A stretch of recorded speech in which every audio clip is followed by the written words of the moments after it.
In a dark, gloomy cell, a girl was completely consumed by despair. Holding another person tightly in her arms, she glared at the man standing in front of her and demanded answers.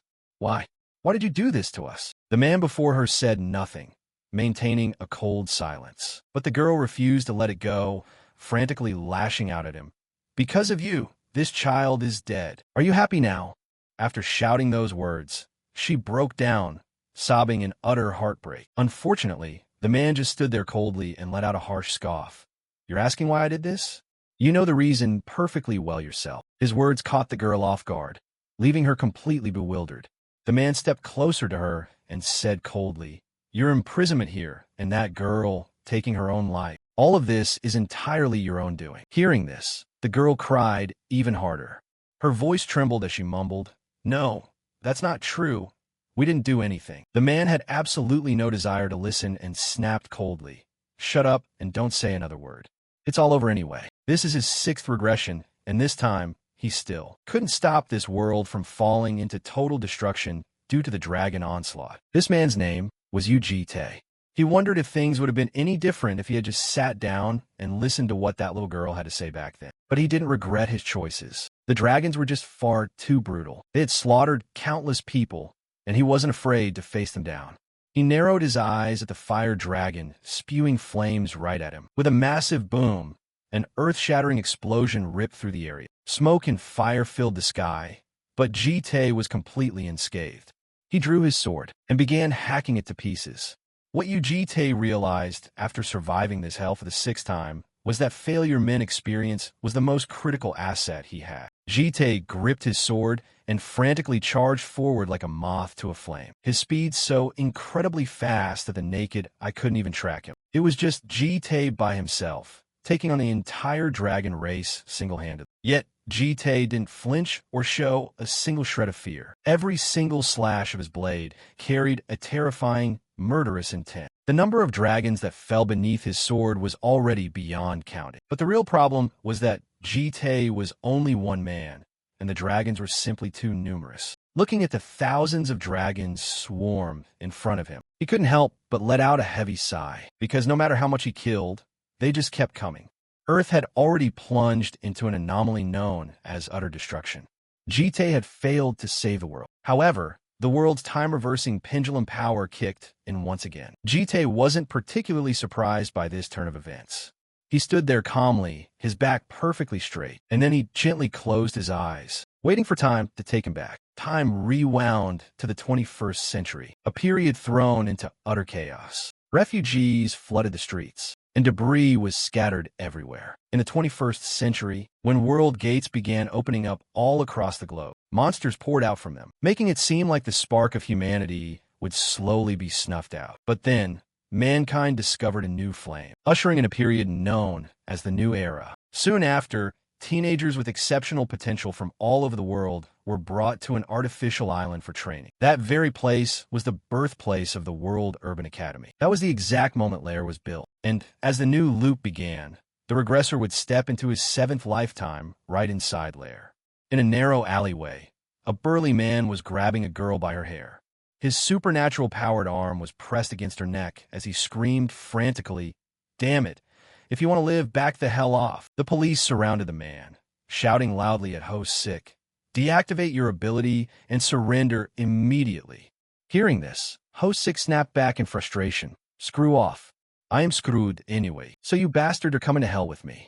Right at that moment, someone walked into the alley. He quietly appeared right behind Host Sick and said coldly, "They told you to surrender." Host Sick jumped out of his skin. How on earth did he not sense the guy approaching? Since when had this guy been standing right behind him? With that thought racing through his mind, Host Sick shoved the hostage girl aside, and then frantically lunged at the young man, cursing up a storm. "Holy crap. Damn it. You're a cop too, aren't you? Too bad you're." The young man possessed impressive combat skills, easily dodging his frantic attacks. He then landed a solid punch right to Host Sick's face and scoffed coldly. Not a cop, an officer. That single punch sent Host Sick flying dozens of feet away, crashing heavily onto the ground with his face swollen up like a pig's head. Seeing this, the young man couldn't help but sigh with a bit of guilt. "Ah, I forgot to adjust my strength. My hand slipped." This young man was none other than the regressor Yujite, who had just returned, and his identity this time around was an officer at the Lair local police station. A little while later, at the Lair local police station, a female officer was reviewing the news report about Ho Sik. Yet before long, the completely unconscious Ho Sik was dumped right at her feet. Her voice trembled as she asked, "Why is he lying here?" Jite brought him in. He explained slowly, "I happened to pass by, saw him, and just picked him up." Hearing this, the female officer let out a sigh and said, "Let me write up the report first. On second thought, never mind. Thanks for the hard work, Senior Jite." But after saying that, she felt a bit puzzled. Jite seemed a little different right now. Was he always this tall? He actually looked kind of hotter too. While the two of them were talking, a middle-aged man appeared next to Jite and said with a laugh, "Hey, you Jite, I heard you caught Choi Ho Sik. Is this the guy?" Jite gave a slight nod and replied, "Yes, sir." The man inspected Ho Sik's injuries for a moment, then chided him in a low voice, "But hey, you hit him way too hard. What if we get sued for police brutality again?" Jite just stayed quiet and said nothing. He was silently observing the two of them. They were completely unfamiliar faces. To someone who hadn't returned to work since his regression started, they all felt like total strangers. With that thought, Jite grabbed Ho Sik by the collar to haul him away, leaving them with just a brief, "Get back to work. I have other things to take care of." The reason Jite gave up a normal life to regress and stop Earth from being destroyed was all because of the baby dragons, because of the deaths of those dragon hatchlings. When baby dragons grew to a certain point in the world called Askaliba, they would come down to Earth to travel and seek out happy experiences. Some would get caught up in uncontrollable wars and lose their lives. Some would be completely crushed and broken by human malice. Some would commit suicide because they couldn't fulfill their designated missions. Those deaths absolutely enraged the dragon race, and they turned their wrath upon humanity, attacking them. That was why in this loop, he decided to try a different approach. Just as Jite walked outside, the female officer ran after him to call him back. "Senior, are you free after work? A new place just opened up nearby. Are you free after work? A new place just opened up nearby. Are you free after work? A new place just opened up nearby." In the bustling and beautiful country of Italy, people were enjoying a peaceful life. Inside a park, a girl was happily playing around with some kids. She used flower stems from the bushes to weave crowns and place them on the children's heads. Their bright, giggling laughter echoed throughout the entire park. At the same time, a figure was quietly watching them from a distance. He waited until the children left before finally showing himself. The newcomer was Jite. He approached the girl and spoke slowly, "Hello." Hearing his voice, the girl immediately turned around to look at him. She was a gorgeous girl with natural green hair, looking very much like a human, yet she wasn't one. Jite stared intently at the girl and said casually, "Could you come with me for a moment?" The girl didn't answer right away. She activated her passive ability to understand the local language. Only then did she speak politely, "Hello there. Are you looking for me, mister?" Jite gave a slight nod and replied, "I have something I need to discuss with you." The girl asked suspiciously, "So, did you already know me from before?" Jite didn't bother hiding it and casually admitted, "Yes." "What about you? Do you know me?" The girl chuckled softly and replied, "Of course I do, Mr. Yite." The atmosphere instantly turned dead silent. Seeing that Jite didn't respond, the girl raised an eyebrow and asked again, "Am I right?" Jite's expression turned a bit grim at this point. He asked in a deep voice, "How do you know that name?" The girl pointed at the badge on his chest and said with a smile, "Right there. It's written on your chest, mister." It read Jite. Hearing that, Jite looked down at his chest, and sure enough, he saw the name tag. He had overthought it. Seeing his reaction, the girl continued, "I was just joking. I really have no clue who you are, nor do I know what you're planning to do. But I do know one thing, that you Jite absolutely do not belong here." Jite said nothing to that, his gaze turning slightly cold and sharp. The girl kept questioning, "So, did you come here to kill me, or something?" Jite shook his head slightly and replied, "No." Since he denied it, she asked with confusion, "Then is it a kidnapping? Do you want to take me somewhere else?" Jite thought about it for a moment before replying, "Yeah, something along those lines." Hearing this, the girl suddenly thought of something and blurted out in panic, "Don't tell me you're some kind of pervert who's into dragons." Jite let out a helpless sigh. "Stop talking nonsense. I'm here to protect you from this dangerous world. If you don't cooperate, I'll have to use force. The eyes of the Green Dragon clan could read the will of heaven, making them far sharper than other clans and much quicker at grasping situations. And the girl standing in front of Jite right now belonged to the Green Dragon clan. Jite knew this, which was why he warned her in a low voice. I hope you make the right choice. The girl was caught off guard for a second, but she quickly recovered. She chuckled softly and asked, so meaning if I behave and listen to you, I'll be treated well, right? Yes. Jite gave a slight nod. Hearing that, the girl agreed. All right then. It's not like I have much of a choice anyway. But you have to treat me well, like an honored guest. As she spoke, she turned around, held up her pinky finger, and asked with a playful wink, do you promise, mister? Even though she was smiling, her finger was visibly trembling. She was terrified. Jite noticed this, and without a single shred of hesitation, he nodded, fine, I promise. He then locked pinkies with her. The very next day, in the city of Lair, the Green Dragon had been brought back home by Jite. After a long sleep, she groggily woke up. Wearing an oversized white shirt, she slowly walked out, mumbling in confusion. Are you awake yet, mister? Mister! But as she stepped into the living room, the Green Dragon saw Jite talking to a dark shadow figure. He gave a quiet command. It's nothing. Just do exactly as I instructed. The shadow replied in a low tone. As you wish, master. And then it transformed into Jite's appearance before slowly walking out the door.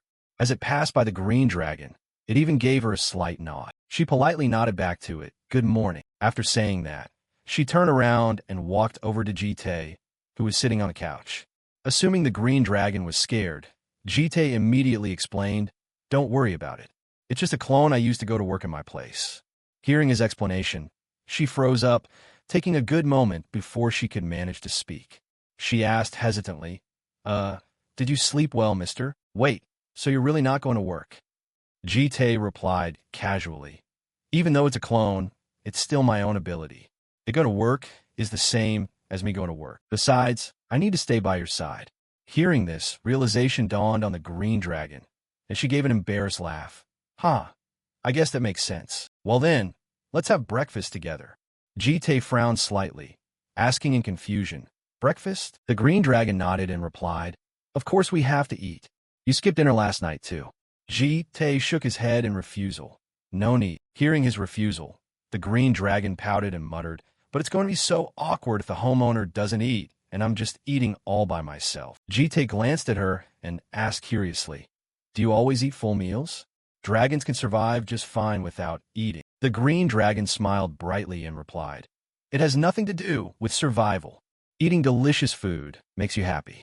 And when you're happy, you get energized. Jite didn't quite get it, saying casually, is that so? Right then, the Green Dragon stood up and said, this won't do. Come to the grocery store with me, mister. Jite didn't want to go. He shook his head and declined. I really don't. But before he could even finish his sentence, the Green Dragon cut him off. Let me show you the true power of breakfast. A little while later, at the shopping mall, a massive crowd of people had gathered. But right now, something had completely caught everyone's attention. Both men and women were turning their heads to stare in one direction, which was exactly where Jite and the Green Dragon were walking. Jite, carrying a mountain of bags in his hands, grumbled in annoyance. It's just for one breakfast. Why did you buy so much stuff? The Green Dragon replied happily. I saw that the kitchen was completely empty. Let's get home quickly so I can cook breakfast for you. Jite let out a helpless sigh and suggested, forget it. Let's drop the stuff off at home and eat out. The Green Dragon looked a bit surprised and asked, huh? Why? Jite slowly explained, there's a place we need to visit, and you have to come along. Plus, breakfast time passed a long time ago. Hearing this, the Green Dragon muttered guiltily, I'm sorry, mister. It's been so long since I went shopping that I got a bit carried away. But where exactly are we going? Jite explained calmly. We need to get some things done so you can actually live here. Let's hurry, there's a lot to do. The Green Dragon followed him, completely clueless about what was going on. A short while later, at a shop, a middle-aged store owner was laughing excitedly as he said, haha, she's an absolute stunner. Is she your girlfriend? Jite glared at him and warned in a cold tone, if you want to keep your remaining eye, shut up and do your job. The store owner immediately closed his mouth in terror and got to work. Once they finished up there, the two went over to another counter. Before long, that was done too, and Jite took the Green Dragon girl to buy a watch, which made her smile from ear to ear. On the way back, looking at her identification papers under the name Yubom, the Green Dragon girl couldn't hide her excitement. Wow, I actually have an ID card now. This is so magical. Hearing this, Jite asked curiously, "You've never had one before?" Ubom shook her head slightly and replied, "Forget an ID card. I've never even had a bank account or a hologram watch before." Jite felt a bit sentimental hearing that. But it wasn't long before Ubom asked, "The last name matches yours, but what does the name Bom actually mean?" Jite explained slowly, "It follows the 4 seasons. Honestly, it's because there are supposed to be 4 dragons." But regardless of the reason, Ubom was incredibly happy. She absolutely loved the name. Spring is the exact moment when life returns to the world. It really is a beautiful name. Who knows what was going through her mind? But after walking for a bit, she spoke up hesitantly. "To be honest, it's not like I'm completely unafraid of you." Ubom's eyes were constantly screaming alerts that Jite was profoundly dangerous. But even so, she believed deep down that he wasn't a bad person. Hearing this, Jite couldn't help but frown, asking in confusion, "It's only been a single day, and you're already that certain?" Ubom chuckled softly and replied, "My intuition is incredibly sharp, since I belong to the Green Dragon clan." Jite let out a laugh at that, completely at a loss for words. Ubom turned her head to look at him again, smiling happily as she asked, "So, would it be okay if I stay by your side and watch you for just a little bit longer?" The moment she finished speaking, she turned around and ran ahead. That smile was something Jite had never witnessed in any of his past lifetimes. He couldn't help but look up at the sky. Not a bad start. That was exactly what Jite thought. Meanwhile, in a desert wasteland somewhere in South Africa, a red-haired girl stood in front of a bald man, looking at him with pure disgust as she spoke. "What's the deal? You acted like you were some big shot, so why are you the weakest one?" Hearing this, the bald man snapped back in a furious rage. "You crazy bitch, do you honestly think you can survive after messing with us?" Yet, the moment the words left his mouth, the girl stomped right on his face. She scoffed coldly, "Oops, you're just so ugly that I guess I stomped a little too hard. You're not dead yet, right?" But the man didn't respond, having passed out completely unconscious. The red-haired girl curled her lips into a smirk and said, "That makes 199 consecutive victories, doesn't it? I wonder who's going to be next." The very next day, news about the dark female hunter spread all across the globe. Jite stared intently at the news report for a long time, thinking that perhaps it was finally time to make a move. While he was lost in thought, a knock came from the door, followed by Ubom's voice calling out, "Are you still busy, mister? It's already evening." Jite immediately called back, "I'll be right out." Right after that, he shut down his computer and stepped outside. The moment he walked out, he was greeted by a pot of pitch-black fish rice. Jite instantly froze solid, but Ubom completely failed to read his expression and asked excitedly, "What do you think?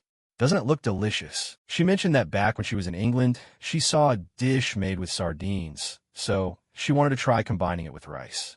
She added that Korea has a saying about how Koreans live on rice. Jite scooped up a spoonful of the pitch-black substance in front of him, truly terrified to put it anywhere near his mouth. Am I going to get food poisoning and die from eating this, for real? In the end, he decided against eating it, putting the spoon back down while quickly changing the subject. "Tomorrow, I'm going to go pick up the red dragon." Hearing this, Yubom gasped in surprise. "The red dragon? But bringing her back is going to be incredibly difficult. She won't come along quietly like I did." Jite spoke calmly. "If you come along to help convince her, it probably won't be that hard." Ubom hesitated for a brief moment before nodding in response. "I don't know if I can actually be of any help, since there's naturally a massive divide between our clans." Hearing this, Jite raised an eyebrow in surprise. "A divide?" Yubom slowly explained, "Because the desires of each clan are completely different. I personally love taking my time creating this and that, but the Red Dragon clan is the exact opposite. Red Dragons love war, violence, and flaunting their raw power. The harder you try to force her, the more dangerous it gets. To the Red Dragon clan, submission is far worse than death." Jite frowned slightly, muttering with hesitation, "But if we don't bring the Red Dragon back quickly, it's going to be highly dangerous. Someone is targeting her. If things keep going like this, the Red Dragon will definitely die." With that, Jite looked directly at Yubom and said firmly, "That's why if you come with me, we can resolve this peacefully." But before he could even finish, he noticed Yubom looking at him with a rather peculiar expression. He asked in confusion, "What is it?" Yubom chuckled softly and replied, "It's just that this is the first time you've ever asked for a favor like this, so it feels a bit strange. I figured you were the type who just carries the weight of everything completely on your own." Hearing those words, Jite instantly fell silent, not knowing how to react. Seeing his reaction, Yubom smirked playfully. "All right, fine. I'll help you out. It's a rare occasion for you to actually ask for help. Besides, I don't want my friend to die either." But she added that she had one single condition. Jite looked at her in confusion, asking what it was. Yubom pointed directly at the pitch-black dish on the table and spoke up, "You have to finish every single bite of this meal. I saw you stealthily put your spoon down the exact moment you brought up the red drag." His words left Jite's face completely frozen. Shortly after, he let out a helpless sigh. Left with absolutely no choice, he could only suppress his intense nausea and start eating that pitch-black abomination. In another part of South Africa, a fierce battle was unfolding, with bodies littering the ground in staggering numbers. The perpetrator was none other than the red-haired girl known as the Night Hunter. She slammed a man onto the ground and voiced her disgust. "Are you guys really this pathetic?" With that, she turned around to leave, curling her lips in deep dissatisfaction as she muttered, "I didn't want my 200 victory to be this incredibly dull. There are absolutely no opponents left in Africa, so where should I head next?" At the exact same time, two men were hiding behind a wall, crouching out of sight. One of them couldn't help but curse. "Our elite forces got completely wiped out by a single girl." Hearing this, the other man reminded him, "Don't think of her as just a kid. She's a total battle maniac monster." There was one thing he was absolutely certain of. Relying solely on their own forces was utterly hopeless. So he could only desperately pray for that person to arrive quickly. Yet as they were talking, they failed to notice that the Night Hunter had already quietly slipped up behind them. She scoffed and spoke up, "Hey there, boys. What are you whispering about while hiding back here?" Those two guys instantly panicked and hurriedly turned around to strike back. Too late. The Night Queen let out a harsh laugh, swinging the sword in her hand to slice them down. But at that exact moment, the Night Hunter sensed something hurtling toward her from the far distance. She immediately raised her blade to block it, but she was still forced backward step by the sheer force of the incoming projectile.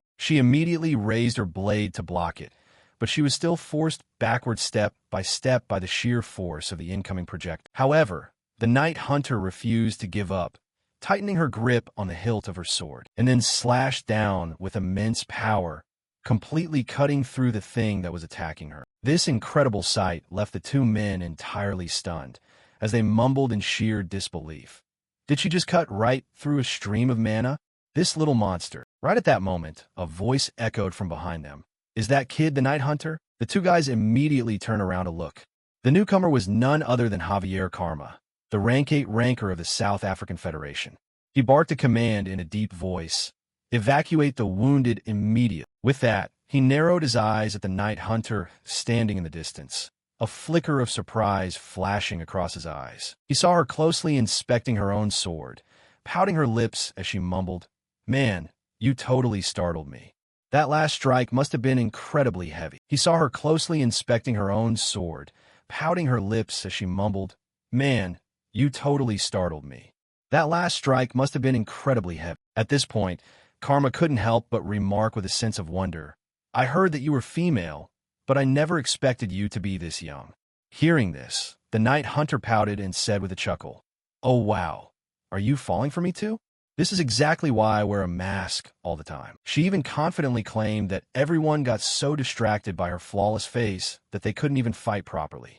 Karma was left completely speechless by her words. He didn't feel like wasting any more breath on her and spoke up in a cold voice. "Since you've already felt the massive gap in our power, do you still have no intention of surrendering?" Breaking into a sudden smile, the Night Hunter pouted and spoke up. "What the hell are you talking about? Running away just because a single piece of gear broke would be so pathetic.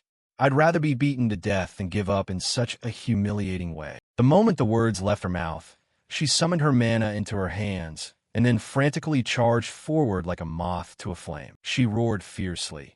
"Dying in a thoroughly satisfying battle is a hell of a lot better." Just like that, the The Night Hunter charged forward with an overwhelming momentum, launching a violent, storm-like assault on Karma. But he still managed to dodge her attacks. The Night Hunter didn't give up for a single second, pressing in on him step by step. But he still managed to dodge her attacks. As she finished speaking, she threw a massive punch, but the sight that met her eyes caused the Night Hunter's eyes to widen in sheer shock. Because her fist didn't do a single thing to Karma.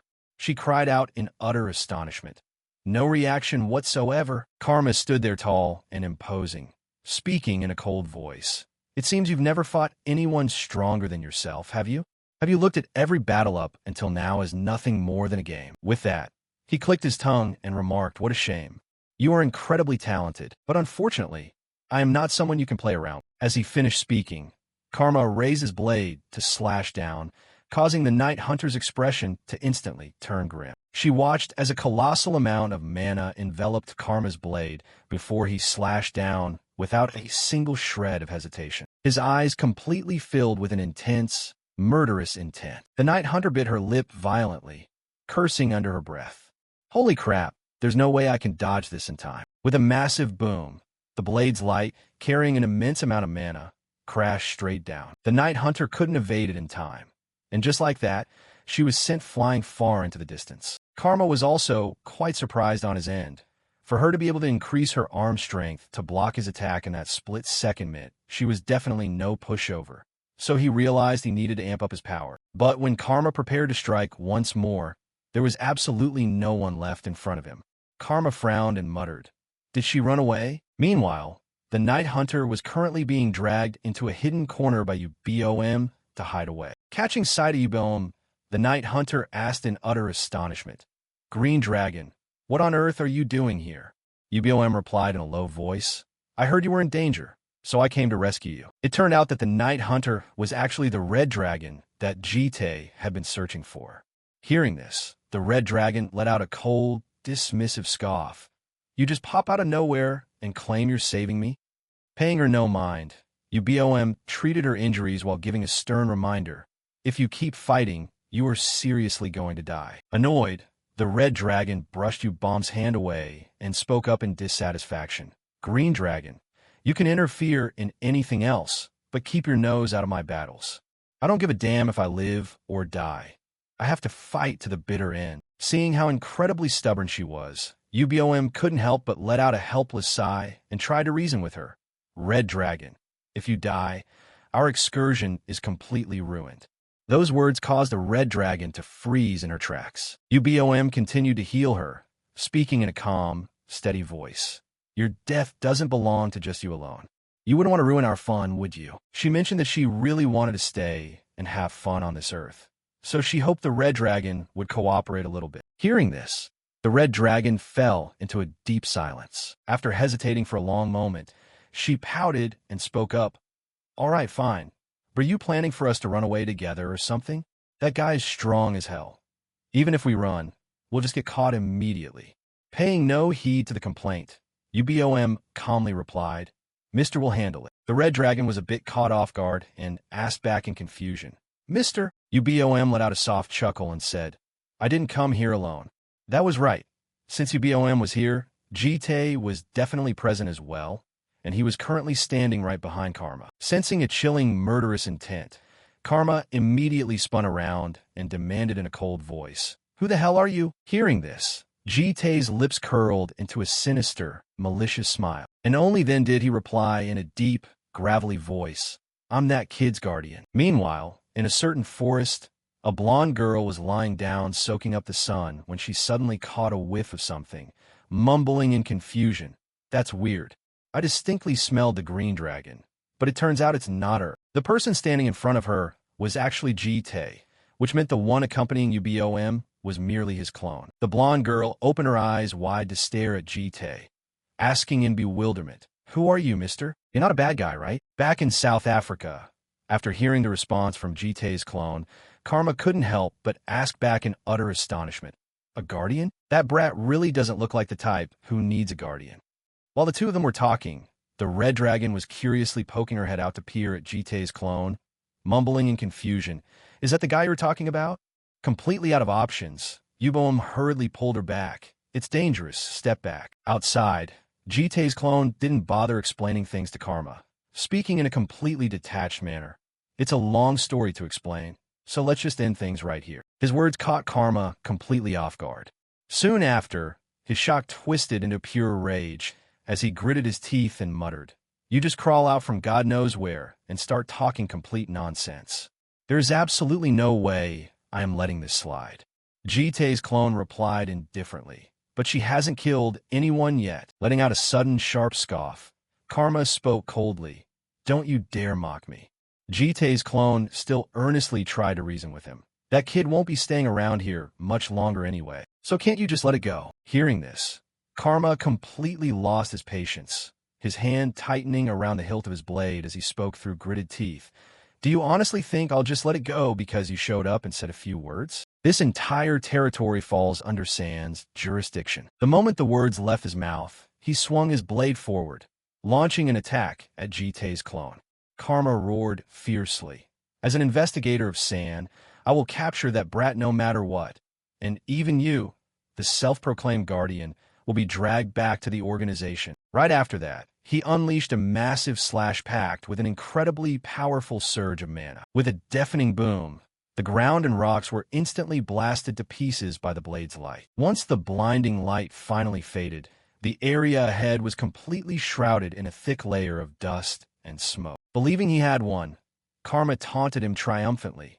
"Since you're with that little monster, a hit like this shouldn't hurt too bad, right?" Yet, the absolute moment he finished speaking, a deeply contemptuous voice echoed from right behind him. Quite frankly, Jitei's clone left Karma's eyes widening in sheer, utter shock. It let out a cold scoff and pouted, saying, "Is this really all the number 8 rancor amounts to?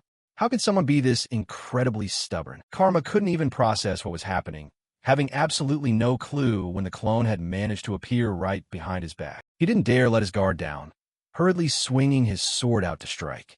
Unfortunately, it was already far too late, as a blast of dark energy surged directly into Karma's body, rendering him completely paralyzed and unable to move a muscle. Jitei's clone then lifted its foot and walked over to him. It spoke in a chilling voice, "Shut up and listen very carefully." It stated that today was officially the unluckiest day of Karma's entire life. While dealing with that brat, he had accidentally run right into a monster that completely defied all calculations, and Karma had been completely powerless to withstand his attacks, resulting in both of his arms being entirely crippled and his eyes losing the ability to track any targets. As it reached this point, Jitei's clone pressed its sword directly against Karma's eyes, its tone remaining terrifyingly dark. "And you will absolutely never forget this day." Karma desperately wanted to beg for mercy, but it was too late. The blade of Jitei's clone sliced right across, sending fresh blood spraying out like a downpour. Back at Sand, they possessed high-tier healing abilities, meaning that even if limbs or eyes were lost, they could easily be fully restored. But those heals would do absolutely nothing to soothe the raw terror that had been permanently branded into Karma's psyche. As we can clearly see, the power brought forth by pure terror is incredibly effective, and Jitei had utilized it to absolute perfection. After finishing up the job, Jitei's clone glanced over toward the red dragon, standing in the distance. She was currently frozen stiff from pure fear, trembling as she mumbled, "Hey, green dragon, what the hell is that monster?" Yubom let out a heavy sigh and explained, "He's not a monster, he's a human." "The red dragon?" Hearing this, the red dragon fired back with a cold laugh. "If he's a human, then I'm just a freaking lizard." While the two girls were talking, Jitei's clone walked over to them from a distance. It spoke in a cold, steady voice, "Red dragon, from this moment on, you will be living in my house. Under my protection, I will grant you your freedom. Whatever it is you want, I will be completely ready to support you." But as it reached this point, the gaze of Jitei's clone suddenly turned menacingly fierce. It narrowed its lips and mumbled, "But if you ever leave my protection..." Before it could even finish its sentence, Yubom immediately wrapped her arms around the red dragon and said with a smile, "I think she's just in complete shock right now. Let me calm her down and explain everything to her later." Hearing this, the red dragon barked out in dissatisfaction, "What the hell? What are you guys planning to do to me?" Paying her no mind, Yubom gave Jitei's clone a playful wink and a smile. Seeing this, Jitei's clone let out a completely helpless sigh, and then it turned around to leave, demanding in a cold tone, "From now on, your name is Yubom. Make sure you remember it well." The red dragon asked back in utter confusion, "What the hell is a Yubom?" Jitei's clone replied indifferently, "I'll explain it later." Yubom and the red dragon followed closely behind. Yubom said with a cheerful smile, "Red dragon, you've definitely grown quite a bit bigger since the last time we met." The red dragon, looking incredibly annoyed, snapped back, "Now is definitely not the time to be joking around. You hear me?" Meanwhile, Jitei's clone was currently looking up at the sky, and then it connected with the real Jitei on the other side to report, "Everything has been fully taken care of, Master." At that exact moment, deep within the Amazon rainforest, Jitei received the status report. He spoke with satisfaction. "Excellent job. I'll wrap things up here quickly and head back right away." The red dragon inherently possessed an incredibly brash personality. Making her someone his clone would have a hard time convincing, so it was truly a massive relief that Yubom had tagged along. Right at that moment, the blonde girl walked over and squatted down right next to Jitei's feet, asking in confusion, "Who were you just talking to, mister?" Jitei gave a slight nod and replied, "It's nothing." She still continued to smile with pure innocence as she said, "Wow, your smartwatch is seriously so magical." This girl was the yellow dragon, and just like every other yellow dragon out there, she absolutely craved being the center of attention. In his third lifetime, the yellow dragon had lived her life as a massive celebrity, shining brilliantly under the dazzling stage lights. But the one who stands out the most will always be the dragon that brings about the greatest destruction. And while being deeply loved by the public made her life incredibly glamorous, it also came hand in hand with an endless mountain of drama and trouble.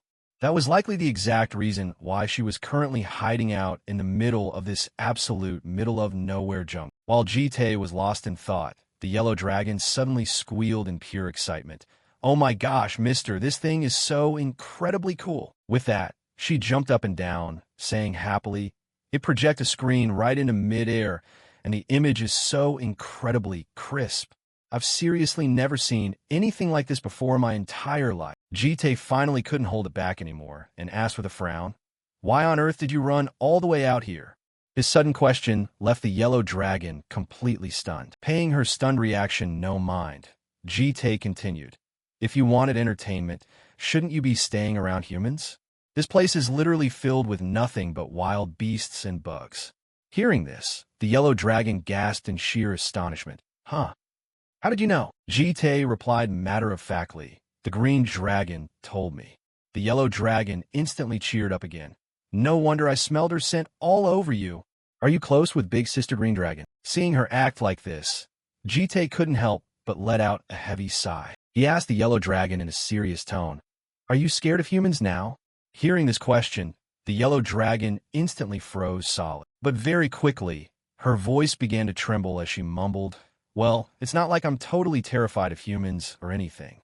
I mean, I used to live among them too. It was just that the yellow dragon felt like some people looked at her in a really creepy way, while others just wouldn't stop stalking her. So she ended up feeling a bit scared." With that, the yellow dragon sat down and leaned her back right against Jitei's side, looking incredibly pitiful. Jitei glanced down at her and suddenly asked out of curiosity, "Do you like bread?" The yellow dragon instantly froze up, mumbling hesitantly, "Bread? But I'm a dragon. I don't even need to eat." Jitei didn't say another word. He simply gave a gentle snap of his fingers, and immediately, the space around them suddenly cracked open, and several shadow hands reached out, handing him a bag filled with bread. Seeing this, the yellow dragon's eyes instantly lit up completely. It really was bread, and there were even sweet pastries in there too. The yellow dragon cheered happily. "Oh my goodness, it smells so incredibly good. Are you giving me this whole batch, mister?" Jitei gave a casual nod and replied, "Yeah." Peeking at the contents inside, the yellow dragon grew even more ecstatic. "How do you have so much? There are even donuts in here. And blueberry tarts too. There's literally every kind of pastry imaginable." Jitei looked directly at her and spoke in a serious tone.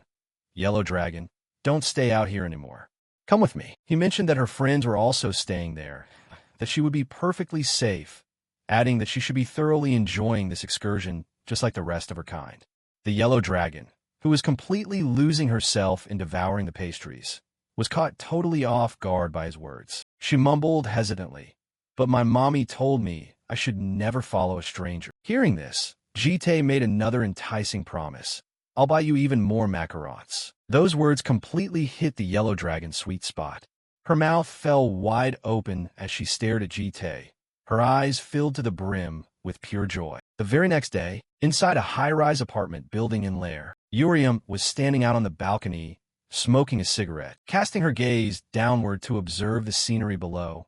Though her expression seemed far from happy, Yubom was currently reminiscing about what happened with Karma back in South Africa, as well as the absolute demon-like appearance Jite had shown when he brutally handled Karma. In the end, she couldn't help but let out a thoroughly frustrated curse. At that exact moment, Yubom walked out from inside the apartment, and seeing Yubom standing there lost in deep thought, she couldn't help but call out, "Red Dragon?" But before she could even finish her sentence, the sound of footsteps echoed from outside the door. Yubom instantly glanced over toward the entrance, and immediately saw the yellow dragon walking in alongside Jite, with the yellow dragon chatting away happily. "So this is where you live, mister? Ah, I promise I won't ask for any more pastries, but seriously, that sausage roll was absolutely out of this world." As she spoke, she popped a piece of macaron straight into her mouth. The exact millisecond the sweet flavor melted on her tongue, the yellow dragon's eyes widened in absolute shock. She squealed in pure ecstasy. "What is up with this macaron?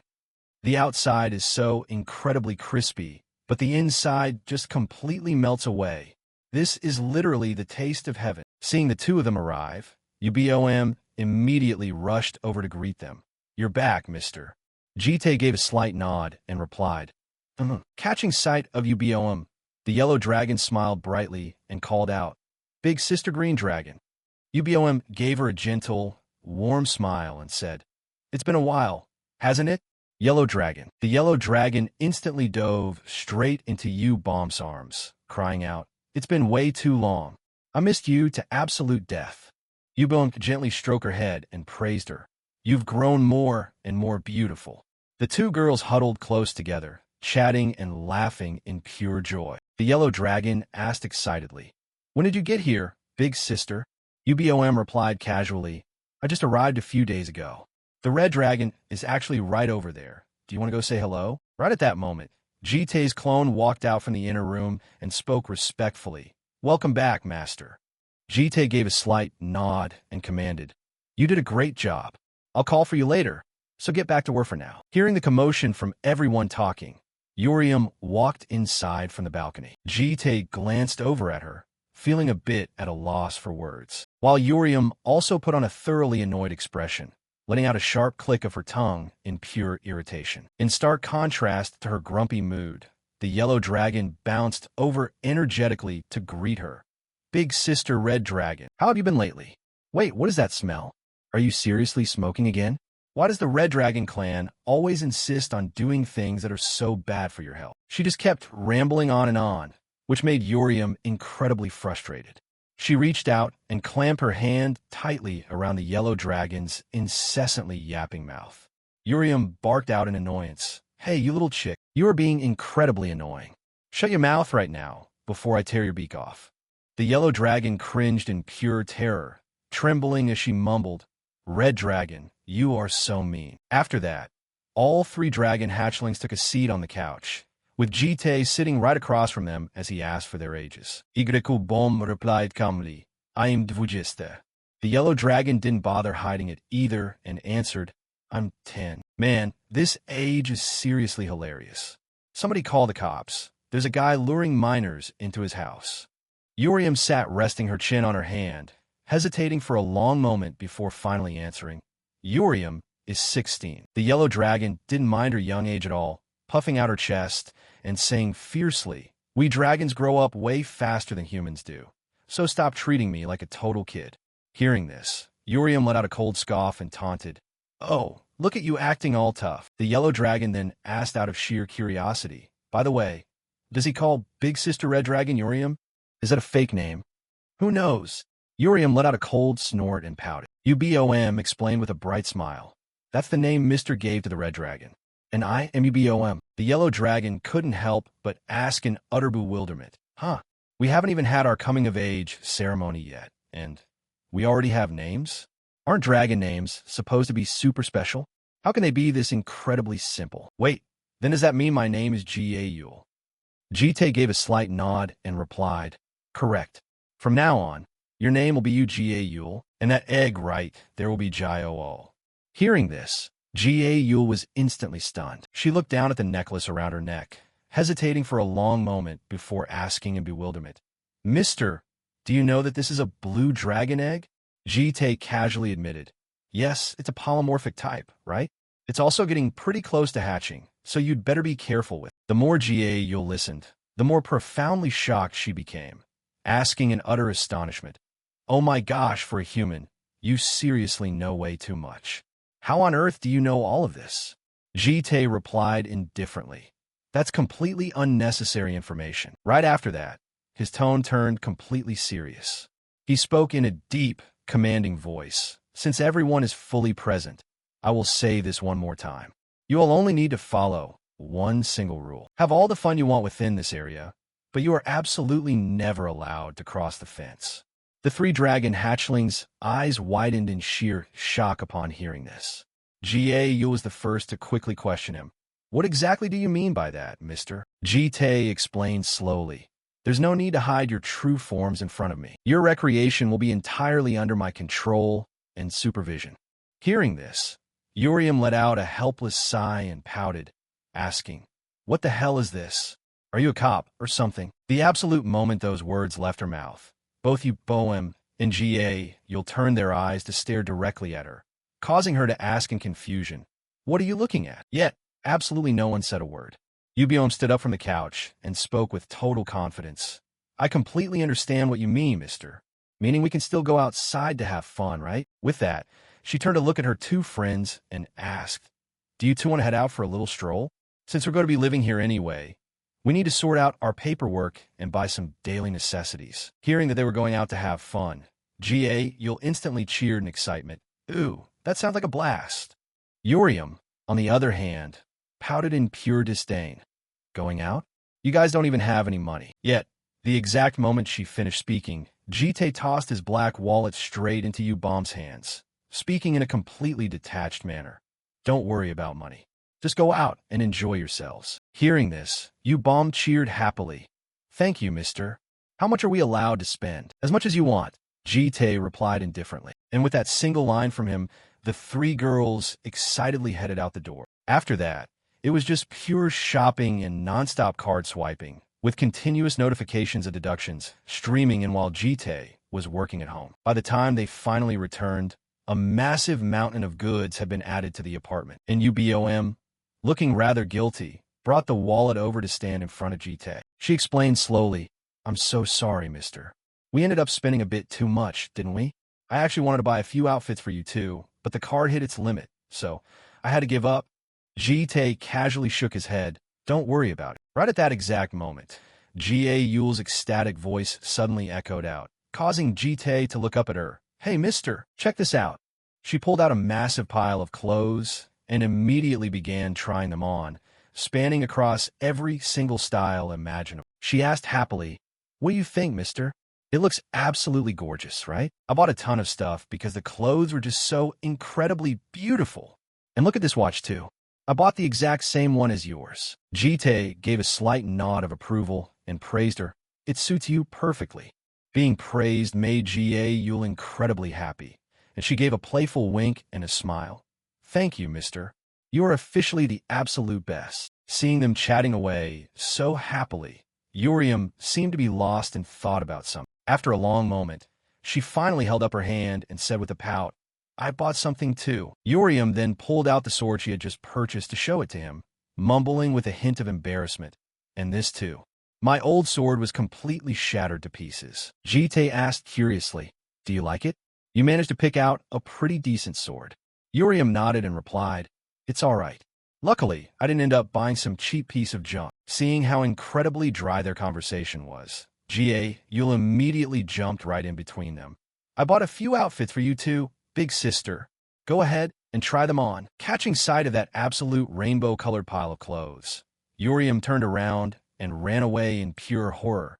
I don't need any of that crap. Ubom, who was sitting on the couch watching the two of them happily run around, glanced over at Jite and said with a smile, Yuriam isn't exactly great at expressing her feelings, but she's honestly incredibly grateful to you, mister. That's good to hear, Jite replied casually, and then he stared intently at Ubom and asked, What about you, Ubom?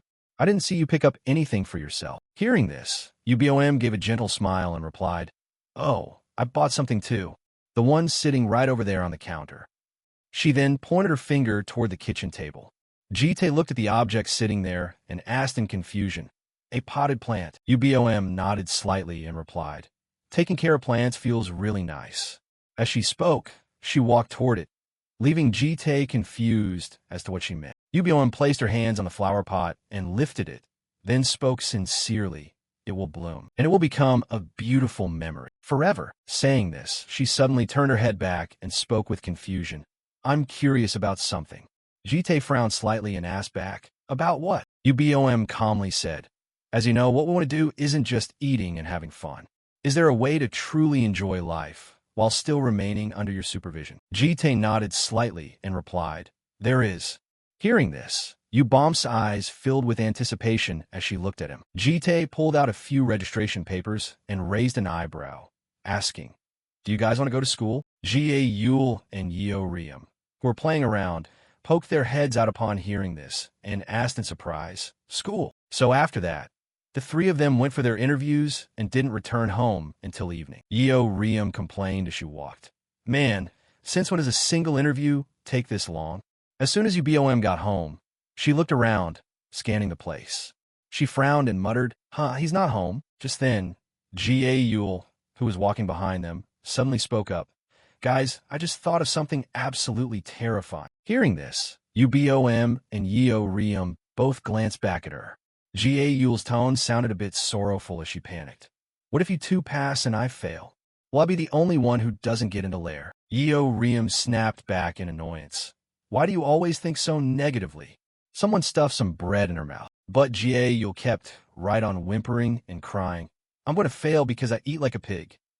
At that exact moment, Jite walked in from outside. Hearing her, he reassured her, You did great in your interview. The moment she heard his voice, Juel threw herself onto him, crying, Mister, I think they're going to reject me after that interview. Jite patted her back to comfort her. Don't worry. You won't fail. Ubom glanced at Jite and asked suspiciously, Where did you just go? Jite held up the bag in his hand and explained calmly, I went to pick this up. Juel, who was right in the middle of crying, caught a scent and stopped weeping to ask, Smells so good. What is it? Jite calmly replied, It's something you like. Juel's eyes instantly lit up. Is it bread? Or macarons? Jite shook his head slightly. Something you like even more. In a few of his past regressions, he had accidentally watched an interview featuring Juel, who was a global superstar back then. The host had asked if she knew much about her own show. Juel nodded slightly and replied, Of course, this is a show where I can eat and chat at the same time. So I look forward to every single episode. It was a show where top chefs would cook Juel's favorite dishes right on the spot. The host had asked what she liked to eat the most, adding, I heard you survive on nothing but bread every morning. Hearing this, Juel chuckled. Come on, I'm still human. I have to eat real food too. After hesitating for a moment, she answered that fried chicken was her absolute favorite, which was why Jite had gone out to buy 2 boxes of fried chicken this time. Sure enough, the moment she saw it, Juel began to drool. That smell is insane. I bet it tastes amazing. Hearing this, Yuriam pouted and snapped. Hey, you say this is your favorite, but I've never seen you eat it before. Juel smirked and said, It's going to be my favorite from now on. Yuriam snorted in disdain. It's just fried chicken. What's there to make a big deal about? Right then, Jite's phone rang, so he quietly stepped outside, but Yubom noticed him. She quickly called out, Aren't you eating with us? He shook his head slightly and replied, Don't mind me. You guys go ahead and eat. Ubom disagreed, saying unhappily, It's only fun if you eat with us. But she still couldn't change Jite's mind, and he walked out onto the balcony anyway. Jite picked up the phone, and a deep voice immediately came from the other side. This is the lair admissions office. Am I speaking with Jite? Jite calmly replied, Yes, that's me. The person on the other end continued, I'm calling because there was a slight issue with today's interview. Tay frowned slightly and asked in confusion, What kind of issue? The person didn't answer but asked back, Haven't you heard from Ms. Yubom?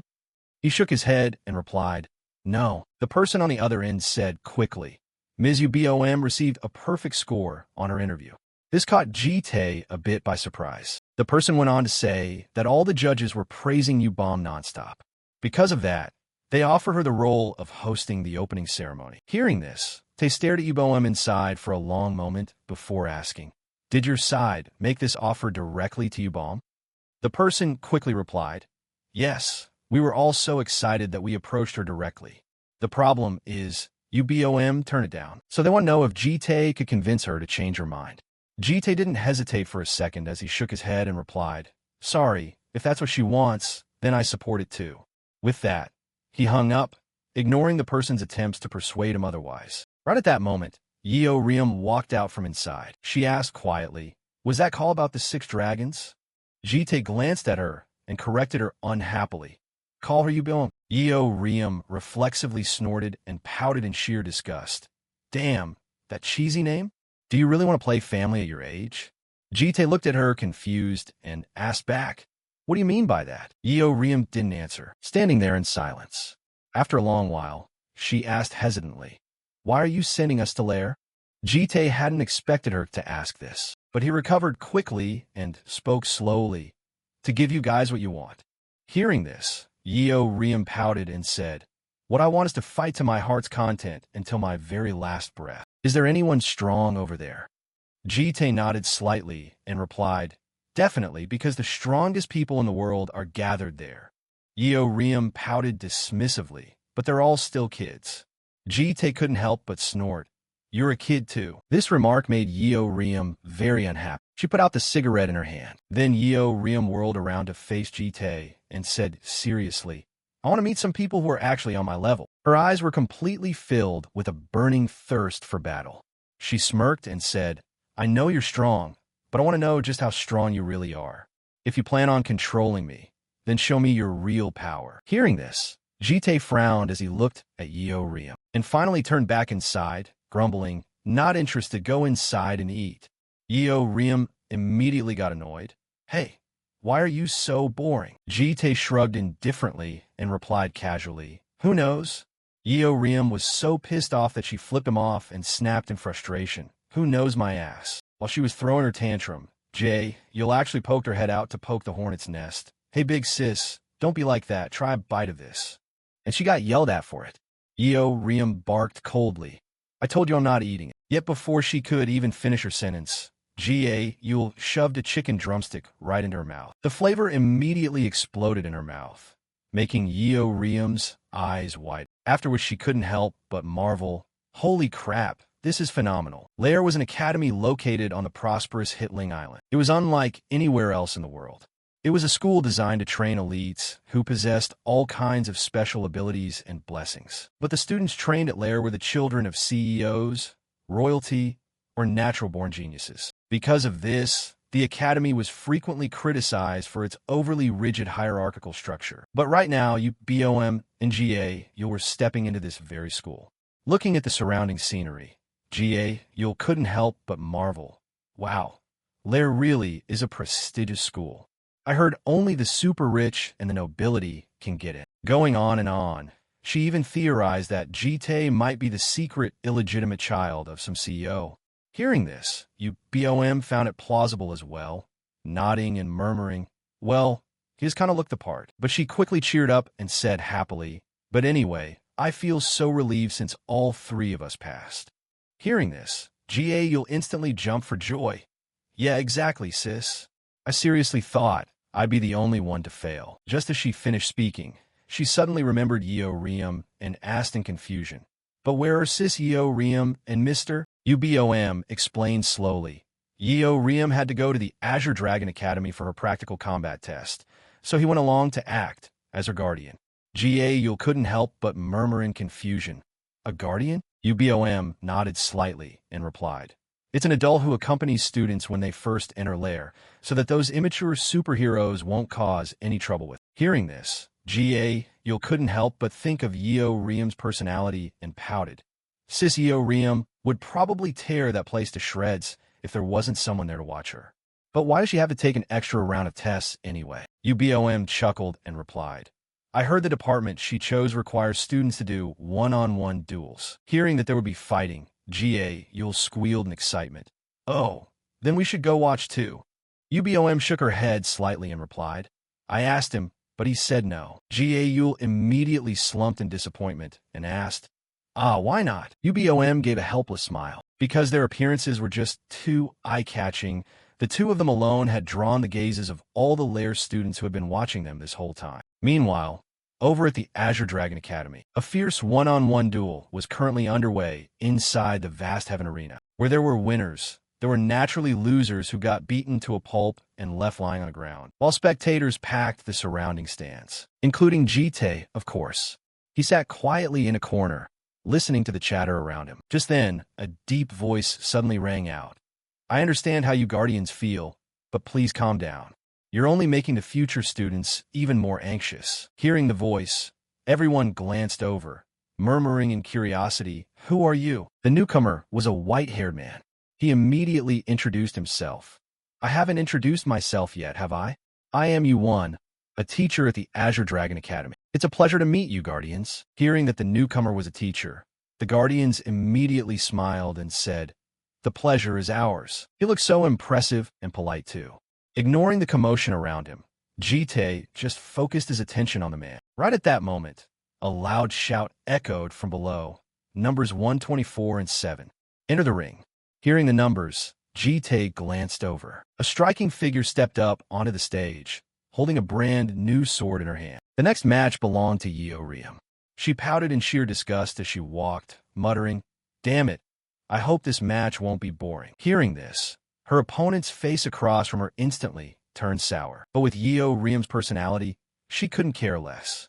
She snorted and said aloud, Otherwise, I'm literally running away from home. The two of them stood on the stage just like that, both exuding an incredibly powerful aura. The students below kept whispering and gossiping, as one person asked hesitantly, Who are you betting on? The person next to them immediately laughed and said, My money is on Sofia Volkova, Yeoriam's opponent. This match is going to be pretty wild. Before coming here, she belonged to the RIL. The RIL was Russia's Special Forces Hunter Unit. The unit played a massive role in the Great War. They were notorious for training methods that were basically no different from torture. Right at that moment, a heavily built man with a scar near his left eye suddenly shouted at the top of his lungs, Sophia, the higher-ups have very high expectations for you. You can do this. You will win. Hearing these cheesy words, Sophia couldn't help but sigh helplessly, absolutely dying of embarrassment. True to her childish, playful nature, Yeoriam immediately teased her. Hey, your dad is stressing big time over there. Sophia immediately glared over, her face completely filled with displeasure. Yeoriam didn't care at all. She smirked and said, Why don't you just forfeit and run back to your daddy? You total daddy's boy. Oh wait, my bad. I should call you a daddy's girl, right? Incensed by her words, Sophia gritted her teeth and snarled, You better shut your damn mouth. Yeoriam couldn't help but freeze up. Sophia's eyes were completely filled with murderous intent, and she barked coldly. Otherwise, I will literally kill you. Was Yeoriam going to be scared? The answer is a hard no. She even egged her on in excitement. Oh yeah? Then give it a shot. The people below were terrified just overhearing their conversation, murmuring, Holy crap, that girl is terrifying. As expected of the Red Dragon clan, but that redhead is no joke either. Right at that moment, the announcement rang out again. Contestants number 124 and number 7, please take your positions. From up in the stands, Jite stared intently down at the ring. He wasn't particularly worried about Yeoriam. He was actually more worried about Sophia. He feared that, given Yeoriam's temper, this wouldn't end until Sophia lost a few layers of skin. Before long, the buzzer sounded. The match officially began. The moment the sound cut off, Sophia rushed forward like a lightning bolt. But Yeoriam was no pushover either. She quickly dodged out of the way, catching Sophia's fist in the process, and snorted in disdain, "Aha, your speed isn't half bad, but try tasting this." The moment the words left her mouth, Yubom swung her sword down fiercely. Sophia quickly dodged it. At the exact same time, she threw a low sweep kick that caught Yubom off guard. Unable to dodge in time, Yubom took the hit cleanly. But before she could even catch her breath, another kick was already flying her way. Yubom dodged frantically, but the mana still managed to tear through her clothes, making her bark in anger. "Damn it, my clothes!" With that, she swung her sword fiercely in retaliation, snapping in frustration, "Shit, I just bought this." Sophia managed to leap backward, just in time, before Yubom's blade could connect. She quickly stabilized her footing. In the blink of an eye, she lunged right in front of Yubom's face. But this time Sophia couldn't land a hit.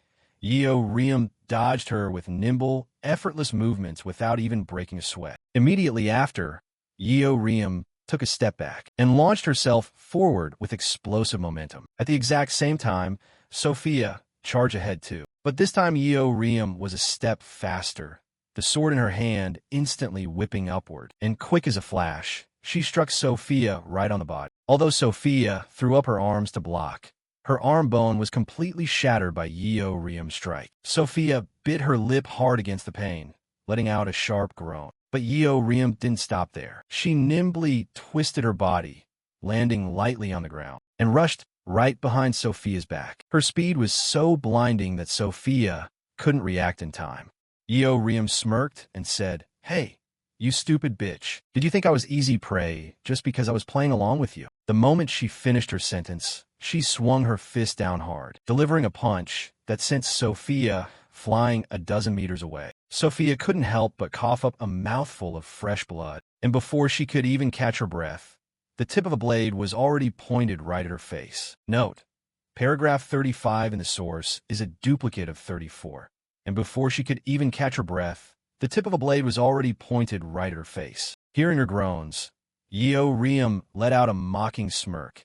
"Acting like you're so tough, yet you got taken down in a split second." These words made Sophia's face turn as black as thunder. Yubom didn't bother to waste any more time on her, turning around to leave, but not before throwing one last jab. "Global elite's my ass." Sophia's father rushed over frantically to check on her condition. The spectators watching the match from the outside were also utterly stunned, crying out in disbelief. Holy crap, Sophia got absolutely destroyed. They looked pretty evenly matched at first, but the moment those words left his mouth, another person snorted in utter disdain. "Evenly matched? That redhead doesn't have a single scratch on her. She was just playing around with Sophia." In an instant, hushed whispers rippled through the stands. Most of them were calling her weak as a chicken, even questioning if she only got into the RIL because of her pretty face. These words reached the ears of Sophia, who was currently receiving medical treatment in the stands, making her expression look incredibly ugly. After finishing up with Sophia, the female nurse glanced at her father and spoke up. "I've administered first aid. She'll be fine." Sophia's father immediately replied with gratitude, "Thank you." Yet at that exact moment, Sophia suddenly clenched her hands into fists, her veins popping out. She gritted her teeth and muttered, "I'm not done yet. I'm Fina." Hearing this, Sophia's father immediately let out a heavy sigh. He spoke words of comfort. "Sophia, you did your best, and I'm sorry, but with your current strength you can't beat that child. I'm not disappointed in you." Unfortunately, Sophia didn't absorb a single word he said. Her eyes locked with murderous intent onto the dagger resting at her father's waist, while he, oblivious, continued to comfort her. Actually, meeting a girl like that at this stage is a blessing. Failure will only make you stronger. I'll report to the higher-ups myself, so you... Before Sophia's father could even finish, the nurse suddenly cried out, "Sir, your daughter." Sophia's father gasped in pure shock. Looking in the direction of her pointing hand, he saw Sophia walking straight toward Yubom. Thick, heavy murderous intent rolled off her as she said coldly, "I haven't surrendered yet. I was only pushed back a little bit. I'm Fina." At the exact same time, Sophia channeled her mana into the dagger. As Yubom was walking down, she suddenly heard Sophia's father shouting, "Where are you going? I'm not finished talking." She glanced back. Almost simultaneously, Sophia's figure blurred as she rushed forward like a flash, appearing behind Yeoriam's back in an instant and driving the dagger brutally into her back. Seeing this unfold, Jite's expression instantly darkened, and Yeoriam, seeing the mana infused into the blade, immediately flared up and cursed, "Motherfucker!" Completely losing her mind at this point, Sophia screeched at the top of her lungs, "Go die, you bitch!" This sudden turn of events left the students in the stands wide-eyed with shock, and the Guardians were no exception. Absolutely no one expected a girl to harbor such blatant lethal intent right on the arena floor. Meanwhile, Jite's face was incredibly grim, a terrifying murderous aura radiating all around. Down on the ring, Sophia kept a tight grip on the dagger, driving it further into Yeoriam's back. It wasn't until they both crashed to the ground that they finally separated. Yeoriam reached back and yanked the dagger right out of her own body. Gritting her teeth, she hissed, "Ha, damn it, this bitch really wants to go all the way, huh?" But the moment the words left her mouth, Yeoriam's eyes suddenly went rigid, because Sophia was charging at her insanely once again. And just like before, her hands were crackling with mana. Yeoriam quickly dodged out of the way, leaving Sophia's claws to strike nothing but empty air. "Did you think I was a joke just because I didn't snap sooner?" After dodging the attack, Yeoriam reached out and grabbed Sophia by her hair. The sharp, searing pain caused Sophia's movements to freeze up instantly. This time, Yeoriam spoke with chilling coldness, "You're dead, me." And with that, a thunderous punch smashed directly into Sophia's face. Fresh blood stained Yeoriam's hand red in an instant, causing the students in the stands to break out in a cold sweat. Blood had been drawn in this fight, so why wasn't anyone stepping in to stop it? Sophia's actions had completely triggered Yeoriam's psychotic side. After landing that first punch, she immediately hurled her like a rag doll and began raining relentless blows onto Sophia's face. By the time Sophia's once pretty face was swollen like a pig's head and dripping heavily with blood, still not a single soul intervened. But that wasn't enough for her. Yeoriam pulled out her blood-stained dagger, stepping forward with overwhelming murderous intent. She gritted her teeth and growled, "I'm not done with you yet. I'm going to give you back exactly what you did to me." Yet before the blade could plunge down, someone grabbed Yeoriam's hand to stop her. It was Sophia's father, who roared fiercely, "Enough! Stop right now!" Being held back drove Yeoriam insane with rage as she screamed, "Let go of me, you bastard!" At the exact same time, Yubom up in the stands hurriedly barked into his mic, "Mages, quickly deploy a multi-layered barrier. Suspend the exam immediately." The moment the order went out, the surrounding mages began casting their spells. Mana danced wildly in the air, and within the blink of an eye, they constructed a multi-layered barrier that sealed off the arena floor completely. By this time, the dagger in Yeoriam's hand had been knocked away by Sophia's father. This drove her into a total frenzy, throwing out a barrage of curses. "Why the hell are you only taking your anger out on me? That bitch stabbed me first." Sophia's father, adopting an insufferably self-righteous tone, snapped back. "And that's your excuse for trying to murder Sophia?" Yeoriam had never backed down from anyone in her entire life. She clapped back right on the spot. "Then what the hell did you want me to do? Sit still and let her kill me?" Yet Sophia's father had the absolute audacity to say, "With your strength, you could have subdued her without resorting to killing." The apple truly doesn't fall far from the tree. Getting even more fired up, Yeoriam went completely off on the old man, tearing into him face to face. "What the actual hell are you talking about? If you're so smart, go teach your own damn daughter some manners. Why didn't you teach her that if her skills suck, she needs to accept the loss instead of pulling this underhanded, cowardly bullshit?" Seeing the situation escalate, Yubom stepped down to mediate. Now, calm down, both of you. You're both far too emotional." And, "Student Yeoriam, the staff has already gone to call you guardian. Please let us tend to your wounds first." "Okay." Still fuming with rage, Yeoriam snorted and spat. "What kind of absolute garbage is this? My head is literally about to explode from anger right now." Yubom maintained his smooth, dignified facade as he spoke. "Of course I understand your feelings right now, but I cannot stand by and watch you make things worse." This remark left Yeoriam utterly stunned. The very first thought that flashed through her mind was, how can humans be so incredibly petty and shameless? Yet Yubom continued to push shamelessly, his tone carrying an unmistakable edge of a warning. If you blow this matter out of proportion any further, even I won't be able to help you. It could end up affecting your entire family." At this point, he leaned in close to Yeo Riam's ear and whispered, "I am talking about the Yu family. You aren't the only one in that household, are you? If your loved ones get dragged down because of you, could you live with that?" Yeo Riam suddenly thought of Yubom and Juel. She might be fine on her own, but she worried about the two of them. It had to be said, this bastard Yuwon really knew exactly how to threaten people. Seeing Yeo Riam fall silent, Yuwon let out a smug, triumphant smile. "So, before your guardian arrives, you should." But before he could even finish his sentence, a chillingly cold voice cut him off. No need to wait any longer. "I am Yujite, her guardian." Without a shred of hesitation, Jite walked right through the multi-layered barrier and stepped inside, speaking coldly. "Stop cornering an injured child over there. Let's take this conversation outside." These words left both Yuwon and Sophia's father completely dumbfounded, though Sophia's father looked far more anxious than anyone else. A short while later, inside Yuwon's office, he walked over carrying a tea tray and said enthusiastically, "This is Taiwan's famous oolong tea. I hope it suits your palates. They say tea helps clear the mind and calm us down." As he spoke, whether intentionally or accidentally, his eyes drifted toward Jite, because the man had genuinely astonished Yuwon.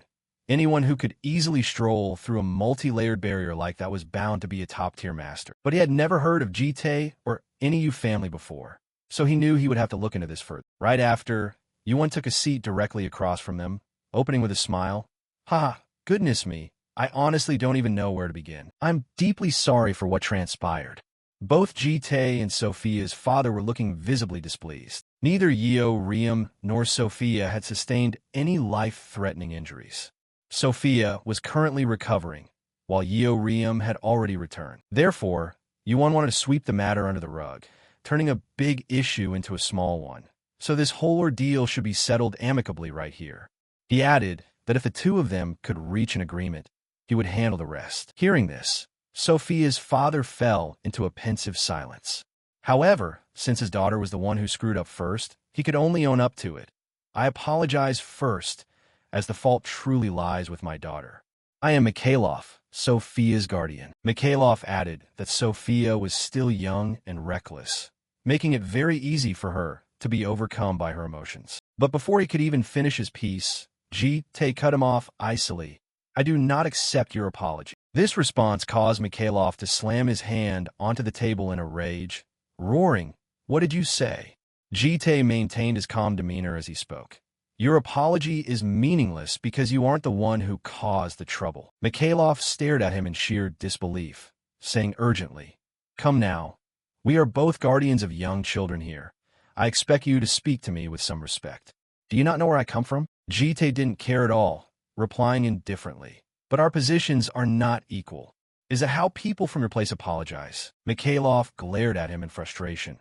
"Are you implying that I should drag an injured child all the way over here just to apologize?" Without a moment's hesitation, Jite nodded and replied, "Yes, exactly." Seeing the two of them bickering fiercely, Yuwon quickly waved his hands to interject. "Please, let us all calm down first." Jite was perfectly calm. The one who needed to calm down was Mikhailov. Jite remained seated indifferently on his chair, questioning him in a stern voice. "I didn't come here for that girl. I am merely curious as to why you didn't stop her when you saw her rushing at another child with a knife in her hand." Mikhailov seemed to have his excuse lined up. He immediately shot back. It all happened far too suddenly. Except Jite wasn't buying that excuse for a second. He snorted in derision. "Suddenly? What a foolish excuse. Aren't you ashamed to use your own daughter to mask your own utter incompetence?" The moment those words left his mouth, a loud slam echoed through the room as Mikhailov kicked the table violently. He snatched Jite by his collar and warned, "Listen here, you bastard. My patience has its limits. Are you looking to make an enemy out of the RIL?" With that, mana flared up in Mikhailov's hand, like father, like daughter. When he couldn't win with words, he resorted to physical violence. He gritted his teeth and sneered, "You're nothing but some nobody clan that nobody has ever even heard of." Unfortunately for him, Sophia's entire bloodline was destined to swallow a bitter pill today. Right in the middle of his aggressive outburst, his eyes suddenly bugged out in sheer shock. Because the dagger attached to Mikhailov's leg had been snatched away by Jite without him even realizing it. The man spoke with chilling indifference. This blade is quite sharp. If Yeo-Riem had been even a little less fortunate, things would have turned out much worse. Mikhailov looked down at his leg in utter panic. He had clearly raised his sensory awareness to its absolute maximum capacity. Ignoring his reaction, Jite continued to speak coldly. Your sheath is far too loose, which is probably why you didn't even notice when a child snatched it away. Did you? Mikhailov, you should avoid walking down empty alleys.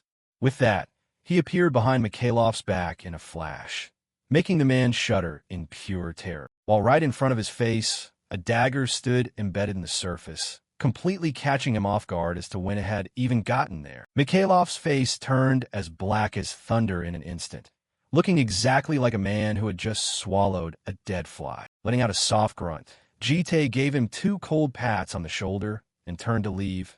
Now that we're done, I'll be taking my leave. The atmosphere in the room instantly turned incredibly awkward. Even one hadn't expected the tables to turn so abrupt. On the other side, Jite quickly made his way outside, and the moment he stepped out, he saw Yeo-Riem waiting for him. He asked with genuine care, "Are you all right?" Yeo-Riem shook her head slightly and replied, "It's just a scratch. You know it takes a hell of a lot more than that to kill one of us red dragons." Hearing this, Jite nodded in satisfaction. Good then. Yet Yeo-Riem suddenly fell into a quiet slump. Hesitating for a long while, she abruptly asked, "Hey, do you think I was in the wrong?" With that, Yeo-Riem suddenly lowered her head and murmured, "I just keep asking myself whether everything was actually my fault." Back then, she felt like she was ready to lose her mind, but after the whole ordeal, she suddenly thought that maybe she should have exercised a bit more restraint. Yet at that exact moment, Jite spoke up, "No, you did exactly the right thing." These words caught Yeo-Riem a bit off guard. Jite continued to speak with absolute composure. "Next time, just kill them where nobody is watching." Though his face remained completely unbothered, his words were dripping with pure lethal intent. Yet this was exactly what Yeo-Riem wanted to hear. She stared at Jite's retreating back, then let out a sigh of relief, a bright grin breaking across her face. Yeo-Riem hurriedly jogged up to Jite's side and said triumphantly, "Don't you dare regret saying that. You're the one who told me to do it. All right?" Without a second thought, Jite nodded and replied, "Yeah." The two of them slowly walked away from the venue, just like that. Jite suddenly remembered something and suggested, "Yeo-Riem, pack your things the moment we get back home." Hearing this, Yeo-Riem asked in confusion, "Why? Where are we going?" Jite explained slowly, "You're moving into Lair." Yeo-Riem nodded in understanding. "Ah, you mean the dorms, right? That kid is probably going to be chirping away happily about this." While the two of them were talking, a voice suddenly called out from behind them, "Student Yeo-Riem's guardian, Mr. Yu Jite." The two of them immediately froze in their tracks and turned their heads back to look. Note, paragraph 155 is an accidental duplicate of the second half of 153. The two of them immediately froze in their tracks and turned their heads back to look. Hearing him, Yeo-Riem looked visibly impatient as she snapped, "I don't want to hear any nagging lectures." Yuan burst out into a hearty laugh. "Haha, it's not a lecture at all. I am actually presenting you with a massive opportunity. Student Yu, would you like to become the freshman representative for the Azure Dragon Academy?" Yeo-Riem frowned slightly, murmuring in confusion, "Freshman representative?" Yuan nodded slightly and replied, "Exactly. You will become the face of the entire school. You'll receive a physical scholarship directly from the department head and make appearances in the media as well." Jite couldn't help but furrow his brows and question him. "Are you certain you can handle all of that on your own, Professor?" Yuan smiled and replied, "There's absolutely no need to worry about that. I happen to be close personal friends with Vice Principal Manhwa Recap. After all." The moment he heard that name, Jite's expression instantly turned icy. Oblivious, Yuan kept droning on right next to his ear, "Mr. Yu, please consider this offer carefully. I guarantee you will not find a better opportunity than this." Jite's brow furrowed deeper by the second. "A friend of Manhwa Recap? Right? Makes sense considering you're both demons." Demons? In stark contrast to superhuman individuals who receive blessings, these creatures embraced the void. They were perpetually driven by blind fury, harboring incredibly intense homicidal intent toward humanity along with the darkest of desires. This world had once come dangerously close to complete annihilation entirely because of those demons. In both his first and second lifetimes, Jite had lost his most precious things because of them. Note: paragraph 169 is a duplicate of 168. In both his first and second lifetimes, Jite had lost his most precious things because of them. But Jite forced himself to endure it to the absolute limit, because Yubom needed to die with a much heavier burden resting on his shoulders. Suppressing the raging fury in his chest, Jite spoke slowly. "I understand what you're saying." He glanced at Yubom standing behind him and continued seriously.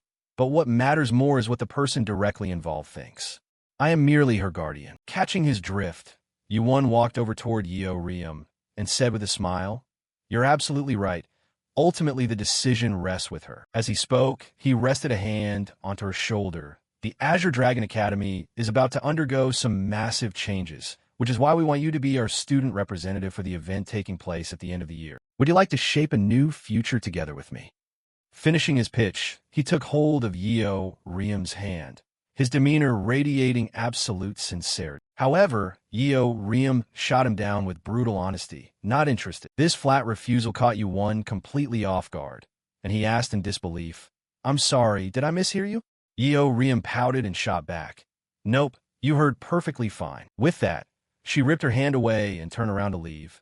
"Let's go home. You told me I had to pack my things." Seeing her walk away, Yubom panicked and cried out, "Wait! Then why did you even bother coming to the interview?" Yubom replied matter-of-factly, "I was lying in bed." Yubom grew increasingly bewildered, and Yubom let out a yawn, saying half-heartedly, "I was bored, so I just wanted to get into a quick fight." Hearing her reasoning, Yubom's face completely froze up, turning stiff. Right at that moment, his eyes caught something down below. Instantly, Yubom raised his voice, "Student, you look down there."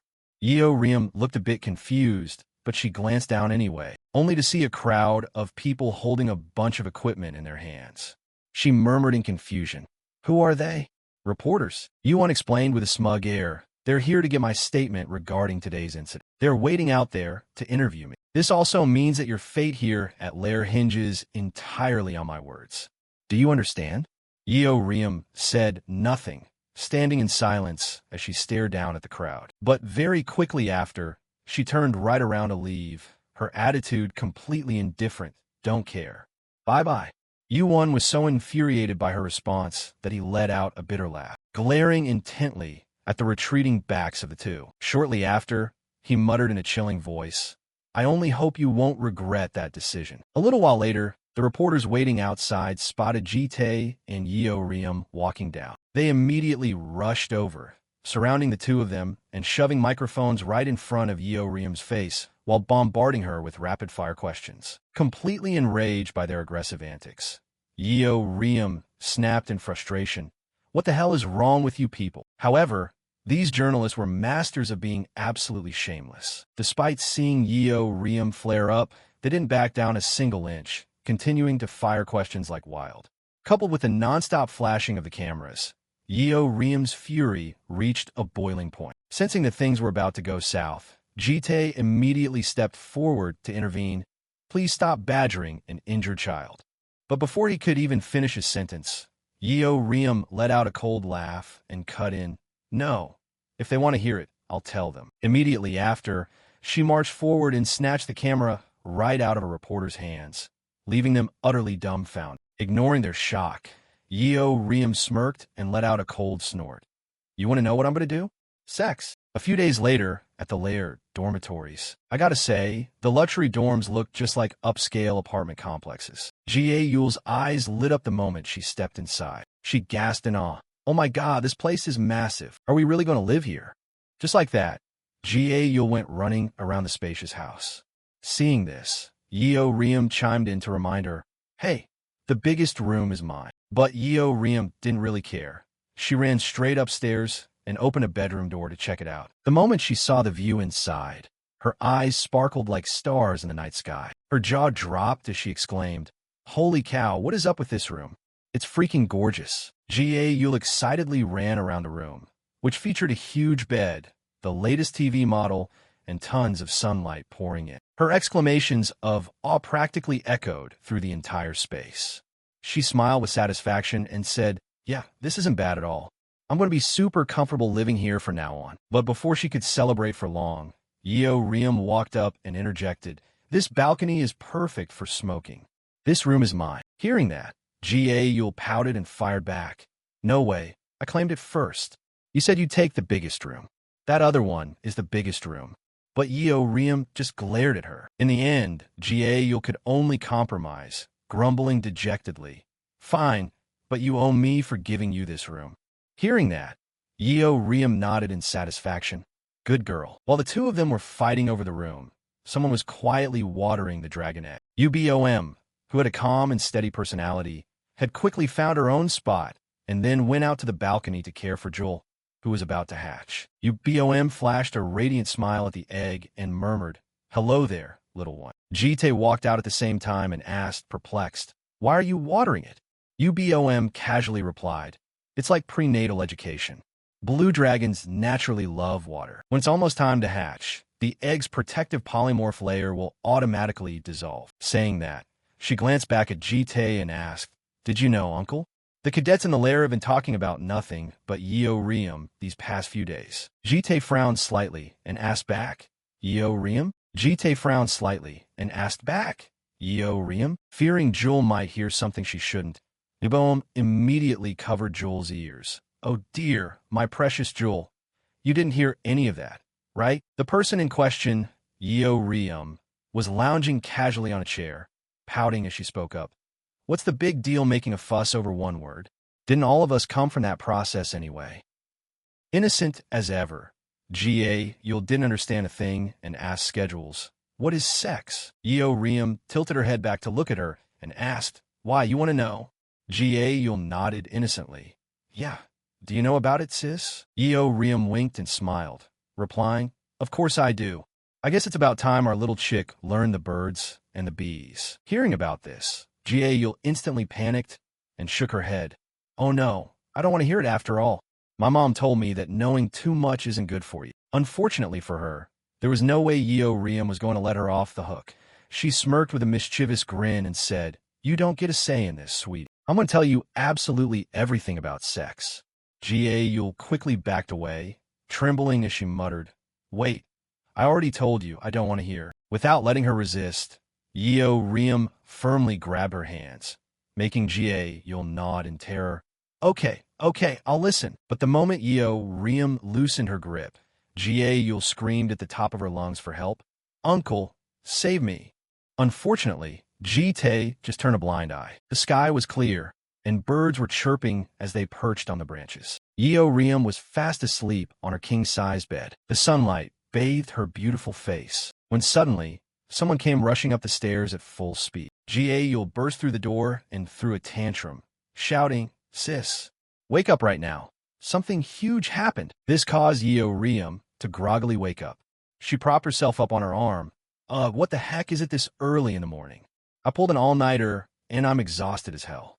Seeing this, the young girl remarked, Whoa, an all-nighter? You stayed up late watching weird things again, didn't you?" Yubom smirked. "Yeah, I was watching porn." Juel beamed. "I knew it." After that, the two of them headed downstairs together. Anyway, now wasn't the time to discuss that stuff. The young girl yawned. "If it's nothing important, I'm going to mince you." Yubom noticed, "What's going on?" She looked over at where Jite and the other two were gathered and asked, "What's everybody huddling up for so early in the morning?" Did Green call for Yubom? The egg on the pillow wobbled. Is Juel about to be born? Then the shell cracked open. The whole group gathered around, watching the egg witness the birth of a new life. The last time Jite had witnessed a life being born, it was an image that wasn't beautiful at all. A weak person reached out a hand, begging, "Please save my child." Duhai said, "It's too late, Captain." She cried out in despair, "My baby isn't breathing anymore." Duhai said, "It seems it passed away right after birth." Jite looked at the baby. It was due to the terrible environment, because the hospital had been destroyed by the war. He listened in silence. If there had been a proper medical facility nearby, that memory wouldn't be so painful. Jite thought to himself that he never expected to recall that day again. So why was it coming back to him now? Riam noticed, oh, the egg is hatching, a tiny arm is showing, and wings are appearing too. She spoke in front of the image of a baby dragon hatching from the egg. Oh, look, its head is popping out, Yubom said gently. Welcome to the world. Standing next to her, Juel watched with sheer delight. The little blue dragon is breaking out of its egg. Juel, the baby dragon, was carefully wiped clean. Seeing this, Jite asked, "You're pretty skilled at handling newborns. Where did you learn that?" Yubom replied, "My mom used to do it for me. Technically, I'm supposed to lick it clean too, but I'll pass on that." She asked, "Would you like to try holding her?" He replied, "No thanks." Juel cheered excitedly, "Hey, hey, Ivena hold here. Ivena hold here." Yubom handed Juel over to the young girl. Her skin is still very delicate, so be gentle. Juel nodded, "Got it." Then the young girl cradled her affectionately in her arms. Ah, this is so incredibly healing. A sudden thought popped into Juel's head. The young girl smirked. "Sis, you actually really want to hold her too, don't you?" Riam denied it. What are you talking about? If you want to hold her, just hold her yourself." Then the young girl thrust her toward Riam. "Just hold her once. Come on, sis." She flinched. "Hey, are you crazy? What are you doing out of nowhere?" Yubom gave a gentle laugh. "Come on now." Juel let out a tiny yawn. Riam's heart was instantly stolen. Juel smiled. "See why you should have tried holding her?" Riam admitted, "Well, I guess she is pretty cute." Then Riam asked Jite, "Hey, we've all held her now. Why don't you give it a shot too?" Juel added, "Yeah, exactly. If you don't hold her, Juel is going to be sad." Riam smirked. "Huh, you trying to play it all cool and aloof by yourself?" She taunted him. "Fine, I'm just going to toss her over, so catch her yourself. If she bumps into something and gets hurt, don't go blaming me." Juel gasped. "Are you really going to throw her?" Riam laughed. "Do you know what my sole objective was when I moved into this house?" She then pulled back, getting ready to hurl Juel. It was to see that living boulder over there lose his freaking mind. The young girl panicked. "You've really gone crazy." Before she could even throw her, he snatched Juel right out of her hands. "Whoa, gun, your reflexes are insane, uncle." Riam pouted, totally disappointed. The young girl remarked, "You are seriously not right in the head, sis." Yubom asked, "Now that you're holding her, why don't you try stroking her head?" Jite fell into contemplation for a moment, and then slowly reached out. He gently patted Juel's forehead. "Like this." Juel snapped a picture of the rare moment. "What are you doing?" The young girl replied, "Hee, this is such a rare sight. Moments like this definitely need to be preserved in photos." Yubom picked up a rose. "Then let's take a group photo to commemorate Juel's birth." Juel asked, "Yeah, sure. But what's that flower for?" Yubom smiled at the photo prop, making the two of them pose. Juel was curious. The flower was tucked into Jite's hair. Another one was placed on Juel. He was holding the little girl in his arms. Riam commented, "His expression over there doesn't look too good." Yubom covered her mouth and giggled. "What do you think?" "Look good." Juel checked the photo. "Wow, it suits both of them so well." He lost his patience. "Just get in here and take the picture already." Yubom pulled a pouting Riam in. "But do I really have to be in it? This is so embarrassing." "Just take the picture, Riam," Juel said. "All right, get ready for the photo." 1, 2. A complete group photo of everyone was captured. Juel was drinking milk. "All right, Juel, are you ready for this?" Jite asked. "What are you doing?" Yubom patted the little girl's head. "Since the semester hasn't started yet, I wanted to take advantage of the free time to teach her polymorph using transfer magic." Transfer magic is a type of magic where you teach the recipient by guiding your own mana into them. The receiver can usually absorb it without any cost, but the caster has to bear the risk of draining their own life force. He asked, "Is that going to be okay?" Yubom picked Juel up.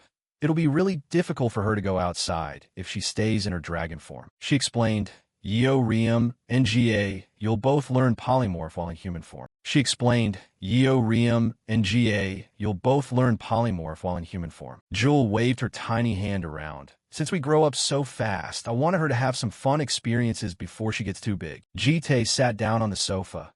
"Let me know if you need any help." She sighed. "What?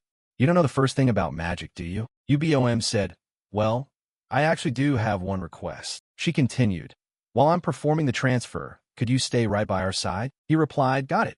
Yubom glanced at him and teased. Geez, sitting all the way over there makes you look so cold-hearted. She patted the space right next to her. Come closer. Don't be shy. Jite responded, there's no need to go that far. Yubom rested her chin in her hand. Yes, there is. What if I get exhausted and drop Juel? If you're close by, you can catch her. Yubom lamented.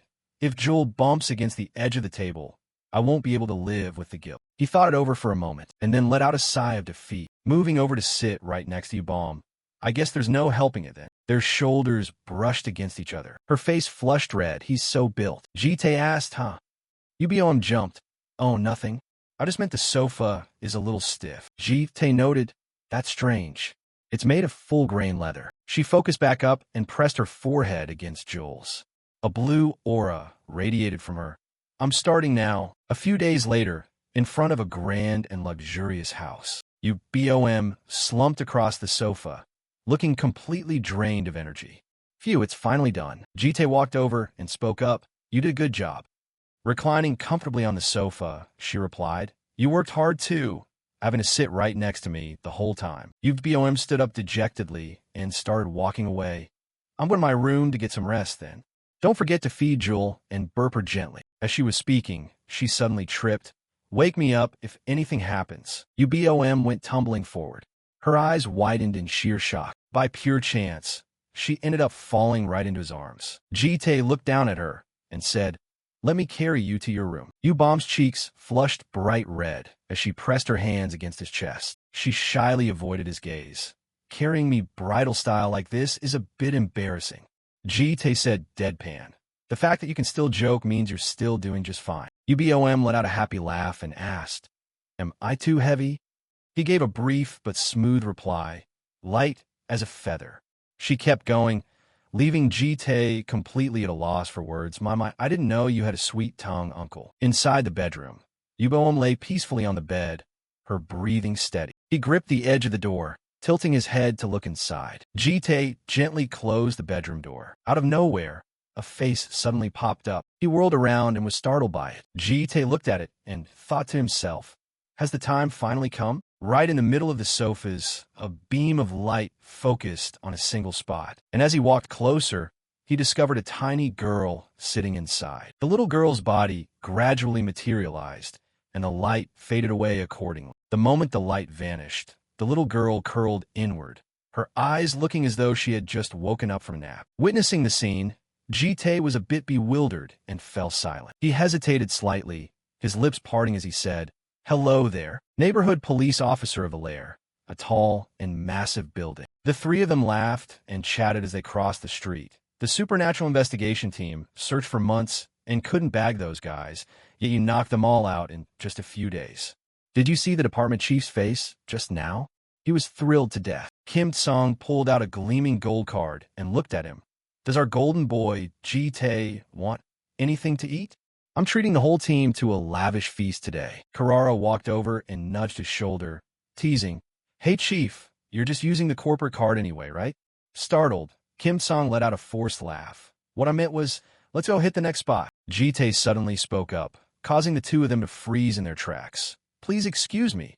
I need to head home early for some personal matters. He leaned down to look at him and asked, why are you ducking out again? You missed the last party too. Carrara pushed up her glasses and chimed in. You've been leaving early a lot lately, huh? Pretty suspicious. Senior, do you happen to have a girlfriend? Without looking at them, he nonchalantly replied, no, that's not it. After saying that, Jite walked straight off despite the two trying to hold him back. I'll take my leave first, then. If you hate us, just say it straight. I'll try harder. You seriously don't have a girlfriend, right? I totally believe you. Along the way, green leaves drifted down to the ground in the gentle breeze. A girl was walking down the street, chatting away happily. Approaching from the opposite direction, Jite accidentally overheard the conversation. I told him to stop texting me that nonsense. He immediately transformed into that girl. The Phantom of the Grand Duke was currently acting as a clone, going to work in Jite's place. In the past, the Demon Realm Grand Duke skill was originally used to expand influence over distant kingdoms. But after its former master was killed, it became Jitae's clone. The sound of high heels clicking against the tiled floor echoed through the space. Jitae's clone stood perfectly still with vacant eyes, clutching its handbag and watching. Not far away, Jitae was sitting on a wooden bench with his back turned. It walked over to him, placed a hand over its chest, and bowed its head. "Master, you called for this humble servant." When the clone opened its eyes, it froze at the sight of something master. It couldn't help but ask out of curiosity as it looked at the little girl sitting in Jitae's lap. "What is that?" He turned his face to look at the clone and answered, "It's Juel. I just brought her back from getting a haircut." It instantly understood. So the little girl had already polymorphed into a human form. Passers-by laughed loudly and gossiped. "Ah, look at that sweet baby. She's lying so still in her daddy's arms. That couple looks so harmonious together." Overhearing this, the clone looked at Jitae and asked, "If it's inconvenient for you, let me carry her for you, master." Hearing that, the little girl's eyebrows knitted slightly, and seeing her reaction, the clone flinched and took a step back. He set Juel down on the ground, making the little girl let out a sigh. "It's fine. She can walk on her own anyway." The clone didn't press further and shifted the subject. "But why did you bring Juel out all by yourself? Bom, Yeo Rium, and Ga, you're all back at the house." He readily cleared up its confusion. Yubom is exhausted from the strain of the transfer magic. As for those other two, an image flashed of Ga, You'll happily pouncing forward with both arms outstretched. "Juel, want to go shopping with me?" Meanwhile, Yeo Rium looked thoroughly annoyed. "Don't even dream of dumping her on me." Even though Jitae was exasperated, he maintained a calm demeanor. "They're still young." Even though Jitae was exasperated, he maintained a calm demeanor. "They're still young." Jitae paused for a second before asking, "So, what is it you wanted to say?" It asked back, looking genuinely puzzled. "What do you mean, master?" Suddenly, an aura of light radiated around him. "Don't play dumb. I know you can transmit all your emotions and memories to me." The clone felt a bit flustered upon hearing its master's words, so it turned its face away and answered, "It's not dissatisfaction. It's just that this servant is having doubts about my purpose. Among all those who have utilized this servant before, none have ever yearned for a mundane, ordinary life like you do. They always wanted to use this servant for grander purposes, such as ordering me to eliminate those who needed to be killed, or helping them flaunt their absolute power whenever necessary. Yet my master in this lifetime only wishes to enjoy the daily routine, making it difficult for a lowly being like myself to comprehend. If my words have caused offense, I beg for your forgiveness." Jitae listened in silence before finally speaking up. "You are a sentient entity with independent thought, so it's only natural for you to think that way." As he spoke, he suddenly stood up from the bench. "There will come a time when your actions are required. For now, just continue to work at the police station regularly. Your colleagues are really missing you, so go out and have a drink with them to have some fun." Hearing that last sentence, it fell into quiet contemplation, recalling images of its co-workers since it would soon have to part ways with. Receiving its orders, the clone quickly stood up to leave. "Understood, master." Jitae stood still, watching its retreating figure grow more distant, when suddenly a voice made him roll his eyes and look over. "Sweetie, do you really like that thing that much?" A mother and daughter walked right past Jitae. "If I knew you'd love it this much, I would have bought it for you sooner." The little girl smiled radiantly and said, "Hee hee, you're the best, Mom." The little girl walked along while holding her teddy bear high up in the air. He looked down and saw Juel staring intently at it, her eyes wide with wonder. Jitae spoke up, causing the little girl to turn around and look at him. "Do you want a doll?" He reached his hand into the shallowest region of the S-rank abyss and pulled out a bear. Jitae held it out in front of Juel. "Here?" "Though it's a little different." He placed the bear into the little girl's hands. A warm, lovely pink aura instantly radiated from around the bear. Juel's cheeks flushed a rosy pink as she looked at it with pure delight. Seeing this, Jitae spoke up to ask further, "Do you like it?" The little girl suddenly set the teddy bear down on the ground, and then began taking slow, halting steps toward him. Thinking Juel wanted something else, Jitae scooped her up into his arms to clarify. "Are you asking for more? I'm all out." Juel's smiling face instantly turned into a sad pout. She reached out her tiny hands and placed them against his cheeks. The sound of the whistling wind held around them. Juel pressed her forehead against Jitae's, catching him off guard for a split second. He felt a wave of curiosity in his heart. Why was she suddenly doing this? Or perhaps An image from the past suddenly flashed through Jitae's mind. He looked down into the little girl's eyes, thinking to himself, could she have mistakenly believed that the magical transfer process was a way of expressing love and affection? A sudden, fleeting thought crossed his mind.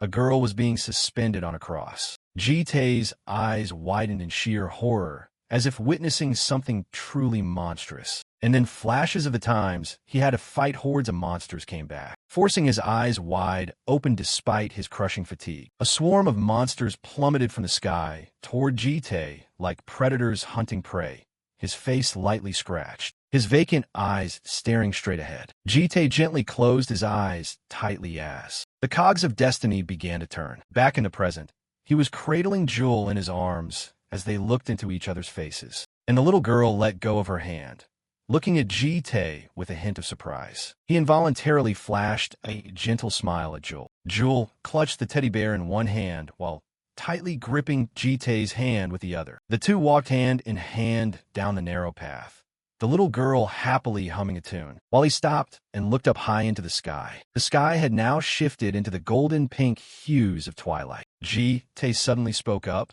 leaving the little girl bewildered. Did she arrive that early? From afar, a girl with blonde hair came running over. Oh, uncle. Instead of greeting her back, he asked, where are you coming back from?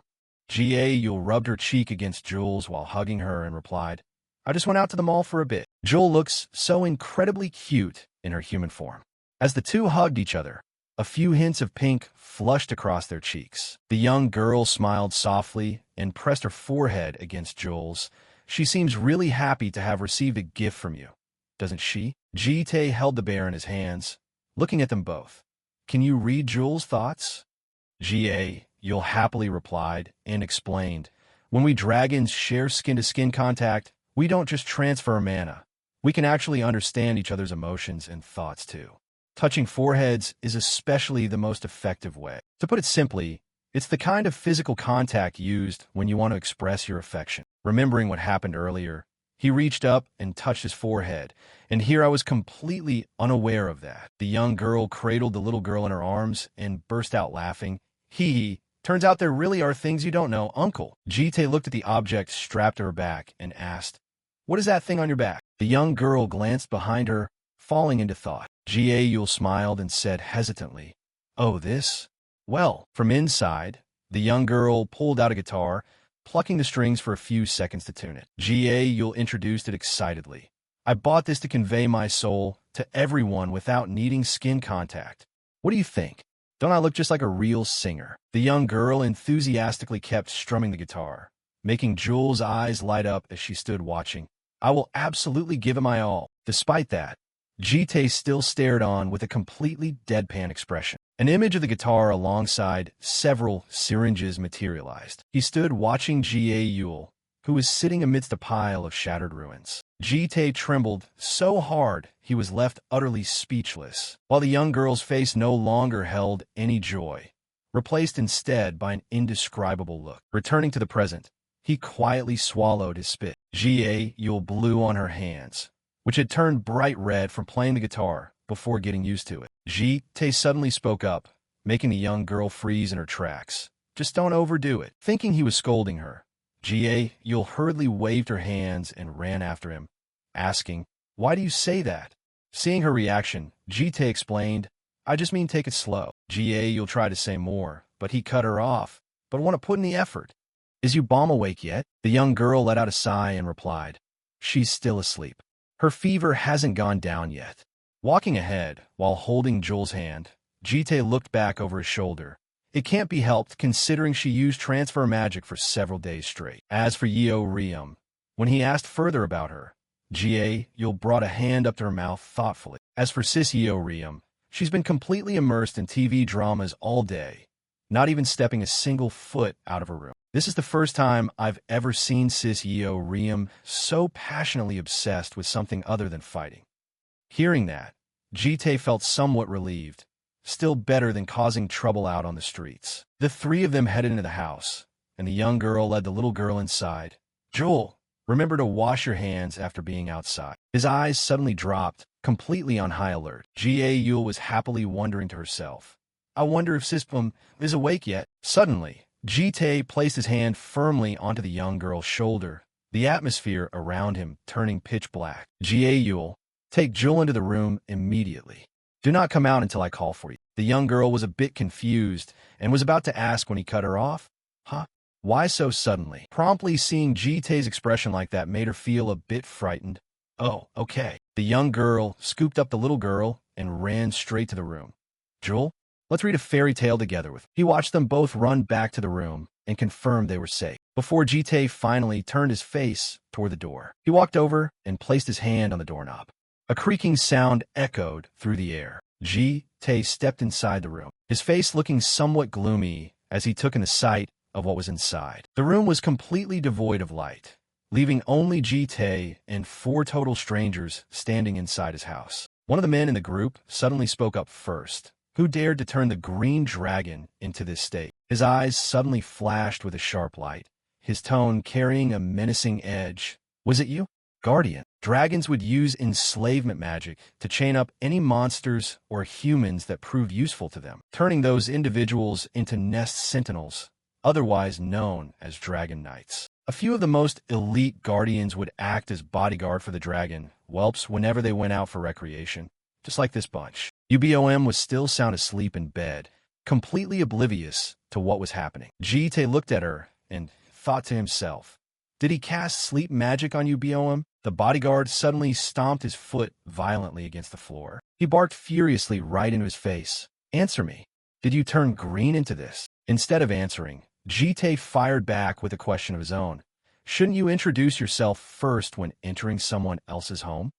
The man raised his arm, which was shrouded in a dark aura. It seems you don't grasp the situation here, do you? The Guardian swiftly launched an attack toward him. Asking questions is the privilege of the strong. I'm the only one with a right to interrogate here. You lowlife human. Jite tilted his head up to look, recognizing it as a high-tier barrier defense magic. The man recalled his power and continued. This is my final warning. The Guardian tightly crushed the aura in his hand. What did you do to Green? Spill it, human. Devoid of any fear, he stated flatly. Yubom has awakened. Hearing Jite's response caused him to freeze. The Guardian's hostility toward him lessened at this point. Then who are you? Jite shoved his hands into his pockets and answered, I am the Guardian of the kids. Hearing that, he let out a scoff of pure disdain. Guardian? What a ridiculous introduction. Do you even know what it is you're protecting? He quickly answered, tacking on another question. Of course I do. That's why I have a question for you. Why are you guys here so early? You're supposed to be drifting inside that torn space-time rift right now. They uttered in absolute disbelief. How do you? The group of Guardians suddenly drew their weapons. You're just a human, yet you know far too much. We are the protectors of the young and the keepers of historical causality. I acknowledge that you've looked after them in my stead over this past period, but it seems you have no alignment with true good. Leaving you alive will only breed calamity. Hearing that, Jite could only let out a sigh. So this can't be resolved through dialogue after all. The sound of a sudden gust of wind rushed past. Rest assured, it won't hurt at all with a whole bunch wielding weapons and rushing at you solo. The Guardian holding a sword charged forward fiercely, delivering a decisive slash toward Jite as a terrifying surge of power erupted from the blade. But it was quickly parried by him using an ordinary sword. He thought to himself in pure astonishment, my magic sword was destroyed this easily. Jite calmly blocked the attack with a completely expressionless face, and then decisively knocked the man away along with his sword. Seeing this, the Guardian holding a shield next to him let out a loud shout and charged up. You pathetic trash, collapsing from such a mediocre strike. We'll handle this guy ourselves. Step back and just observe. Following that, all the men standing nearby charged forward together. The Guardian who had just been defeated screamed out to his comrades, wait, hold on. This guy is stronger than anticipated. Next, he witnessed his comrades getting taken down one by one under Jite's powerful sword strikes. By the time he stayed his hand, those Guardians lay collapsed on the ground. Jite walked up to one of the conscious Guardians who was slumped flat on the floor. Seeing this, the man thought in utter panic. I had my suspicions from the start. A mere human looking after dragon whelps. And he even knows about our very existence. I should have realized it sooner. He's a transcendent entity that absolutely must not be provoked. As Jite drew closer, their eyes locked onto each other, and then he suddenly let out a long sigh, the sword in his hand vanishing completely. Jite said, "I offered to negotiate earlier, didn't I?" The Guardian suddenly asked, "Is this world under your absolute rule, my lord?" Jite calmly replied, "Answer my question first. How did you guys survive when space was warped?" The Guardian looked at him and explained seriously, "Due to a spatial distortion." He then recalled the past involving a group of Guardians alongside a massive dragon master.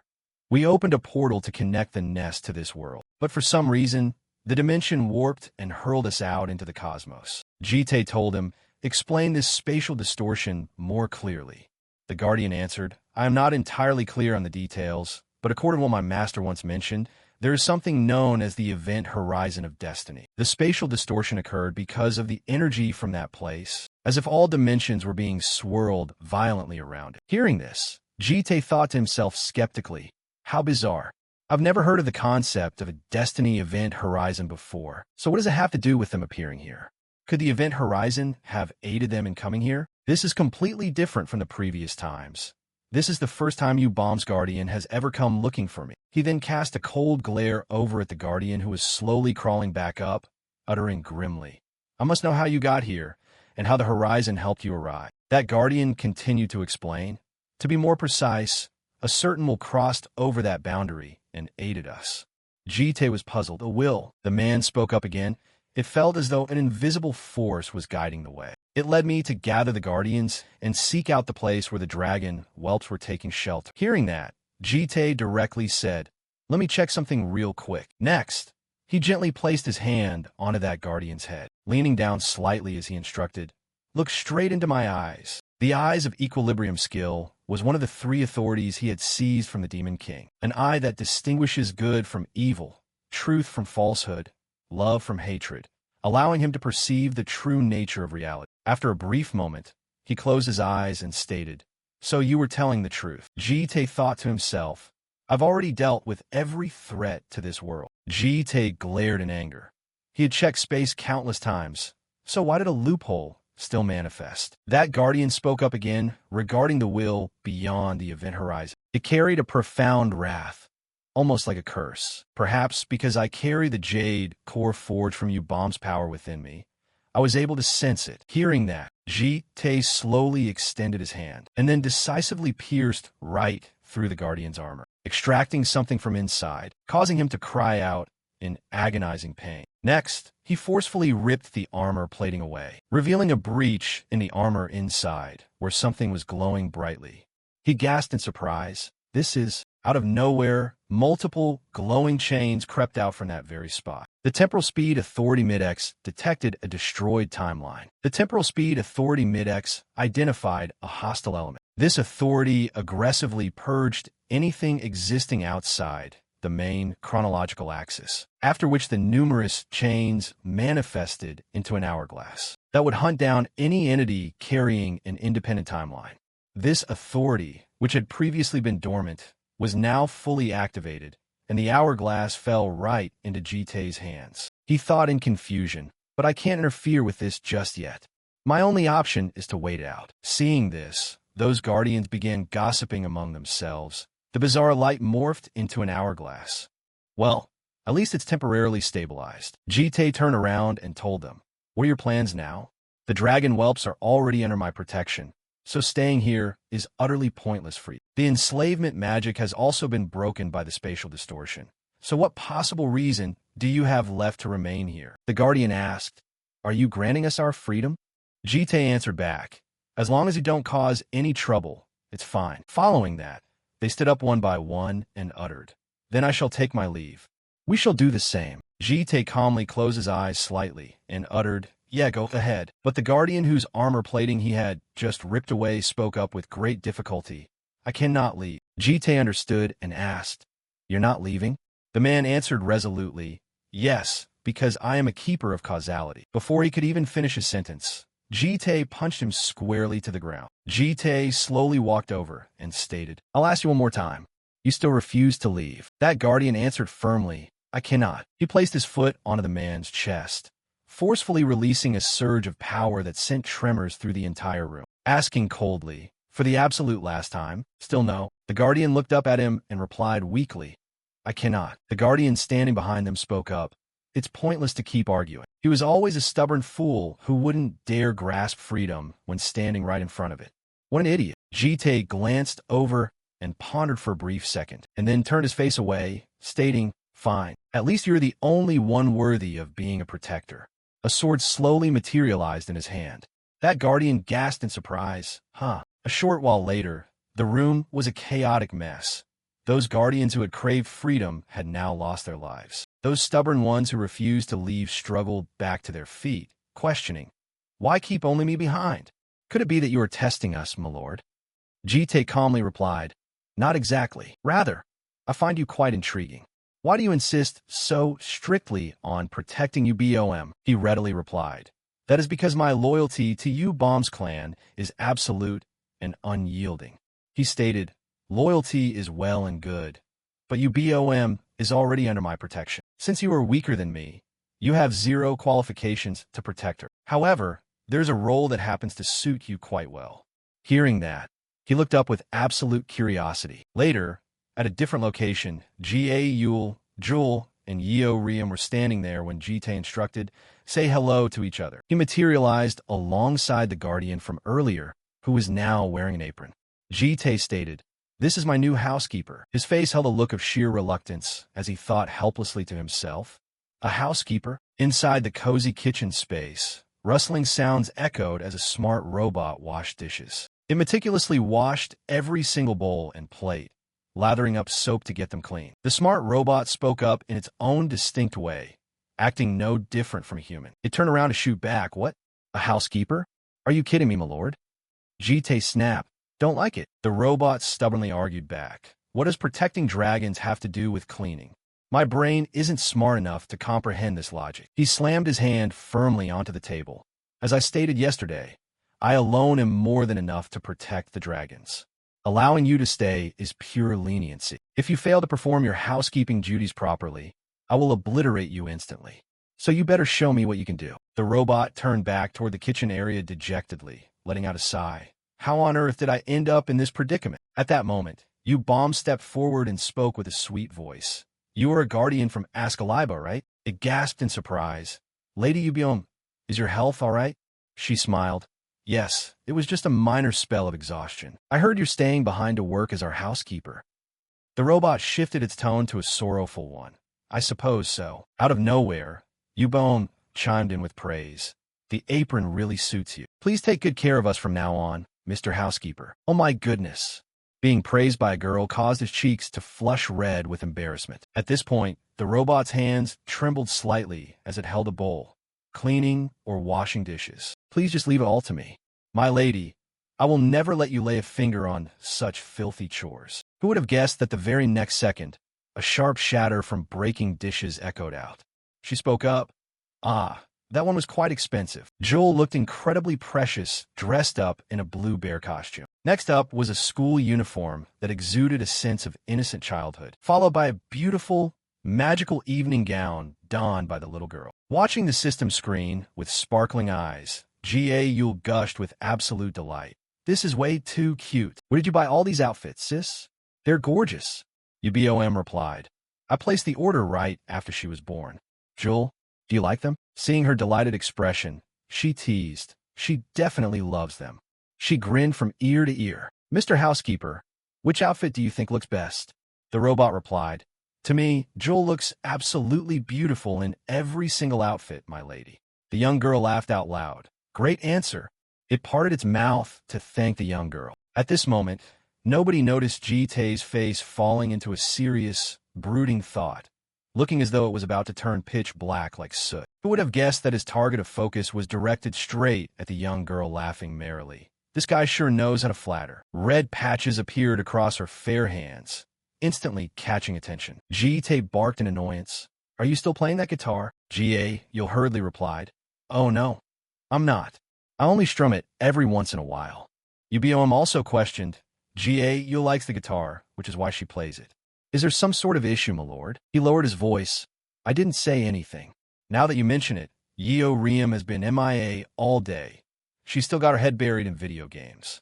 Yeah, she stammered. Yeah, I guess so. The helper robot spoke up. Actually, I was planning on cleaning her room earlier, but I got kicked out. But her face was just so pale. I'm really worried. Her complexion was completely washed out, miss. Riem snapped. Mind your own business. Beat it, you shorty. Seeing the robot recount the situation like that, Yubom finally said she probably just stayed up all night watching movies. Jitae's narrow, long eyes glanced at her, as if there was something he wanted to say. And then, with a stern look on his face, he walked over to the front of Riem's room. Those eyes grew even angrier as he looked inside, as if he had caught sight of something completely shocking. Empty beer bottles were scattered carelessly across the floor, alongside a horrifyingly massive pile of cigarette butts in the ashtray. At that moment, Riem had a cigarette hanging from her mouth, chewing loudly on a piece of meat as she spoke up. What? Suddenly, Tae cut her off. I just came to check if you were still alive. Right then, a voice echoed from the TV screen. For the motherland. He stared at the screen skeptically and asked, have you been watching this the entire time? Riem asked in surprise. Have you ever even watched it, sir? Tae said bluntly. Never. She enthusiastically introduced it. There are 7 parts to it, but the plot is terrible, and the world building is pure garbage. Tae said in a low voice, then stopped watching it. Riem furrowed her brows. Oh, really? Wow. You're a real genius, aren't you? Suddenly, he turned his back to leave and reminded her. Come on out. We have something to discuss. After that, Tae gently cradled Juel in his arms and gave instructions. All right, from now on, we're doing a deep clean. Hearing that, Riem immediately complained. Huh? A deep clean? You'll ask curiously. Why all of a sudden? He explained in a firm voice. Even though you guys aren't ordinary humans, since you're living in the mortal world, you need to maintain proper hygiene. Especially Riem and Juel. Your rooms are a disaster area. Finding herself called out like that made Juel scream at the top of her lungs. How? How did you even get into my room? My mom taught me never to trespass into someone else's nest without permission. Tae casually retorted with a sarcastic question. Did she also teach you to live like a slob? The little girl cried out. That is totally besides the point. He said with a serious look on his face. The maid will handle the living room and kitchen, but you clean your own bedrooms. Riem stood up and picked her nose. That's ridiculous. We already have a maid, so why do I still have to clean? Seeing this, Juel grimaced in disgust. Ew, that's so gross. She quickly wiped her finger right onto Juel's face. Oh, really? This is for you then. Right after that, Juel's piercing scream echoed through the entire house. After Riem left the room, Juel held her face and threw a massive crying fit. Sister, I absolutely hate dirty things. Riem fired back with another sarcastic jab. You claim you hate dirty things, yet you keep your room looking like a pigsty. Hey, shorty, I'm gonna go work out now. So tidy up my room for me. I'll inspect it when I get back. The robot quickly replied, Yes, ma'am. And Yubom also stood up. I already cleaned mine yesterday. I'll head out to the evening market now. Since our household has grown, I should cook up a feast. Hearing her update, Tae nodded vigorously.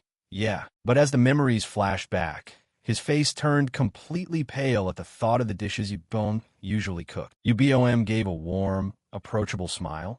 Oh, is there anything specific you'd like to eat, sir? Anything you're craving?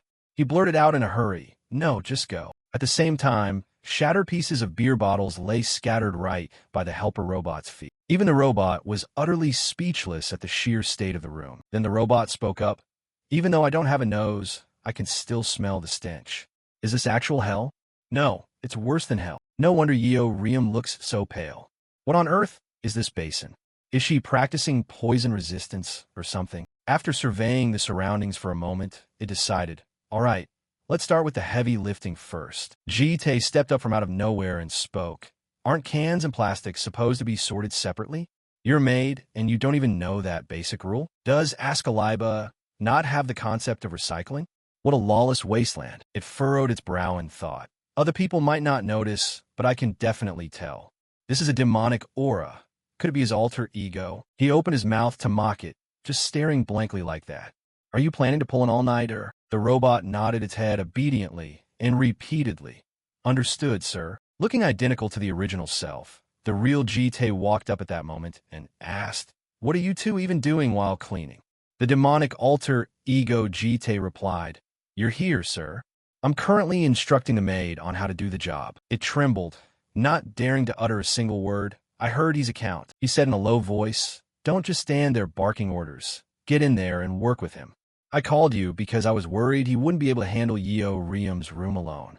The alter ego Jite stood there dazed. "Me, sir?" Over by the workout machines, Yeo Riam, dressed in her athletic gear, was focused on lifting weights. Yubom was diligently picking out fruits to bring home for cooking. On this side, Juel was frantically trying to stuff clothes into her closet. Everyone was bustling around, working up a sweat to get the house sparkling clean. The sky had shifted into a stunning blend of orange and yellow, casting a beautiful glow over Jite's estate. The demonic alter ego Jite came over to report. "It's all taken care of, sir," he replied. "Excellent. Here is where you need to go next." Caught off guard by whatever he saw, the alter ego Jite asked in shock, "This is..." The computer screen displayed a satellite view of the Northern Hemisphere. The alter ego Jite spoke up. "Moscow," he explained, "the invisible ghost organization is currently researching a comet-type super ghost entity here. Once you finish wrapping up this week's police duties, fly out to Russia." Jite emphasized, "Find Prototype X for me, no matter what." The alter ego Jite responded clearly. "Understood. I will prepare immediately." At that moment, Yubom walked in with a bright face and a radiant smile. "I'm home." The robot gave a gentle smile. "Welcome back, miss." Juel eagerly piped up, "Wow, sister, you bought so much stuff." Yubom, carrying bags in both hands, replied, "We have so many mouths to feed now, so of course I have to cook a ton." The alter ego Jite stepped forward and said, "Yubom is back. Please excuse me."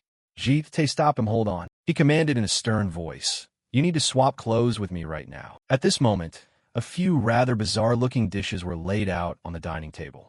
Yubom spoke up, "Enjoy your meal, girls." Juel stared intently at her soup bowl. "This soup tastes just like the ones back in Askaliba."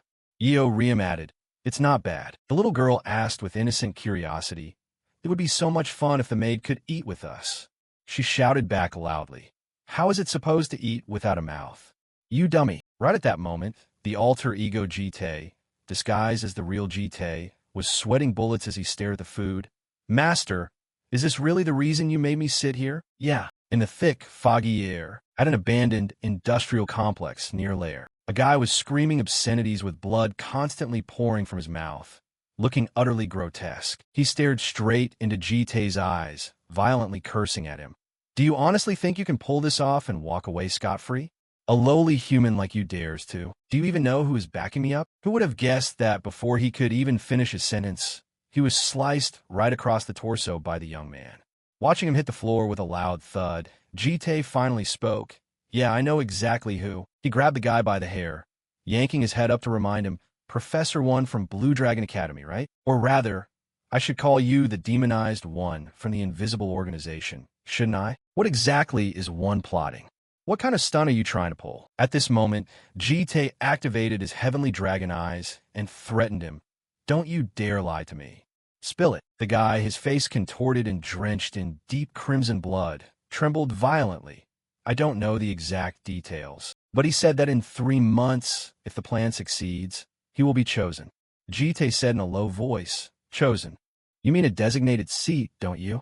The guy quickly replied, "Yes, that's right. A designated seat refers to only 4 elite demonized humans chosen by the invisible organization. Normally, demonized humans operate in small groups, but those who attain a designated seat command their own military forces and reach the absolute highest tier in the demonized hierarchy.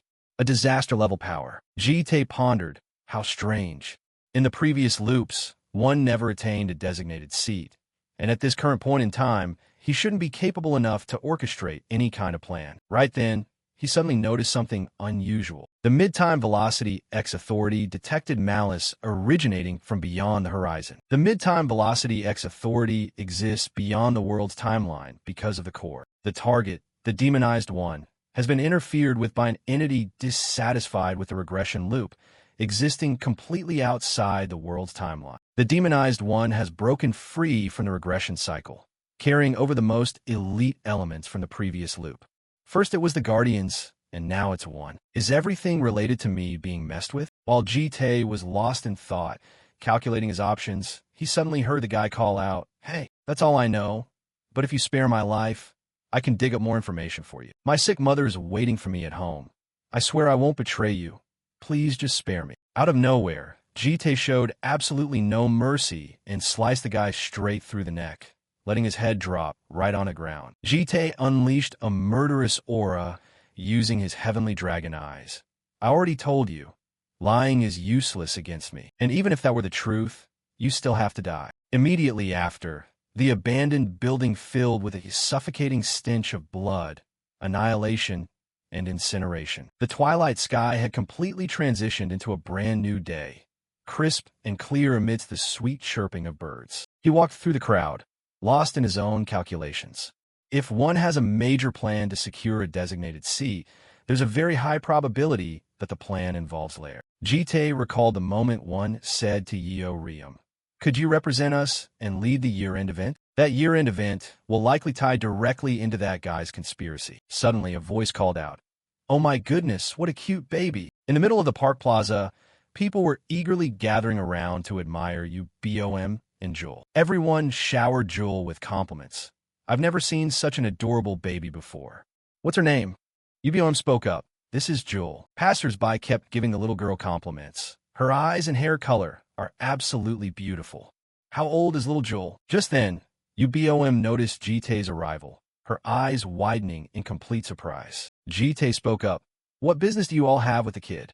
The sheer sharpness of his gaze made everyone back off, shaking their heads in fear. "Oh, it's nothing," Yubom softly asked. "I haven't seen you all day." "Where did you go, sir?" He replied, "Just running some errands." "And why are you out with Juel?" She tilted her head and answered, "I've been sick lately, so I haven't had time to play with her. And school starts tomorrow, so I was worried we wouldn't get a chance to hang out like this again."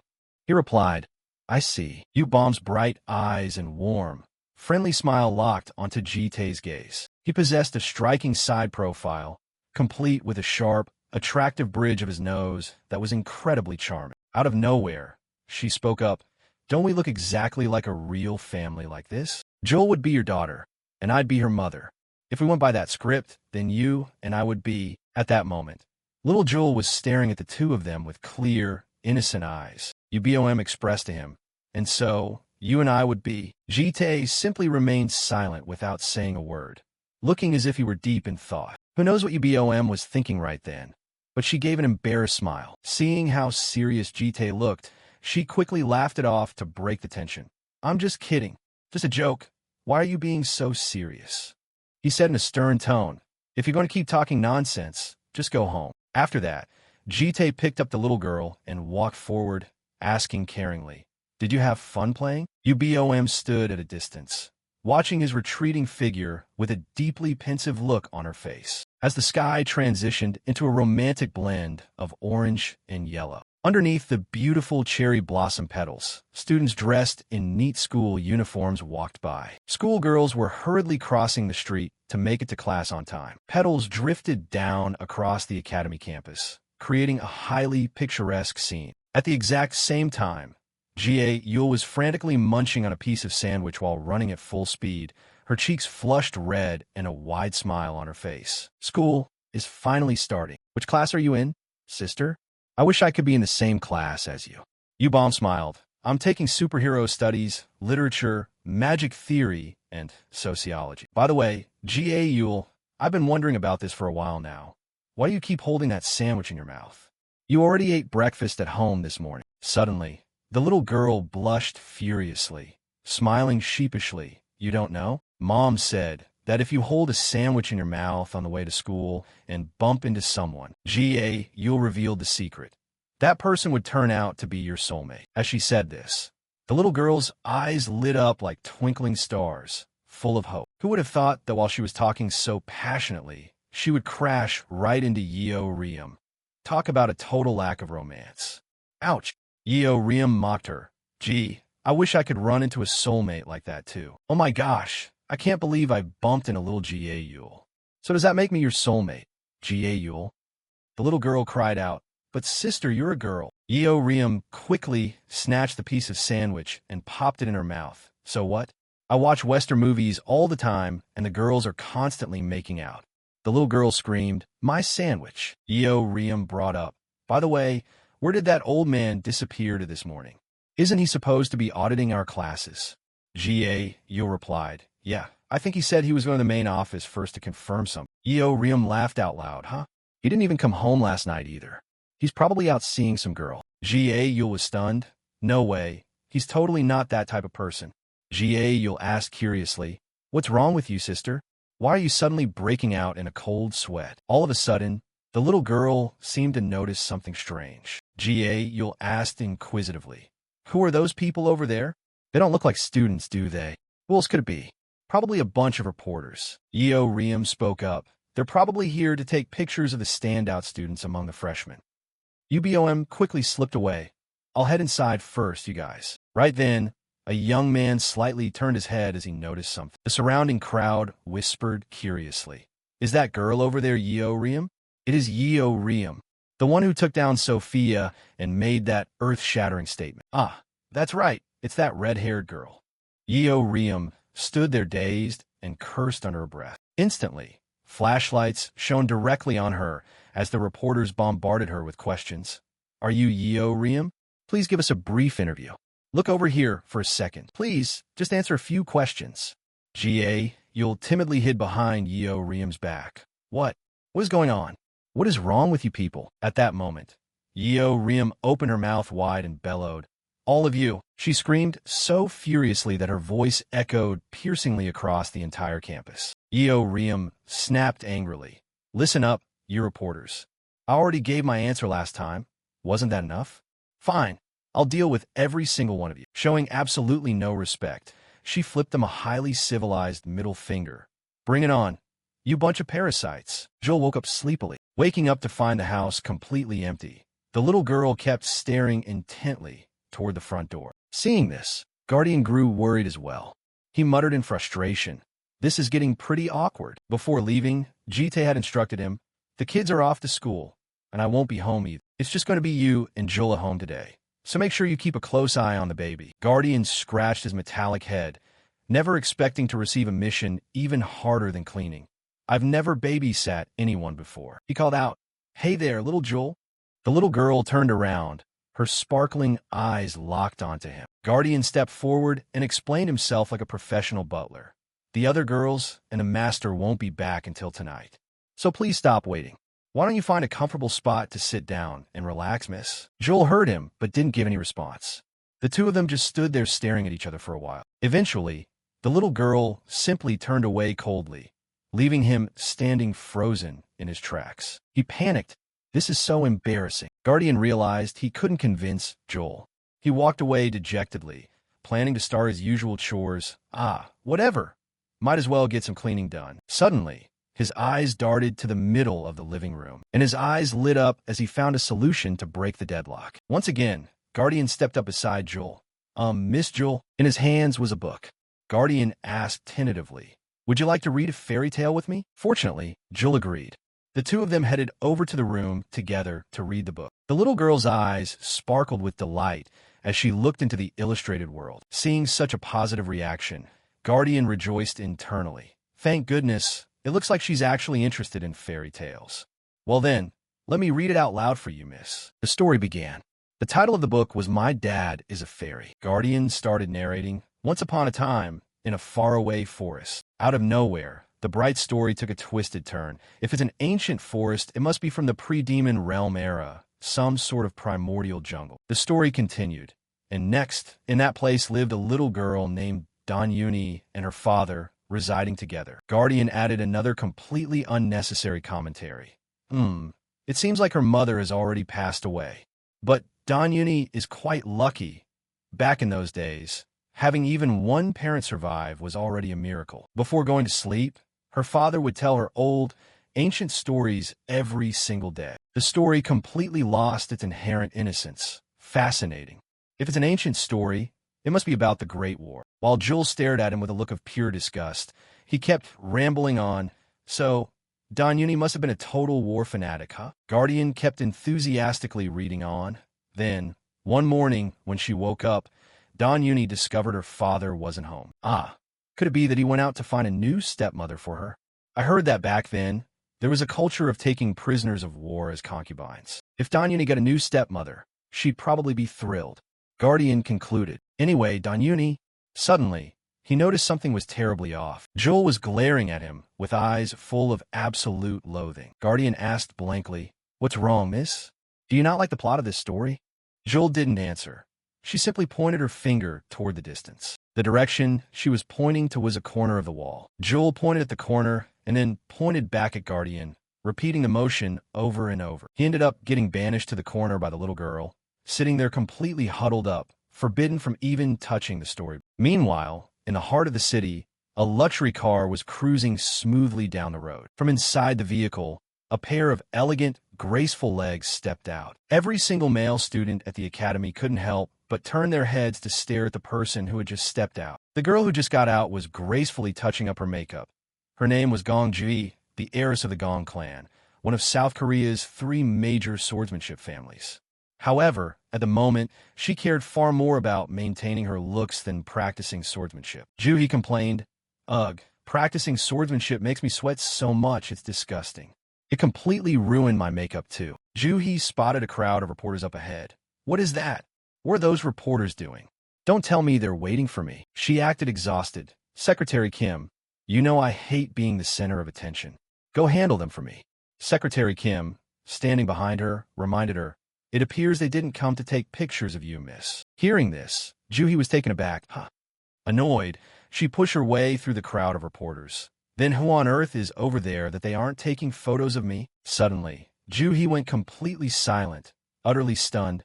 Holy crap, she's gorgeous. The ones being swarmed by the press were Yeo Riem and Jie Yul.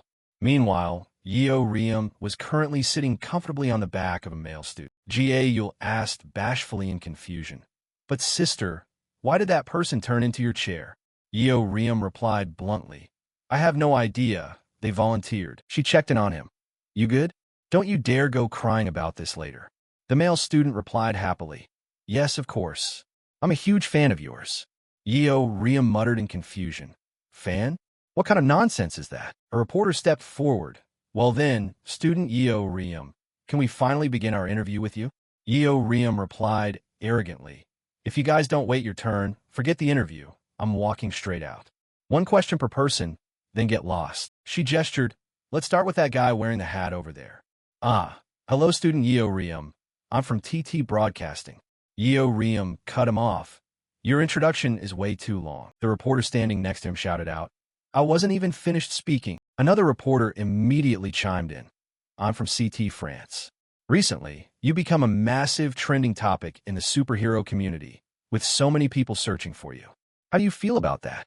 She answered sharply and concisely, moving right along like a robbery. Yet another reporter approached her. "Are you aware that a fan cafe was just set up for you? Please say a few words to your fans." The guy currently kneeling on the floor rejoiced. "The reward is finally here." She paid it very little mind. "Oh, so it's this guy. You claim to be my fan? You people are completely insane." Next, another reporter introduced himself. "I'm Park Kong-ho from Jisan News." A strange, foul odor radiated from his chubby body. He kept wiped away his sweat continuously. "What exactly did your statement back at the Blue Dragon Academy interview mean?" Yeo Riem answered while pinching her nose. "You already know, so why are you asking? Is that the only thing filling up your brain?" She whispered under her breath. "Ugh, what is this awful smell?" He kept pressing for answers. "Don't be like that. Please give us a clear explanation. Out of all the words available, why did you choose that specific phrase, young lady?" Yeo Riem furrowed her brows in deep irritation. The reporter looked at her with a perverted expression. "Is there some other hidden meaning?" Yeo Riem didn't let it slide and immediately cut him off. "Hey, reporter," Yeo Riem challenged him. "Do you want to do that with me?" Kong-ho asked blankly. He stammered. Don't be like that." Yeo Riem's face darkened. "You know, I was just kidding. You knew it was a joke, so why are you still asking twisting questions?" Seeing her angry, The reporter still refused to stop. Maybe student Yeo Riem is still young, so you don't understand, but journalism is inherently this kind of profession. So if you cooperate well, I'll write a decent article for you. Furious, Yeo Riem lunged forward and grabbed the reporter by his collar. Oh my God, buddy, do you seriously think I can just tolerate you forever? From behind, Juel panicked. Hey sister, ignore them. Let's just go inside. Kang Ho's camera was still perfectly capturing every single moment of Yeo Riem. He rejoiced internally. Yeah, keep being aggressive like this, that's the only way views will explode. But he still felt a bit regretful. Should I provoke her just a little bit more? No sooner thought than done. He continued to mock her. If you keep acting like this, I'll be forced to write the article based on my own interpretation. For instance, Yeo Riem, the center of public attention, demands sexual relations with a reporter. Yeo Riem clenched her fist tight. Yeah, go ahead and write it. She lunged straight at the reporter in a blind rage. But before that, you're going to die by my hands. Juel chased after her, trying to stop her. Yeo Riem. Suddenly, her punch was blocked. Jite had appeared just in time to handle everything before Yeo Riem could let things go too far. Juel breathed a sigh of relief. You got here just in time, sir. Jite looked at Yeo Riem and asked, You just got here and you're already causing trouble? Yeo Riem screamed out loud. That's not it. It's because that pig over there. Seeing that Yeo Riem was completely unable to calm down, Jite decisively picked her up and carried her off to another spot. Yeo Riem resisted, but it was futile. What the hell? Let me down, Jite announced to the reporters.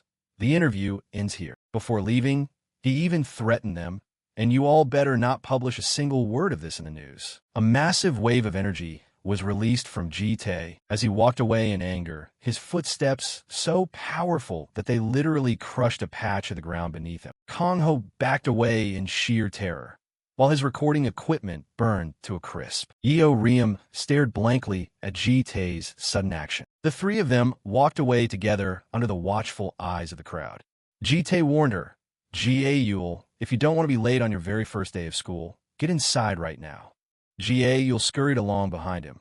Yes, sir. Gong Juhi witnessed the entire scene. She was stunned. Did you just see that? Secretary Kim understood her vibe. Should we investigate their family background? But Ju didn't care about that. Where on earth did that bust-a-blonde girl come from? Inside the classroom, the teacher began to introduce himself. The professor smiled cheerfully. Welcome, Academy students. I am your swordsmanship instructor, Kaido. Today's lesson will cover the history of swordsmanship and the proper mindset when holding a sword. Yeo Riem watched in utter boredom. What? Mindset when holding a sword? Just hurry up and teach us how to fight already. Jite appeared surprised. Well, this is actually unexpected. I thought you'd find school too boring and run away immediately. She sighed. What are you talking about, sir? I've sat through movies that were completely mind-numbing just to see them through to the end before. She spoke with a serious tone. I have to work hard until the day I beat that bunch of top instructors wearing hats. Just you wait. The day will come when I crush him. She questioned him. By the way, why are you taking classes with me? Go follow the other kids around. Jite casually replied. You know the reason far better than I do. Yeo Riem raised an eyebrow. Oh wow, I didn't even cause any trouble. I've been super well behaved lately. Jite reminded her. Did you already forget about trying to beat up that reporter a moment ago? Yeo Riem flinched. She still tried to make excuses. It's because that pig kept annoying me, constantly trying to drive me crazy. If you were in my shoes, you wouldn't have tolerated it either. While speaking, Yeo Riem scooched closer to Jite, but he warned her, Don't lean on me. It's hot. Yeo Riem playfully provoked him. What's wrong? Men are usually head over heels for this kind of physical contact. Or are you just shy? Facing Yeo Riem's teasing, Jite simply remained silent. Yeo Riem didn't get the reaction she was hoping for, leaving her completely disappointed. Yeo Riem slumped onto the desk. This is so boring. Only then did Jite speak up. Studying is inherently boring. Yeo Riem denied it. It's not the studying, it's the way you talk, sir. She lay face down on the desk. For a kidnapper, you're not interesting at all, Yeo Riem recalled. At first, I thought you weren't normal either, thinking that there would be days filled with massive dopamine rushes waiting ahead. Yeo Riem pouted. But I never expected you to play this kind of happy family game. Jite replied. The things that happen on your commute to school are already thrilling enough. Remembering what happened earlier, Riem got annoyed. Not that kind of frustrating drama. It needs to be fighting, killing, and getting drunk on the thrill of victory. Suddenly behind her, the instructor's voice rang out. Oh ho! It seems student Riem here is absolutely itching for some action. Times like this, your teacher happens to have a great solution. The teacher proposed, stay behind after class along with your guardian.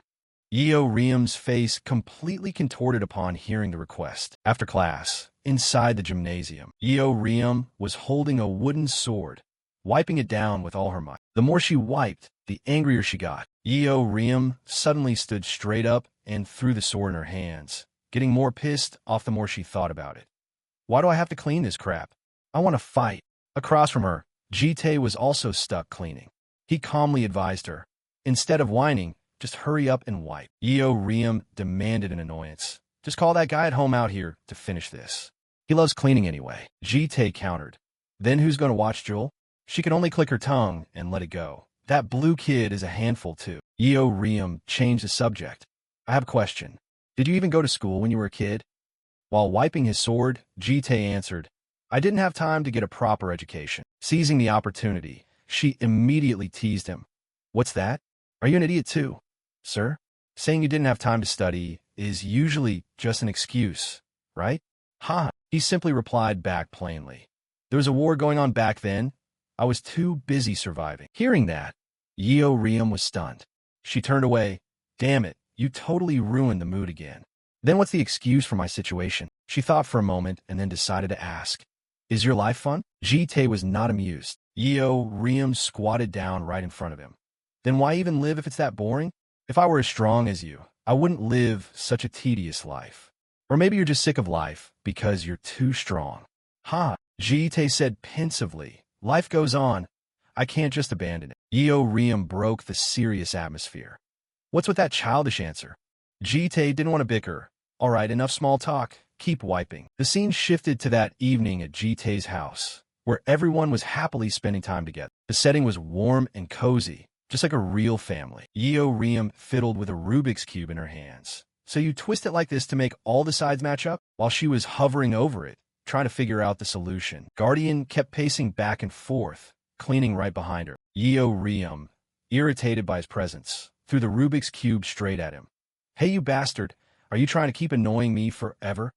Guardian, completely caught in his usual timid state, stammered, I'm sorry. After venting her anger, Riem slumped onto the couch. Guardian sadly walked away to clean another area.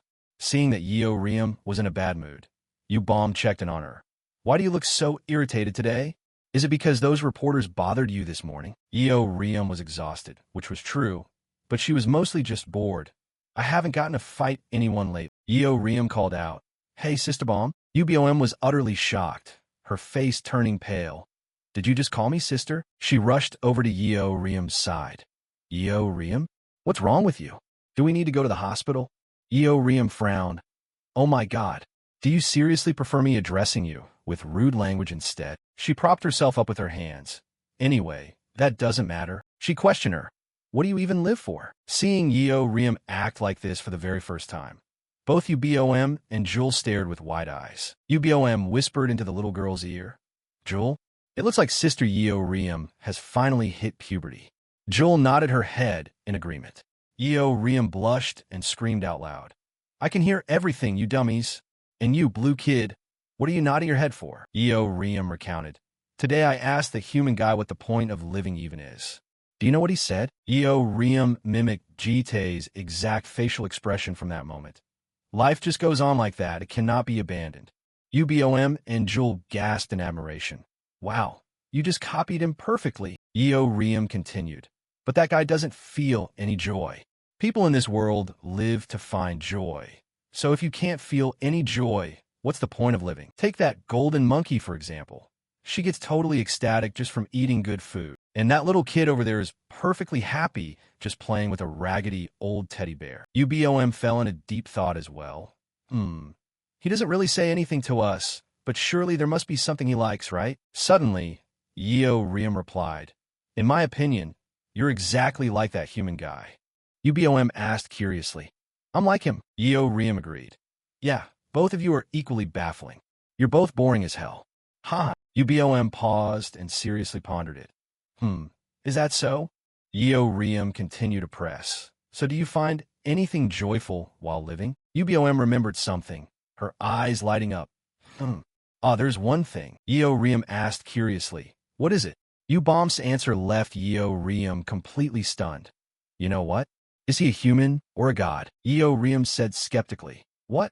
You can tell just by looking at him that he's a textbook, cold-blooded psycho.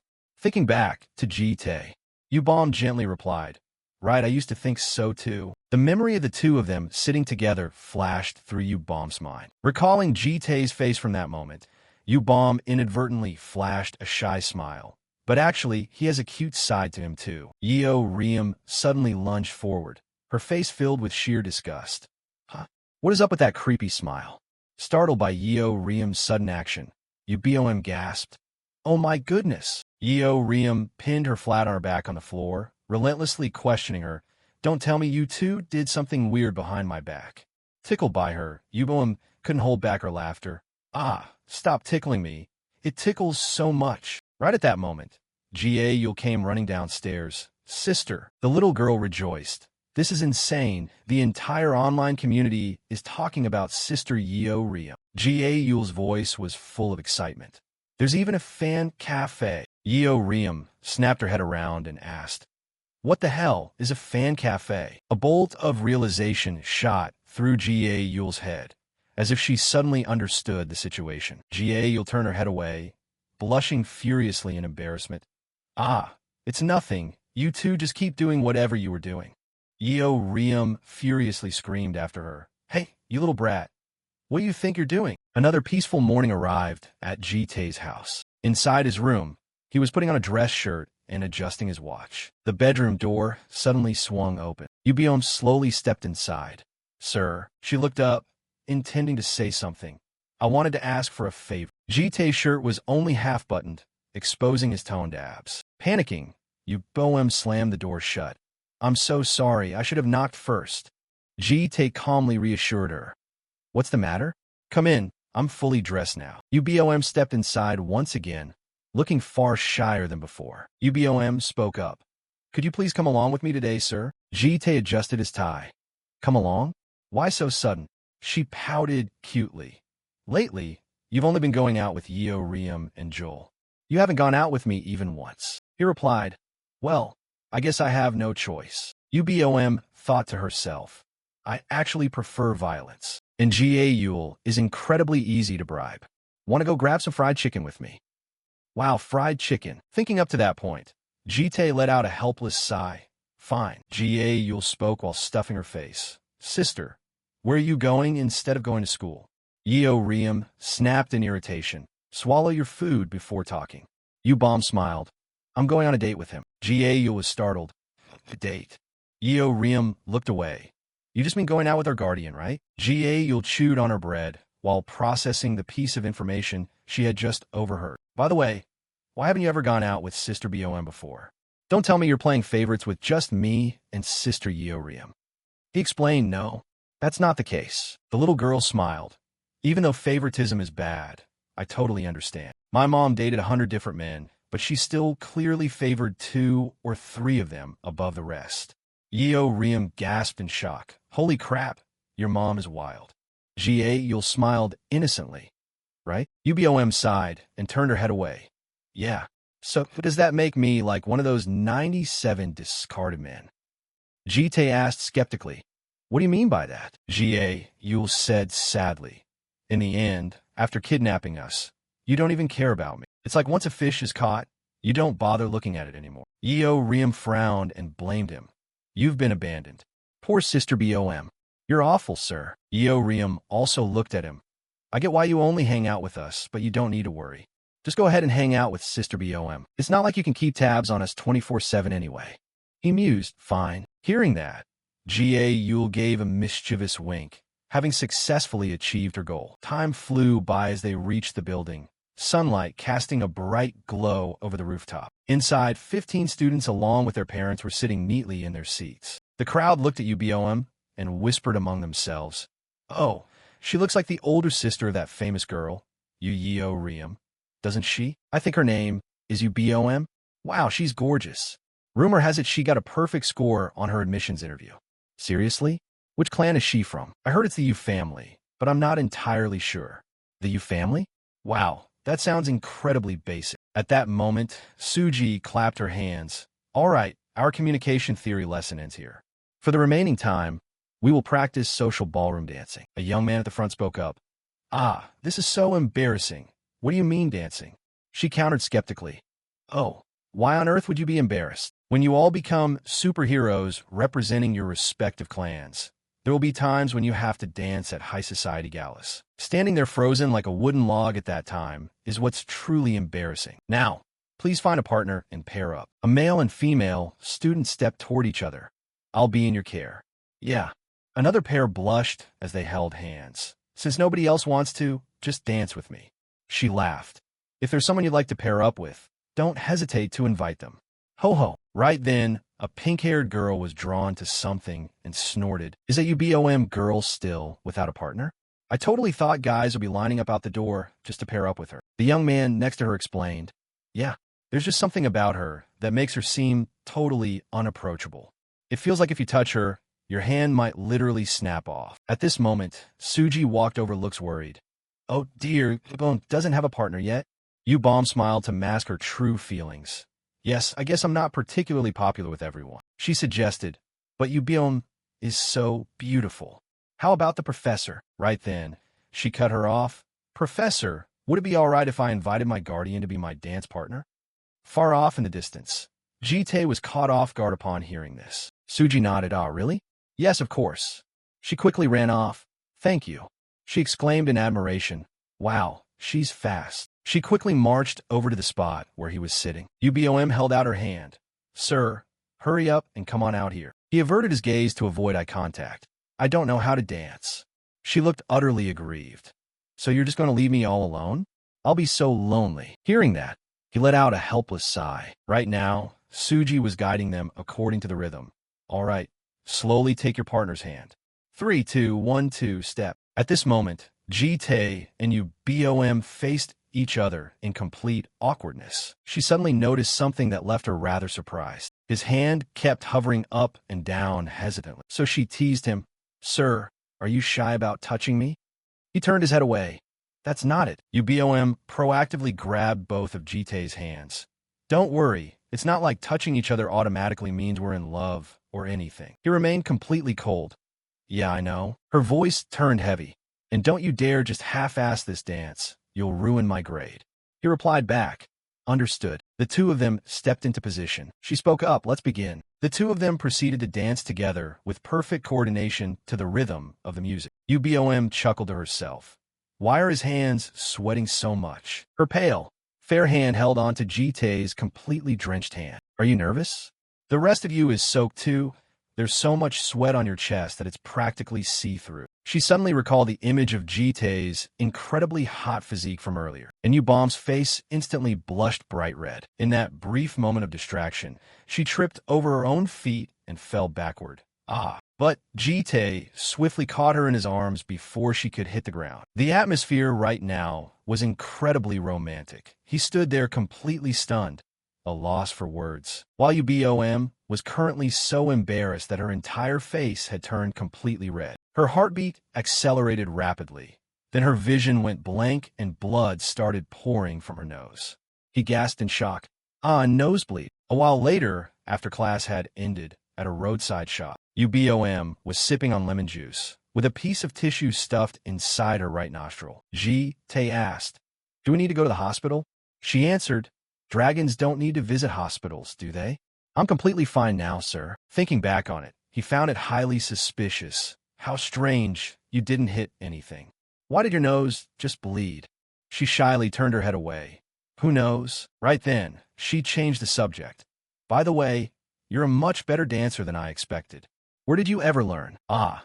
Hearing Yubom's question, Jite immediately sank deep into thought. Memories from the deepest corners of his soul surged up, making his gaze turn significantly cold. In some faraway place, a girl was guiding him through the steps, All right, 1-2, slow down. Her face flashed a cheerful smile. Not bad. Keep this up and you'll be a pro in no time. Captain. Jitae's silhouette reflected onto the ground, creating a deeply melancholic scene. Then he replied, I've never learned. Hearing that, she went silent, saying nothing more. Yubom slowly pulled the cotton plug out her nose. She stood up and asked, Now that class is over, are you busy with anything, sir? Jitae replied back, I have nothing. She tied her hair up. Then let's go do something fun together. The full moon cast its radiant glow through the pure white clouds. In Moscow, Russia, at the research facility of the underground organization Invisible, warning signal lights flashed frantically as alarm sirens wailed deafeningly. A silhouette dashed away at full speed, leaving behind a trail of dead guards. She gritted her teeth. Damn it, damn it, damn it, fucking hell. Where on earth did that monster crawl out from? The number of people stationed here isn't even enough to slow it down. I have to get out of here and protect headquarters. Right at that moment, the Guardian materialized right behind her. Where are you rushing off to? She stared at him in utter shock. What do you want? He replied coldly. Master, I am searching for something. An elite commander class XY demonized human. Where is he? She screamed furiously. Do you honestly think I'll talk? Just kill me. The Guardian used shadows to seize her by the neck. After killing countless demonized humans, I've realized one thing. When hovering on the brink of death, your instincts will take over. But when the pain becomes too intense, you end up thrashing around like a puppet with its strings cut. Do you wish to dance a few steps beneath the moonlight as well? Vera lay collapsed in a pool of blood, as the Guardian completely knocked her out, before transmitting a signal to report to Jitae. Master, an image of a girl with one leg bound appeared. The X-type prototype has been transferred back to the Invisible headquarters as a test subject. And this time, the X-type is a female model, completely different from all previous versions. He listened intently to the information. Then Jitae asked, The chief researcher you took care of earlier was Vera, right? He replied, Yes, master. He ordered, Disguise yourself as him, infiltrate the Invisible, and find out XD's real identity. The Guardian replied, Understood. After cutting the signal, Jitae thought about the scene of numerous villainous-looking demons acting anxious. The Super Commander Demon, Prototype X, is a creature possessing a special ability to connect the minds of a massive number of demons. The longer it exists, the more demon consciousness it absorbs, becoming unimaginably dangerous. He recalled the demons that died at his hands. That's why I always prioritize eliminating Prototype X in every cycle. But this time, the information differed from previous cycles, throwing a wrench into the hunt. Jitae pulled out his authority, and a notification popped up. The Mid-X Time Acceleration Authority is reading malice from the horizon of destiny, scanning for an existence outside the timeline. Watching the notification continue its scan, he thought, X changing its shape must be due to the malice the Guardian mentioned. Jitae gripped the authority tightly. All I need to do is kill off all the jerks ruining this life. Just then, Yubom called out, Hey, come over here for a second. He walked over and asked, What? She kept insisting, Hurry up, hurry up. Jitae was taken aback. As he looked at Yubom, slightly parting the curtain to show him the lingerie she was trying on, shyly asking, Can you see it? Does it look good on me? He snapped his head away. What on earth are you doing? Yubom smiled and replied, Summer is right around the corner. What's wrong with buying one? Huh. She even invited him. It's hard to see from over there. Come inside, so you can get a better look. Acting completely indifferent, he said, You said we were going out to have fun, and now you're dragging me into this nonsense? Yubom said bashfully, What do you mean? I'm having fun. As if realizing something, she asked, Huh? What kind of weird things are you thinking about? Adults are so hard to understand. Jitae replied, Don't push my buttons. Afterwards, as the two of them went for a walk, Yubom wouldn't let the previous matter go. Hey, be honest, you wanted to look back there too, didn't you? He denied it, no. She continued to tease him. Oh, come on, there's no way you didn't want to look. Yubom gave a bright smile and said, I really should have bought it. Jitae said, You've messed around enough, let's head back. She spoke up, Actually, I came here by gift for the kids. He repeated, Gifts. Yubom thought about Juel and the teddy bear, then expressed her wish. Yeah. Did you know Juel's teddy bear is completely torn to shreds? So I'm planning to buy her a new one and grab some gifts for the other kids while I'm at it. Jitae inquired further. What do the others want? She immediately listed them out. Juel only cares about clothes. She doesn't care about anything else. Maybe I should buy her a nice wallet, so she won't feel self-conscious when hanging out with her friends later. He asked again, what about Yubom? Thinking about what Yubom wanted to buy, Yubom gave a forced smile and replied, Yubom said yesterday there was something she wanted to buy. She recalled the girl's tone at the time. I saw this while watching a movie the other day. Buy it for me. Yubom figured that the item was a bit eccentric. Then, as the two of them split up, she said, all right, I'll go look for gifts for Juel and Yubom. You help me pick out something for Juel. Tae readily agreed. Sure. Yubom watched him walking ahead. She secretly asked herself, is it going to be okay? At the toy and toy stuffed animal shop. The shopkeeper was at the counter, lost in thought. She looked at Tae, guessing his age to be late 20s or early 30s. With that build, is he a model or a soldier? He's pretty good looking too. He remained completely absorbed in choosing a teddy bear, unaccompanied by anyone, looking cluelessly at the children's toys. The shopkeeper thought complacently. He looks exactly like the type of customer who's easy to rip off. I caught myself a fat fish. She cheerfully went out to ask, oh, are you buying a gift for your little one? How old is your child? Tae replied, around 4 years old. The shopkeeper flattered him. Oh, that's the cutest age. Is a little girl your daughter? He responded, not my daughter, but she's a little girl. She walked over and patted Tae's shoulder, praising him. So she's your niece? It's rare to see uncles picking out gifts for their nieces themselves. Your little girl is going to love this. Then she continued, but you're lacking a bit of tact. The shopkeeper pressed a toy stethoscope against his chest. Then she said, for a 4-year-old, you should buy role-playing toys like this rather than dolls. This kind helps you play with her and build family bonds. Meanwhile, in her head, she marveled, wow, his body is so toned. She enthusiastically pitched, oh, if you buy this Dr. Playset, I'll give you a 10% discount on the other sets. Seeing him pick up the toy, the shopkeeper asked, would you like to take a look, sir? Tae imagined Juel playing around with a syringe, and he said, yes, please. Hearing just that, the shopkeeper was thrilled, thinking she had hit the jackpot. In the end, Tae bought a mountain of gifts, and she kept saying, it looks like a lot, but it's absolutely essential for the child's psychological development. You won't regret it. He handed over his card, and the shopkeeper asked, paying by card, sir? Tae just gave a nod. Looking at the card, she was stunned. Thinking about the value of the card in his hand, which was a VIP black card reserved only for the upper echelon, she thought, no wonder he bought whatever I suggested. The shopkeeper admired his handsome looks, secretly calculating, the more I look at this guy, the more attractive he gets. He probably doesn't have a wife. Maybe I should use this chance to hit on him. She bashfully probed, excuse me, sir, do you have a girlfriend? Suddenly, Yubom appeared, wrapping her arm around Tae's and calling out, hey. She asked, are you planning to buy this entire pile? The shopkeeper guessed. Could she be his girlfriend? Looking at Yubom's outfit, she thought, wait, that's a cadet uniform. So the two of them are still conversing casually. Yubom asked, what are you planning to buy for our Juel? He replied, a teddy bear. She said, then why did you pick out all this random junk? The shopkeeper chimed in, so you're buying it for your younger sister?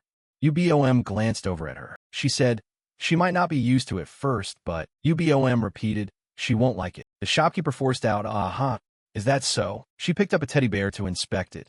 This one might be good. Yubom looked at the bear and continued, it looks like her old bear, so she won't feel out of place. Tae added, I intended to buy that one from the start. She said, shouldn't this get a VIP discount? At home, Juel and Juel both widened their eyes in delight. Wow, look at all these gifts, they politely asked. Are these really for us? Holding her new wallet, Juel was absolutely thrilled. I was actually planning to buy a new wallet. I love you guys so much. The little girl looked at the gifts everyone received and asked with curiosity. Juel got a teddy bear. What gift did Yubom get? She replied, my sister. With a pair of handcuffs in her mouth, she said adult toys. She invited, hey, yellow monkey, come over here. I've got a really fun game. Juel quickly declined. I don't want to play. The little girl was scared to the point of crying, Meanwhile, the little girl being held in his arms expressed her emotions through the physical contact. Yubom spoke up, this is for you. Tae opened the gift box. This is, she said, I noticed you always wear that same old tie every single day, so I bought this for you. Yubom added, Once I start making money, I'll buy you a whole suit. He looked at the gift. Thanks. Jite asked, why didn't you buy anything for yourself? Yubom replied, oh, I did buy one thing. He was curious. What did you buy? She shyly thought of the lingerie and said, I'll show you later. A few weeks later, Guardian tiptoed inside. He asked formally, did you call for me, sir? Jite instructed, I'll be away for 3 days. Make sure to take good care of Juel. Guardian said, are you going far, sir? He glanced at the bed and replied, yeah, Yeo is fast asleep, drooling. Jite continued, Yeo will be coming with me too. The next day, everyone was packed into the main lobby, waiting. A young man among them spoke up. It's finally starting, the mock battle against the demons. As soon as he finished speaking, a purple circle gradually expanded. As it turned out, the mock demon war was a survival battle lasting 2 days and 3 nights inside a virtual space. Cadets would move in teams of 3 under the command of a representative guardian called a tactical operator. These operators originally held the position of navigators in superhuman squads that hunted monsters. Here, the guardians would assume this role. Jite was also present right there at that moment. Next to him, Yeo rested her chin on her hand as she sat, sizing up this year's participants. Oh brother, look how tense those kids are. Mediocre brats like that don't have any real combat experience. This earned her a reminder from Jite. Hey, Yeo, this isn't the time to show off. Hearing that, she grumbled in dissatisfaction. Fine. He continued. This isn't a solo match. You have to cooperate as a 3-person team. Yeo sighed. I know, but we have to pick teammates who actually fit. Suddenly, she noticed a group nearby as a guy and a girl walked up to them. The guy scratched his head and asked, if you don't have a team yet, do you want to team up with us? Yeo lost her temper and snapped. What the hell? Beat it, you weaklings. But Jite calmly asked, what are your names? The young man replied, I'm Hisaki Sojiro. The girl also spoke up, I'm Kimji. Both of them bowed deeply and politely at the same time. Sojiro sincerely promised, we'll do our best not to get in your way. Yeo maintained her irritated attitude. You brats, didn't you hear me tell you to beat it? Internally, she thought, they look incredibly weak. Yet Jite gave a brief agreement, fine, which made Yeo scowl, huh? Who gave them permission to join our team? So Jite said, if you don't like it, go find your own teammates. Amazingly, the girl lowered her voice. Well, that's too much of a pain. Seeing this display, Sojiro and Kim Jin stood frozen in shock. In the end, Yeo had no choice but to bear with it. Hey, you weaklings, if I'm fighting and you guys get in my way, you'd better watch out. Sojiro said happily, thank you. But suddenly, a hand came flying in, striking the young man hard on the head, making Sojiro clutch his head in pain. It was Johnny. He glared and warned, hey, you nobody, didn't I tell you already? Flirting right in front of my face like this. Do you want to die? Sojiro was in so much pain that tears welled up. He quickly said, sorry. Then Johnny turned around to taunt Kim Jin. Hey, your boyfriend is apologizing. You got nothing to say? He placed his hand directly on her head, challenging her. Nothing to say? At this point, his friends laughed and said, hey, Johnny, another team's guardian is right there. Toned down the aggression. He sneered contemptuously. So what? Adults don't give a crap about what happens to orphans. And just like that, Johnny pushed his luck, grabbing Kim Jin's hair and mocking her. Hey, you should cut your bangs. You look completely gloomy. She wanted to break free from his grip, but couldn't, only crying out helplessly, stop, don't do that. Johnny smirked triumphantly. Oh man, an orphan who actually dares to talk back. He had no idea that Yeo had already stepped up right beside him. She said softly, what do you mean, orphan? Hearing that, he jumped in surprise. In his mind, he thought, this chick is Yeo, that psycho representing the Blue Dragon Academy. Yeo shoved her hands in her pockets and said impatiently, I'm asking you again, what do you mean, orphan? Johnny's eyelid twitched as he recalled the words of his family, the elders in his clan telling him to stay far away from this type. So he immediately let go of Kim Jin's hair, turned around, and explained, you don't know what an orphan is? It's a cadet who doesn't have a guardian. To put it bluntly, trash with no backing. As he spoke, he laughed and pointed his finger at Kim Jin and Sojiro. Yeo scratched her head. So that's it. Dealing with these environmental polluters is such a drag. Hearing her say that, Johnny threw his arm around her shoulder to act close and chimed in. Hey, don't tell me you're on a team with them. Someone as strong as you. Why team up with weaklings? Ahem. Why don't you join our team instead? If you agree, I can give up my spot. His two lackeys were stunned to hear this, and one questioned, Johnny, what the hell are you talking about? But basically, Johnny didn't give a damn. He was just busy calculating, yeah, even though she's crazy, if I can get close to her, it'll be incredibly good for me. Her fighting style matches mine pretty well too. I just need to flatter her a little bit. Right then, a punch landed straight on his face, and of course, Johnny took the full force of it, right before the wide-eyed astonishment of his two lackeys. Along with the pair, Kim Jin and Sojiro. He could only cover his mouth while listening to Yeo Riem curse him out. Hey, you basket head, do you want to die? Who gave you permission to put your hand on my shoulder? Huh? Are you and I close? You dare act like my equal? You insect. At this point, Johnny stood frozen with a distorted face, but inside his head, he was screaming, you crazy bitch, just you wait. And then, surprisingly, he turned his back and walked away, even though Yeo Riem was still hurling insults at him. Next time I see your face, you're dead meat. Kim Jin and Sojiro looked at Yeo Riem in utter shock, while Ji-tae, who was all too used to this, could only let out a heavy sigh. Afterwards, a teacher stepped forward to announce, all right, all cadets pay attention. It was the combat professor, Quit T. Looking rather lazy, he said, now I'll explain the rules. You will be divided into 50 teams, starting from your respective starting points. Activity points, takedowns, deaths, damage. Everything will be calculated into points and ranked live. If you die, you have to wait 3 hours to respawn at a different point.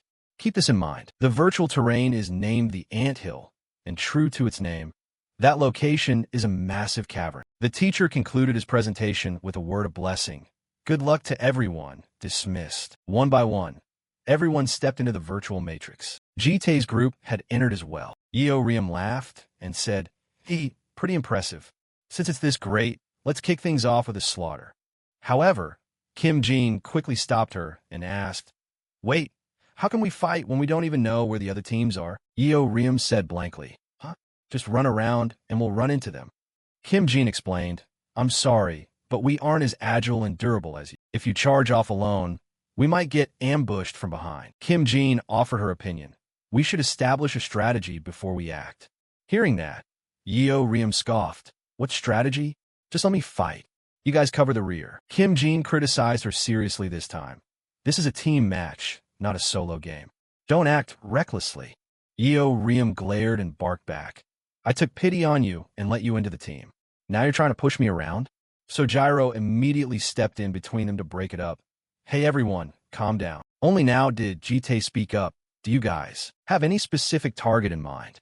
Being asked out of the blue, Kim Jin was a bit startled, huh? Keeping his cold expression, Ji-tae continued. How many teams do you want to take down? Kim Jin replied. How could it be that easy? Every team has a navigator, so it's hard to catch them off guard.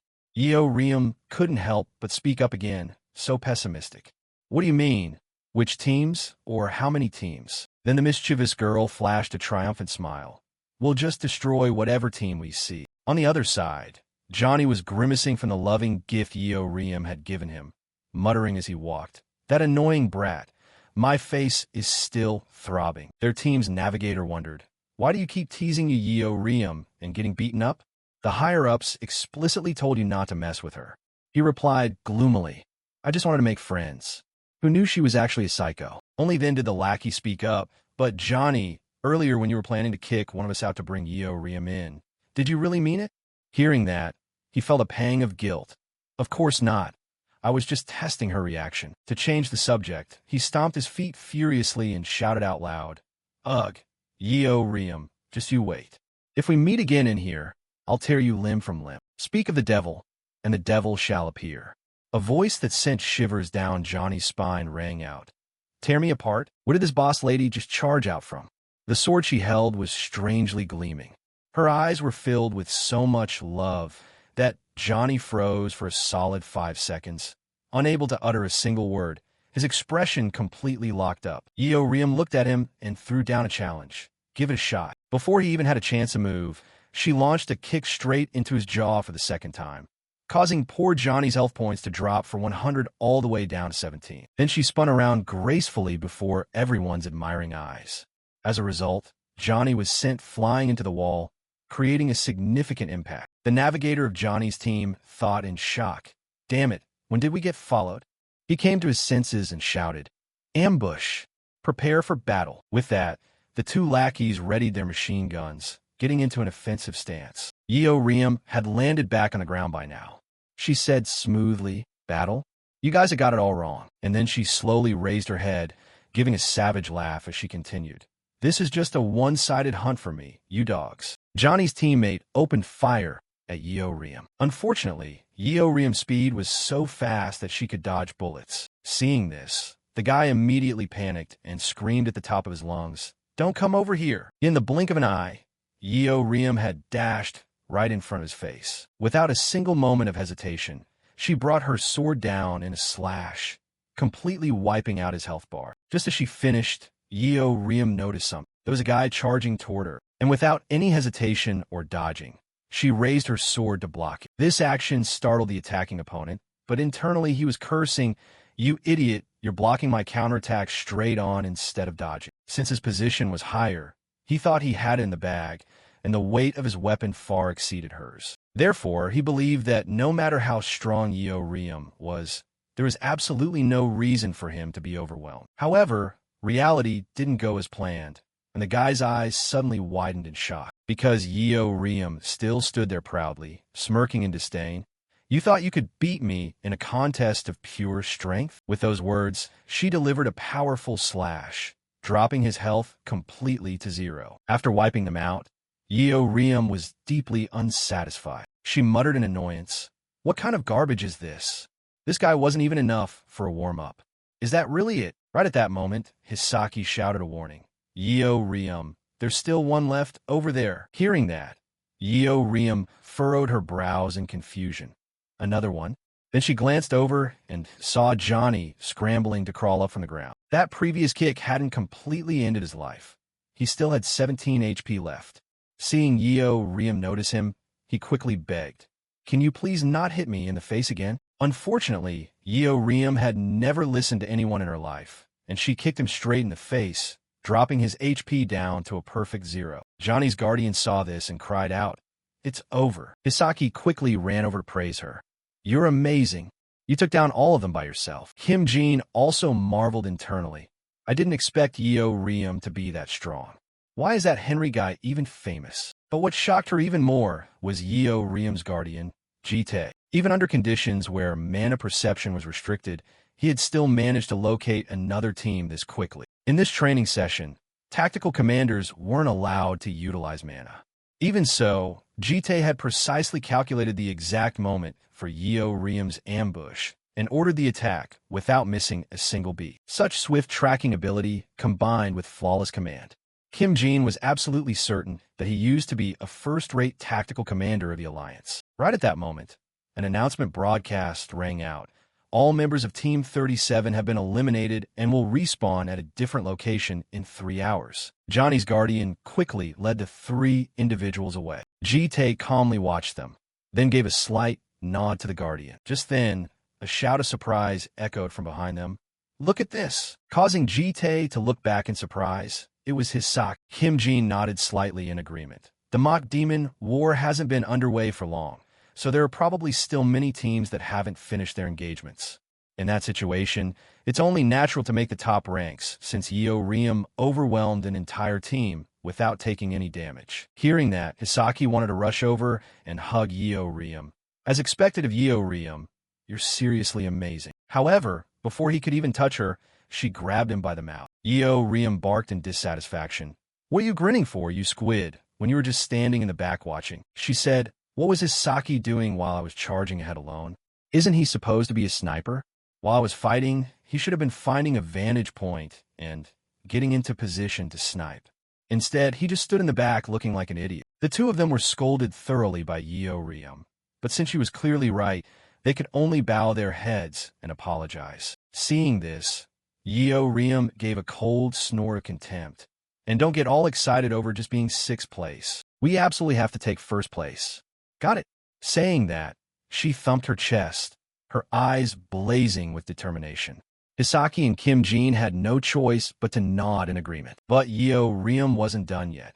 She angrily adjusted Hisaki's clothes while snapping, "Hey, you squid, dress properly, you're not a kid anymore." Watching this scene unfold from the side, Jite couldn't help but sigh helplessly. While they were out fighting, Juel had to stay home with Guardian, feeling completely bored. Time passed just like that, and 2 days had already gone by since the start of the mock survival battle against the demons. Inside the control room of the virtual dungeon, Jite walked over with a cup of coffee, muttering as he went, "Today is the final day of the simulation, right? Hey, assistant, which team is in first place right now?" The assistant immediately replied, "Team 1 is still in the lead, but Team 50 is close on their heels." Hearing this, Jite furrowed his brows in confusion. "Let's see. Team 1 is that elite squad from Class 52. But who's on Team 50? The assistant quickly spoke up. "That's the team with Cadet Yeo Riem, sir." Jite was taken aback to hear this. "Yeo Riem? You mean that crazy girl?" The assistant whispered, "Yes, that's right. It's Yeo Riem and 2 cadets who don't have guardians. On Yeo Riem's team, she's the only frontline attacker. Both Hisaki and Kim Jin are snipers." Seeing this, Jite commented, "This really is a team where Yeo Riem is carrying the whole thing on her own. Is she really so strong that she managed to climb all the way to second place?" The assistant hastily spoke up. "In my opinion, it's thanks to their guardian carrying them with his role as tactical operator, sir. Take a look at this." Saying that, he opened up the map. Seeing it, Jite cried out in astonishment. "Good grief, what on earth is this?" On the map was a movement route that was far too perfect, making it impossible for him not to be surprised. The assistant glanced at him again and asked, "Could he have been a tactical operator belonging to the Alliance before?" Jite didn't think so, and shook his head in disagreement. "Hey, did you forget that I used to be a tactical operator too? There's no one in this circle that I don't know, and I've never heard of his name before." Saying that, he fell deep into thought. The person of interest from the Blue Dragon Academy, Cadet Yeo Riem, and the one praised by the magic professors as a rare genius, Yubom. They all belonged to the household established by that guy named Jite. The important thing was that this man's information was far too clean, almost as if it had been completely wiped away with an eraser, making it impossible for Jite not to be suspicious. While he was pondering, the assistant spoke up hesitantly again. "Professor, there's one point that's really bothering me." Jite knit his brows slightly and asked, "Yeah, what is it?" The assistant slowly opened his mouth. "It seems Team 1 is using matchmaking manipulation. Team 1's route has never intersected with Team 3 and Team 4, almost as if they're exchanging signals with each other." Hearing this, Jite narrowed his eyes at him and coldly asked back, "Hey, assistant, are you a sports referee or something?" This left the assistant completely flustered. Jite snorted coldly and explained, "Our subject is real combat. In a situation where there are no external communication devices, conveying intentions to one another isn't cheating. It's a tactic. Shouldn't we be praising them instead?" Hearing this, the assistant finally realized his mistake and hastily replied, "Ah, I never thought about it that way, sir." Shrugging indifferently, Jite nonchalantly continued, "However, if they cross paths and don't fight, then that really is cheating." Inside the dungeon, Yeo Riem was absolutely furious, punching the wall violently and causing it to crack. She shouted out in irritation, "Hey, we haven't died even once from the beginning until now, and we're still racking up points continuously, right?" Hisaki nodded slightly and replied, Yeah, that's right." Hearing that, Yeo Riem barked out unhappily again. "Then why the hell are we still in second place?" Hisaki was terrified by her, replying with a trembling voice, "Second place is already incredibly impressive anyway." Yeo Riem furiously punched and kicked him, causing his health bar to continuously drop while her mouth kept hurling curses. "I already told you, if it's not first place, I won't accept." Seeing this, Kim Jin opened her mouth hesitantly. "I'm sorry, but can't you just be satisfied with second place?" These words made Yeo Riem snap her head around to look back. Kim Jin felt momentarily uneasy, but she still spoke up to remind her, "You might be fine, but we're almost completely out of stamina, and besides, there's not much time left." She said that if they pushed themselves too hard, they might lose points instead, so it would be safer for them to consider the current situation. Yet as soon as she finished speaking, Yeo Riem suddenly closed the distance right in front of her face, causing Kim Jin to gasp in fright. What? Yeo Riem softened her tone and opened her mouth. Yeah, I get it. Except for the very beginning, you guys did try hard, and you followed my lead pretty well. That can be called putting in just enough effort. Hearing these words, Kim Jin was deeply moved. Yeo Riem? Yet before she could even finish her sentence, Yeo Riem flew into a rage again. But that's exactly why you guys will never amount to anything. As she spoke, she squeezed Kim Jin's shoulder, making her cry out in pain. But Yeo Riem didn't care, continuously scolding her. Do you know why you two are looked down upon by the others and called idiots? Is it because you don't have guardians? Jite stood nearby observing their surroundings, paying no attention to them.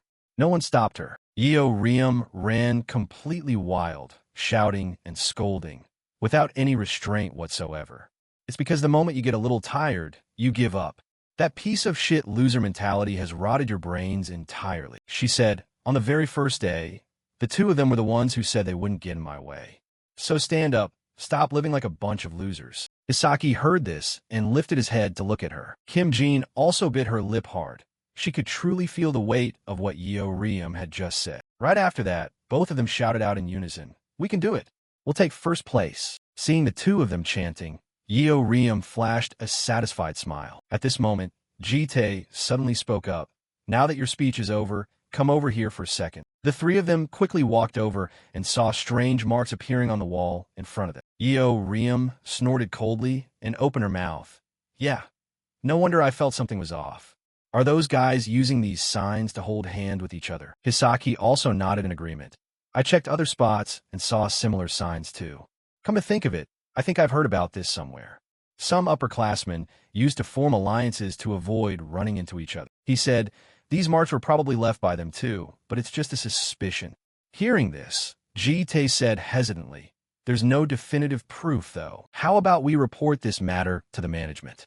It's still not too late right now. However, Yeo Riem fell into silent thought, and after a long moment, she let out a scoff. No need. Kim Jin looked at her in confusion upon hearing that. Yeo Riem flashed a wicked smile and spoke up. I have a better idea. This method will make those bastards catch a massive beating. In another location, Team 1 was also continuously checking the rankings on the scoreboard. Team 1's current ranking. First place. A chubby blonde guy on the team looked at the time on the notification screen. Remaining time until the end, 40 minutes and 35 seconds. The notification for the whole team is almost done too. There are only 40 minutes left until the simulation ends. The red-haired girl walking in front suddenly turned back to ask him, is second place still Team 50? The blonde guy quickly confirmed, yes, but there's no need to worry. As long as we don't die, first place is definitely ours. Then he commented with interest, by the way, the leader of the second place team is that girl Yeo Riem, right? I heard she's a beast at fighting, but I didn't expect her to be this terrifying. A freshman climbing all the way to second place. If we didn't have a perfect plan, it would have been dangerous for us too. The moment those words came out, the person walking in front immediately stiffened slightly. The red-haired girl instantly realized the situation and hurriedly turned back to bark at the blonde guy. No matter how good she is, she's nothing compared to our captain. Watch your mouth, you fat pig. He's from the prestigious Yong clan of swordsmanship. The captain of Team 1 belonged to a renowned lineage of swordsmanship, the Yong family. Yong Kumayongo. The blonde guy also knew he had spoken out of turn, so he smiled to smooth things over. Myong-ho, I'm sorry about that. It was just a slip of the tongue. Yong Myong-ho only gave a nonchalant reminder. Don't let your guard down. The exam isn't over yet. Although he remained calm on the outside, his heart was filled with absolute determination. It doesn't matter how strong Yeo Riem is, because my goal is to take first place in this exam to be recognized by the family head. He felt a surge of anger as he remembered someone else. Just you wait. I'll prove that I'm superior to that bastard Yong Tae-ha. Right at that moment, their instructor looked rather flustered and asked the group, Hey kids, your plan didn't change halfway through, did it? Yong Myong-ho immediately replied to him, No sir, is something wrong? But the moment he looked ahead, he was startled, as the walls in front of them were covered with numerous markings that they had set up. The blonde guy cried out in a panic the moment he saw them. Why are there so many markings? Like this, how are we supposed to know who passed through and which direction we should go? He gnashed his teeth in anger. Who the hell played this trick? Meanwhile, the red-haired girl warned the group, "Calm down, someone's coming." From a tunnel ahead came the sound of footsteps from a group of people. The moment he saw those individuals, Young Myong-ho blurted out in surprise, "You guys are Team 3? The people from Team 3 also stared back blankly. Team 1. The blonde guy was also flustered at this point. "We're allies, aren't we?" Meanwhile, the red-haired girl immediately asked their captain, Young Myong-ho, for his opinion. "What should we do now?" He replied without a single moment of hesitation. "What else? We have to kill them," simultaneously drawing his weapon. The people from Team 3 were also thrown into chaos by the situation before them. "Hey, they're seriously planning to fight. Should we pretend to lose?" The captain of Team 3 was more level-headed, immediately shooting down his teammate's idea. "You idiot! Do you think Professor Jite is a fool? Now I don't know what to do either." Finally, he let out a curse and made a decision. "Damn it, since it's come to this, let's just fight first." The moment the order was given, both sides charged into close-quarters combat with one another. Meanwhile, on a high cliff nearby, Yeo Riam's group was watching the situation below with great interest. Look at them tearing each other to pieces. Sojiro looked at the situation below in utter disbelief. "I didn't expect this plan to actually succeed." Yeo Riam excitedly asked him, "Want to bet on who wins?" Rewinding to a few minutes prior, both Sojiro and Kim Jin looked at Yeo Riam in surprise. "Use those signs in reverse." Yeo Riam pointed at the signs on the cliff and explained to the two of them, "Exactly. Even if we don't know what those markings mean, we just need to redraw them to the point where even they won't recognize them. Once that happens, their route will be in total chaos, and the plan will collapse on its own. My plan is just that simple." Sojiro and Kim Jin followed her instructions, walking all over the place, filling the area with identical markings. During that time, Yeo Riam would split off alone to hunt people down for extra points. "If I happen to run into the first-place team, I'll beat them to a pulp." Kim Jin hesitantly raised her hand to interrupt. "Hey, I have a question. What if we're wandering around and run into another team?" Hearing that question, Yeo Riam had already planned ahead and pointed toward Jite. "You really are a coward. I'll lend you this mister right here to lead the way, so figure out how to hide yourselves." He objected in slight dissatisfaction. "Am I a piece of merchandise?" But Yeo Riam still asked him back in a completely casual manner. "Well, my plan is pretty solid, right?" Jite remained silent for a brief moment before finally nodding in acknowledgement. "It's solid." Having gained his validation, Yeo Riam boasted smugly. "I knew it. This plan is so damn peak that it leaves you speechless, making you ponder silently like that." Returning to the present, Young Myong-ho finally managed to take down the captain of Team 3. The notification board immediately displayed, "Team 3 has been eliminated." The red-haired girl clutched her injured shoulder, speaking to Young Myong-ho with difficulty. "Captain, I'm sorry, I'm dead." He only replied to her calmly, "It's fine. We took down all of Team 3, so our points will increase even more if we just survive like this." Right at that moment, a voice rang out, cutting him off. "Who said you guys are going to live?" Young Myong-ho snapped into alertness. "Who's there?" Yeo Riam put on a show as she jumped down from the cliff, replying, "You're asking who I am? In the midst of this chaotic and turbulent world, your daddy right here is the true villain." Before her dramatic entrance, the atmosphere grew dead silent for a moment. Her two teammates observed from high above, as Yeo Riam calmly faced Young Myong-ho, while he looked at her suspiciously, wondering to himself, could the one who ruined my plan be her? But immediately after, he glanced up at the cliff. They came from above. Sojiro poked his head out and said to Yeo Riam, "Yeo Riam, we'll cover you." The moment he saw those two, Young Myong-ho let out a cold laugh. He quickly gave an order to the blonde guy. "Wei, can you still move? There are 2 members of Team 50 up there. Go take care of them." The blonde guy objected. "Can't we just retreat? If we just stall for time like this, we win anyway." Young Myong-ho's voice immediately dropped. "Wei." He glared at him threateningly. "Don't make me say it a second time." Wei immediately shut his mouth, but cursed internally. Damn it. Does he think he's all that? But in the end, he spoke up in agreement. "Got it. I'll be right back." With a single leap, he launched himself up toward the cliff where Sojiro and Kim Jin were hiding, making a spectacular landing, and called out to them before their terrified faces, "Sup, homies." Right after that, he aggressively cracked his knuckles, slowly advancing. "Your big bro here is a bit busy, so let's end this quick and clean. Both of them screamed at the top of their lungs simultaneously, then turned around and bolted. Run, Wei also shouted. Where do you think you're running? Then he brushed past Jite, giving chase down below. Riem heard the shouts echoing from above, and commented with amusement, "Look, a flying pig." But right after that, she was startled, quickly drawing her sword to block an attack from Yong Myong-ho, who had slashed at her while she was distracted. He snarled to remind her, now is not the time to be distracted. Riem swung her sword powerfully to push him back, and the moment he stabilized his stance, Yong Myong-ho suddenly asked her, "Your name is Riem, right? I didn't expect you to be able to ruin my plan. That's worth acknowledging.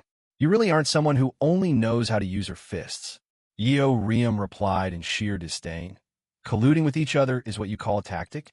You idiot." Yong Myong-ho responded arrogantly, "Let's end it here. No matter how much you guys struggle, first place still belongs to the Yong clan." Riem confidently brandished her sword. Not a chance. She turned toward Jite, who was calmly watching the match from above, and confidently declared, "Because first place belongs to our Yu family." In another location, Sojiro and Kim Jin were running for their lives with Wei hot on their heels. He shouted angrily at the two of them, "Be good and stand still." The freshman kids ran, with Kim Jin leading the way, trying to encourage Sojiro, who was following behind. "Hold on a little longer, Sojiro. That pig just fought a battle, so he must have taken quite a bit of damage. Once he's out of breath, we'll counterattack." But Sojiro was completely out of breath, his eyes rolling back, his mouth wide open, as he stammered back to her, "Huh? What did you say? I can't hear clearly anymore." That appearance of Sojiro made Kim Jin gasp in fright. "Ah, you startled me.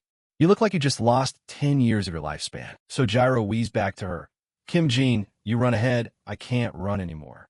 Kim Jin tried to both encourage and threaten him. "Don't give up. Do you want to die at Riem's hands?" Sojiro suddenly snapped back at Kim Jin, "No, I'm not giving up. I'm leaving what lies ahead to you and Riem." As he spoke, he turned around and fired an arrow straight at Wei, giving the guy quite a scare. Meanwhile, Sojiro recalled his past of being bullied, pouring out all of his resentment. "I'm sick and tired of living a life where I'm looked down upon just because I don't have a guardian and I'm weak." He firmly drew his bow. "I won't run away anymore." But the arrow limply dropped right halfway, leaving all three of them frozen in place. In the end, the first person to speak was still Sojiro. He cried out in terror, "Maybe because I was busy messing up the signs earlier, my hands are completely out of strength." Wei reacted incredibly fast, leaping forward and punching Sojiro straight in the face. "You scared the crap out of me, you dog." That single punch completely knocked Sojiro out. His health dropped from 88 to 0 in an instant. Kim Jin anxiously drew her weapon and called out to him, "You idiot, Sojiro." But immediately, her face was gripped tightly by Wei. He violently slammed Kim Jin's entire body against the wall. "Where do you think you're going?" After subduing Kim Jin, he questioned her in disdain. "Hey, I saw your file and that dried fish guy's file. You two don't have a guardian, do you? You pieces of trash got carried all the way to second place, and you think you're hot stuff or something?" Kim Jin suddenly let out a smirk at this moment. Just second place? Wei was caught off guard by the situation before him, only hearing Kim Jin say coldly, "Sorry about that." Simultaneously, a gleam of light flashed in one of her eyes. Kim Jin was utilizing the Guardian Blessing skill, Sniper's Eye, firmly declaring to him, "We care more about first place." At the same time, the barrel of the gun in Kim Jin's hand aimed straight at Wei, emitting a bright light. The guy cried out in confusion, "Wait a minute!" But when he instinctively put his hand out to block and dodge at the same time, Kim Jin's shot fired straight upward instead. Seeing that her attack didn't hit him, Wei finally breathed a sigh of relief. "Holy crap, that scared me to death." Then he viciously insulted her. "Kim Jin, your mana-gun can't even shoot straight and you're dreaming about first place? Know your place." But she gave a cold laugh in response. "What are you talking about? I use it exactly the right way." Her gaze directed straight toward a boulder that was falling right down onto Wei's head. In the blink of an eye, the large rock struck him square on the head. It finally dawned on Wei. Could it be that she wasn't aiming at me, but the top instead? Wei was finally defeated by Kim Jin. As for herself, she collapsed exhaustedly against the wall behind her, muttering in a low voice, "Riem, I did my best." Seriously, the system notification immediately updated. Remaining members of Team 1. The red-haired girl from Team 1 suddenly opened her eyes. The instructor standing to the side asked her with concern, "Are you awake?" She shook her head slightly, quickly sitting up. "Yes, I'm just a bit dizzy." Then she anxiously inquired about the situation. "Guardian, my team, how is everyone doing?" He quickly replied to her, "The thing is, Wei has fallen in battle, while Yo Myong-ho is still engaged in combat." She looked toward the ongoing battle in utter disbelief. "What? The team leader is losing? To that insignificant brat?" Yo Myong-ho was currently slumped down beneath a cliff face, while Yeo Riem still stood casually in front of him. "I thought you were actually decent at fighting. Turns out that's all you've got. What a disappointment." She even mocked him relentlessly. "Don't go making excuses about being out of strength because you just fought another team. I also smashed a few teams to pieces right before meeting you guys." Yo Myong-ho gnashed his teeth in anger, countering, "Don't act like you're the winner." He charged forward violently, swinging a heavy sword stroke toward Yeo Riem while roaring, "How does a low-class family have the nerve to do that?" But right after, the top of his head was pinned down tightly by a hand. Yeo Riem smirked from above. "What's low-class is your actual strength." As she spoke, she used her leg to stomp down hard on Yo Myong-ho. But immediately, her expression became even more thrilled. When Yo Myong-ho brought his sword up to block her knee that was pressing down, "You blocked it?" Yo Myong-ho used all his strength to fling Yeo Riem off his body. By this point, he also had to acknowledge, "Fine, I admit you're stronger than I expected, but you aren't proficient in swordsmanship." His voice suddenly became laced with a heavy threat, and even his expression turned extremely dark. "Now I'll show you the difference in our class." Yeo Riem was still thoroughly excited, replying with a hint of disdain, "You've been beaten to a pulp and you're still putting on airs?" But right after that, she froze in her tracks, because Yo Myong-ho had dropped into a stance, and around him, Sword Chi seemed to materialize into a roaring azure dragon. This is the swordsmanship of the Yong clan. First form, Rising Dragon. The guardian standing outside couldn't help but blur that out in surprise. Yo Myong-ho, when did he learn the secret technique of the Yong clan? Meanwhile, Jitae still stood to the side, calmly watching the match. During this time, Yeo Riem was standing near Yo Myong-ho, thinking to herself alertly, "The wind feels like it's turning into blades. Is this the swordsmanship of the Yong clan?" But that only made her even more thrilled. That's actually pretty badass. Yo Myong-ho had now stepped onto the torrent of sword chi, charging straight toward Yeo Riem, shouting at her arrogantly, "No matter how strong you are, with such a wild fighting style, you will never touch the prestigious swordsmanship of the Yong clan." Swordsmanship of the Yong clan. Second form, Dragon Blade Flash. Yo Myong-ho rushed past Yeo Riem like a gust of wind, simultaneously unleashing several sword strikes, hitting her dead on. Yeo Riem's entire body seemed to be pierced right through by Yo Myong-ho's sharp sword chi. While he muttered complacently to himself, "I didn't expect the first time I'd use this swordsmanship would be in a place like this." Yo Myong-ho recalled his days of grueling practice. "All these years I've been silently practicing to manifest the dragon's sword." He tightly gripped the sword that had just delivered the strike, thinking to himself with pride, "Real combat truly is the perfect testament. Now I can be recognized by the clan elders. I am inherently superior to that bastard Yong Tae-ha." But right at that moment, he discovered that he was only holding the bottom half of his broken sword. Yo Myong-ho asked in pure confusion, "What? Where's my sword?" Right then, a chilling voice answered him from behind. "It's right here," as Yeo Riem appeared behind him like the Grim Reaper. She casually mocked him. "Hey, I actually gave it some thought after hearing you brag so much about your prestigious swordsmanship family." Yo Myong-ho spun around, utterly shocked to his core. "How the hell does that girl have my sword?" Yeo Riem was biting down hard on Yo Myong-ho's blade. She looked down on him and scoffed. "A prestigious swordsman without a sword is just bottom-tier trash, right?" Right after that, she copied Yo Myong-ho and yelled aggressively, "You family swordsmanship." 999th form, Shadow Breaker Torrential Smash. Yo Myong-ho was sent flying by a single strike, but he couldn't help cursing in his mind. Holy shit, this isn't even swordsmanship. Yo Myong-ho was knocked completely unconscious by Yeo Riem, but she was also panting heavily, her body swaying, yet she still smirked triumphantly. "First place. I got first place." With that, she collapsed backward. Catching her out of nowhere, Jitae caught her in his arms and calmly asked how she felt. How do you feel after winning? Yeoriam replied cheerfully, "You're gonna fucking love it. I'm gonna go heal up and relax, just like Yugi-Yun." At that moment, the system announced the final rankings of the Demon Humanoid Combat Simulation as follows. Team Yeoriam in 50. First place. Jite kindly informed Yeoriam, "I heard it's snowing outside." Her brow furrowed in annoyance at those words. Seriously? Then my wounds are probably going to sting like crazy. The scene shifted outside, where snow was already falling on the streets. Looking out from inside the house, Juel mused, "Do you know why it's snowing in the middle of such a warm spring? It's because of Juel. They say that when the Blue Clan gets gloomy, white snow falls around them. In other words, little Juel is feeling lonely." Even though she turned around to say that, as the guardian of the clan, shouldn't the live-in caretaker melt Juel's heart? The guardian stammered in response, "I understand what you mean, milady. But with me looking like this, can I really melt Lady Juel's heart?" Looking at his princess-like appearance, Juel said with amusement, "Of course.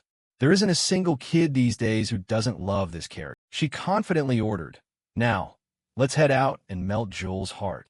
The guardian nodded in agreement. Little Juel was currently hanging out in the living room. She was drawing all by herself, looking completely miserable. Then, from behind her, the guardian walked up and called out, "Lady Juel, you seem very down, milady.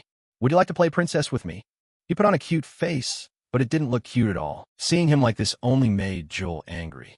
The little girl clenched her fist so hard that the colored pencil in her hand snapped right in half. Seeing this, the guardian asked in confusion, "Lady Juel, what's wrong?" Yubom walked up from behind and asked, "What is this?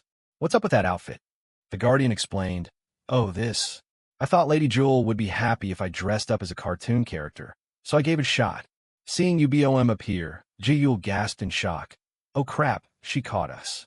Yubom sighed in exhaustion and said, "You're only making Juel more scared looking like that. Go wash your face right now." Then he immediately turned to Juel and explained, "But Lady Juel told me you would definitely love it." Juel instantly denied it. "I never said that." Right after, the guardian went into the bathroom to wash off the makeup and returned to his normal look. Just then, the front door opened from the outside. Jite and Yeoriam had returned. She rubbed her head in annoyance, venting, "What the hell? Why is it snowing in May?" Waving to the two as they returned, Juel enthusiastically greeted them. "Mr. Yeoriam, it's really been a while. Did you guys have fun?" Yeoriam glared at her in annoyance. "Did you seriously think we went out to have fun?" she asked back in confusion. "Didn't you guys just get back from a trip?" Yeoriam flashed a sly smirk, holding a snowball in her hand as she replied, "Yeah, we did. So since I'm back from a trip, I brought a gift for you." Instantly catching on to her intention, Juel turned and tried to run away, but Yeoriam had already anticipated it. She grabbed the back of Juel's shirt, shoved the snowball down her back, and laughed out loud. "Here, take your gift." A bone-chilling cold shot through Juel, making her scream at the top of her lungs. "It's so cold. What did you put down my back? Is that a snowball?" Yeoriam replied, "Yeah, and it comes with a little dog shit bonus inside." Hearing that, Juel cried her eyes out. "I hate you." Yubom walked up and greeted him. "Welcome back, mister. You've worked hard." He nodded back to her. Then he looked down at little Juel. He asked in curiosity, "What is that?" Yubom replied, "It's a gift Juel made for you, mister." He took the drawing the little girl had just finished. He explained with interest, "This is me, and these two are Yeoriam and Juel, right? And the person cleaning up and the person hugging Juel is..." Yubom replied, "I think that's you, mister." He asked back, "This is me?" Yubom continued, "Because he's hugging Juel." Hearing this, a faint smile tugged at the corner of his lips, and then he turned around and suggested, "Let's go somewhere tomorrow. A 2-day, 1-night trip." This made Yubom excited. "You want to go on a trip, mister?" Juel must have really put you in a better mood. He glanced away to avoid her eyes and mumbled, "Not necessarily." Noticing this, little Juel's mood instantly brightened up. Along with that, rays of sunshine returned to the city, melting away the previous freezing cold. This left the citizens down below a bit surprised. "Hey, the snow stopped." This place was about 2,000 kilometers north of the Mongolian border, within Russian territory. About 20 years ago, this place was used as part of a military base during the war. But now, it was a highly secret area with no signs of human activity. The whole family had arrived, and Juel gasped in awe, "Wow, it's so beautiful." She happily splashed around in the water and turned to ask him, How did you know about such a beautiful place, mister? Look how clear the water is. You can see all the way to the bottom. He replied, I found out about it back when I was raiding a fortress. Eorium lay on the roof of the car, yawning widely. Seriously, we could have just used teleportation to get here. Why do we have to go through the trouble of renting a car? Yubom smiled and replied, going for a drive like this once in a while is nice too. Seeing him turn to leave, she asked curiously, Mister, where are you going? He replied, I'm going to pitch a tent nearby and look for food.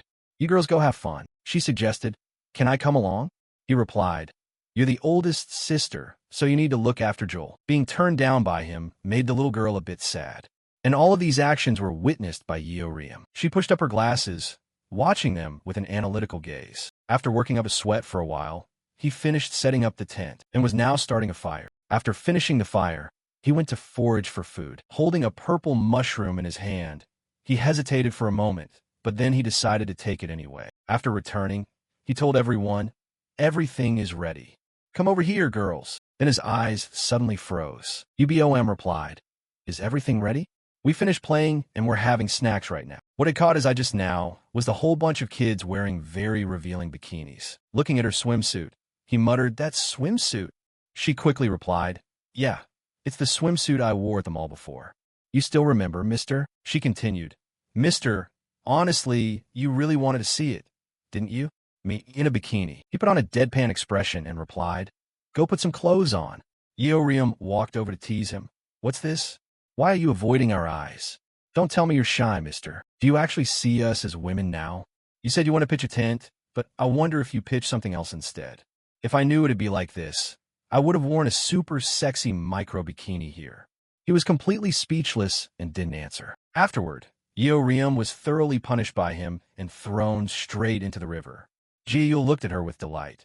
That's your punishment for stealing my cup ramen, second sister. Just like that, a long day passed and dusk arrived. The girls' faces looked a bit miserable as they stared at the pot of food in front of them. Staring at the purple pot of food that looked like pure poison, Juel asked, what is this? He replied, mushroom hot pot.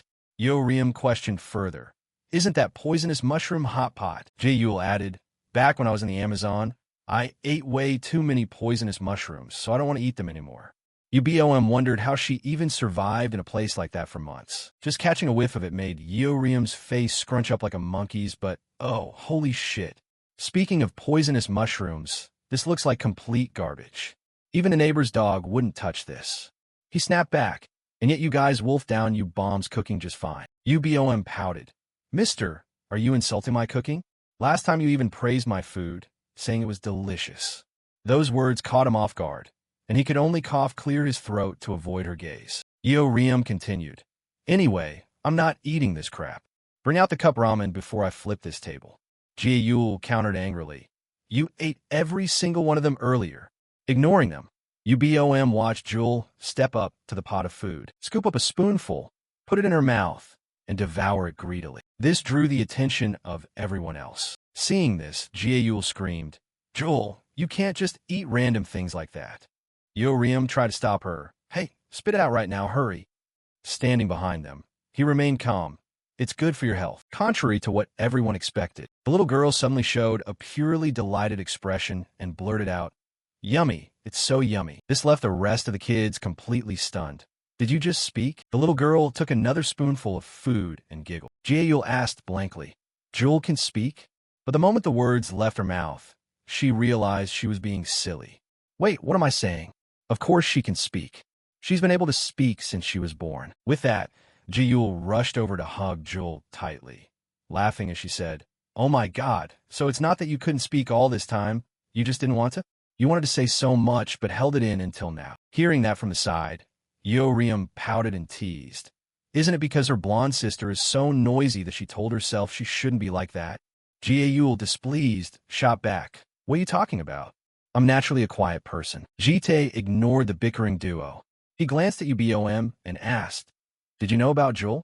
Ubom gave a slight nod and replied, yes. I heard her talking when you weren't home, mister. Jite asked again in suspicion. Then why didn't you say anything? She answered casually, because she wanted to choose the right time to speak herself. The person she wanted to talk to first was you, mister. While the two of them were talking, Yeoriam and Juel were still bickering loudly over on the side. Jite, on the other hand, paid them no mind. His gaze suddenly turned sharp. In one of his regressions, he had locked the adult blue dragon in a prison, and she had tried to escape. At that time, Jite was furious as he caught her. He stepped on the blue dragon, speaking in a cold voice. How many times do I have to say it for you to understand?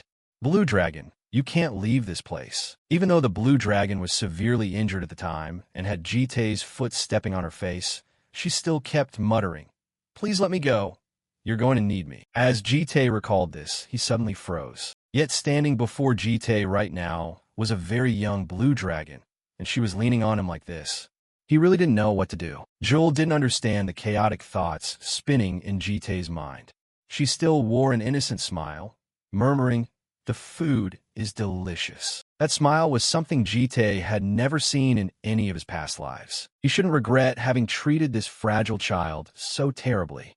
That's right, Jite absolutely cannot afford to regret, because regret is the beginning of a regressor's curse. Therefore, a regressor could only pray in his heart. With that thought, Jite knelt down to face Juel. This action of his left Yubom and Juel stunned. Yubom, on the other hand, looked full of anticipation, watching him intently. Right at that moment, Jite pressed his forehead against Juel's forehead. He murmured in a low voice, "Thank you." The little girl also flashed a genuine smile, enjoying the warm sensation. At least in this loop, Jite hoped she would grow up healthy. Right after that, they still finished all the mushroom hot pot that Jite had cooked. Yeoriam looked at the empty pot, pouted, and muttered, "TCH, I'm still hungry. Is all the food seriously gone?" Hearing this, Juel scoffed and mocked her. Didn't someone just say earlier that even a dog wouldn't touch it? Yubom spoke up at this point. "Hey girls, since he did the cooking, cleaning up is your job." But before she could even finish, Yeoriam stood up, waved her hand, and said, "Juel, you two clean up yourselves." Hearing this, Juel yelled out in protest, "You're cheating. Where do you think you're going?" Yeoriam replied casually, "Going for a post-meal smoke and walk, idiot." But right at that moment, a hand suddenly landed on her shoulder. It was Yubom.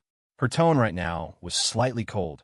"Yeoriam and Juel, clean up." Yeoriam instantly froze, failing to react for a good while. After a long moment, she let out a helpless sigh. "Fine, I'll do it, all right?" Yet the moment the words left her mouth, she manifested a magic circle. Seeing this, Yubom asked in confusion, "Yeoriam, isn't that a summoning circle?" She replied calmly, "Just wait a second and you'll see." Very quickly after, Yeoriam dragged a head out from inside the magic circle, cursing in frustration. "Holy shit, you're heavy as hell. Get out here right now. Hurry up." The moment she finished speaking, the bodyguard guardian instantly appeared and asked in confusion, "Lady Yeoriam, why did you summon me? Don't tell me everyone was worried I'd be lonely and bored staying home all by myself? Too bad you're delusional." Yeoriam threw her arm over his shoulder, pointing her finger toward a certain direction. The pile of dishes and the pot they had left there after eating. She raised an eyebrow and smiled, saying, "What are you looking at? Hurry up and clean it." Left with no other choice, the bodyguard guardian had to get to work. He frowned and asked, "Why is that servant guy here?" Yeoriam replied casually, "Because he's a servant." Juel pouted righteously and snapped, "You're seriously cruel." Yeoriam refused to care, pouting as she suggested, "Then you go help him." Hearing this, Juel got cold feet and cheered loudly, "Good luck, Mr. Servant." Right at that moment, Jite noticed something. He glanced toward a certain direction, and right after that, he spoke in a serious tone, "You girls get inside the tent right now." Juel asked in confusion, "Huh? Is something wrong, mister?" Jite didn't answer, staring intently at the forest, where a figure was slowly walking out. Jite looked at the person with extreme caution. The newcomer was a middle-aged man wearing a wide-brimmed hat. Yeoriam and Juel were instantly taken aback, muttering in confusion, "Hiking gear? Who is this middle-aged uncle?" The middle-aged man warmly grabbed Jite's hand. "Is your family out on a picnic?" Jite gave a vague reply, "We're on a trip." "What about you?" The man explained enthusiastically, "We're just out having fun too. This is my beautiful wife and my precious son." Saying that, he pointed behind him where a pregnant woman stood. The man spoke up again, "I didn't expect anyone else besides my friends to know about this place. This is a pretty remote spot. By any chance, have you been picking mushrooms around here? Hearing this, Jite frowned and asked back, do you mean the Abaddon mushrooms? I ate them all. Those words caught the man off guard, leaving him stunned. But very quickly, he smiled awkwardly and said, oh, really? Actually, those are mushrooms I cultivated. Since rarely anyone comes here, I didn't think anyone would eat them. Hearing this, Jite spoke with apology. I'm sorry about that. The man shook his head and said, haha, it's fine. It's my fault for not putting up a nameplate anyway. While the two were talking, Yeoriam walked up to Jite's side and whispered, who's that? He looks crazy strong. Jite gave a slight shake of his head and replied, I don't know. But in reality, he knew exactly who he was. He just hadn't expected to run into him here. That middle-aged man was the 9th-ranked person in the superhuman world, the reincarnated mage Myong Yongha, one of the few natural element superhumans considered a national tactical weapon. Jite had fought alongside Yongha, had been friends, and had also been enemies with him in previous loops. He didn't remember everything perfectly, only that Yongha was always worried about his pregnant wife's illness. Perhaps those mushrooms were also grown by the husband for her sake. With that thought, Jite reached his hand into the shallowest part of the abyss. Then he pulled out something and threw it toward Yongha. Myong Yongha looked at the item in his hand in confusion, asking in bewilderment, what is this? Jite replied casually, it can replace the mushrooms. It's very nutritious too. Hearing that, Yongha bowed 90 degrees and spoke up. Oh my goodness, you didn't have to be so polite. Then I'll gladly accept it. Thank you very much. Son, say thank you to the uncle. This thing is even more precious than Abaddon mushrooms. Consider Jite's debt settled then. But just as he was about to leave, a voice called out from behind. Hey man, since fate brought us together like this, I wonder if you have some time. Seeing him stop, Yongha continued to smile and said, if you walk a bit further, you can see a spot with a beautiful rift. The scenery there is absolute peak, I gotta say. Why don't we all go together? Jite wanted to refuse, but Yeoriam and Juel were a step ahead of him. Juel interrupted excitedly. A beautiful view? I'd love to go. Yeoriam, on the other hand, aggressively challenged. What scenery? You look pretty decent, uncle. Want to have a fight with me? Hearing that, Yongha burst out laughing. Ha!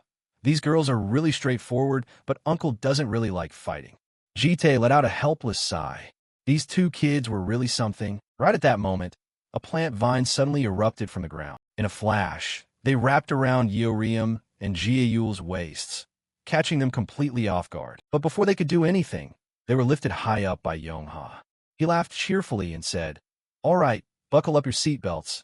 Let's head out to enjoy the view. Seeing this, Yongha's wife spoke up apologetically. Oh dear, I'm so sorry. My husband acts a bit childish. Jite shook his head and replied, it's fine. We'll follow after we finish cleaning up here. You guys go ahead. Hearing that, Yongha's wife nodded and walked toward the direction Yongha had just run off to. At this moment, Yubom walked over, smiling as she said, it's so lively. It feels just like two families going on a trip together. But do you know what the difference between us and that family is, mister? Jite replied without a moment's hesitation, because we aren't a real family. Yet after hearing that, Yubom burst out laughing and shook her head. Not necessarily. Listen to me, mister. If you're the dad and I'm the oldest sister, those guys would be the younger siblings, but then no one plays the mom, right? That won't do. Those words left Jite stunned, not knowing how to respond. Yubom didn't wait for him to react. She took off her hair tie, letting her long wavy hair flutter in the wind. Right after that, she walked up right in front of Jite, facing him directly. She raised her eyebrows and spoke up. I guess I'll just have to be the mom. She stood on her tiptoes, leaning in close to him, and whispered, maybe I should act as the mother. Hearing that, Jite was completely dazed, not knowing how to react. Seeing his reaction, Yubom couldn't help but burst into a giggle. Right after, she patted his shoulder, laughing as she said, just kidding, I'm just joking. Are your ears turning red again, mister? Hearing that, Jite quickly reached up to cover his ears.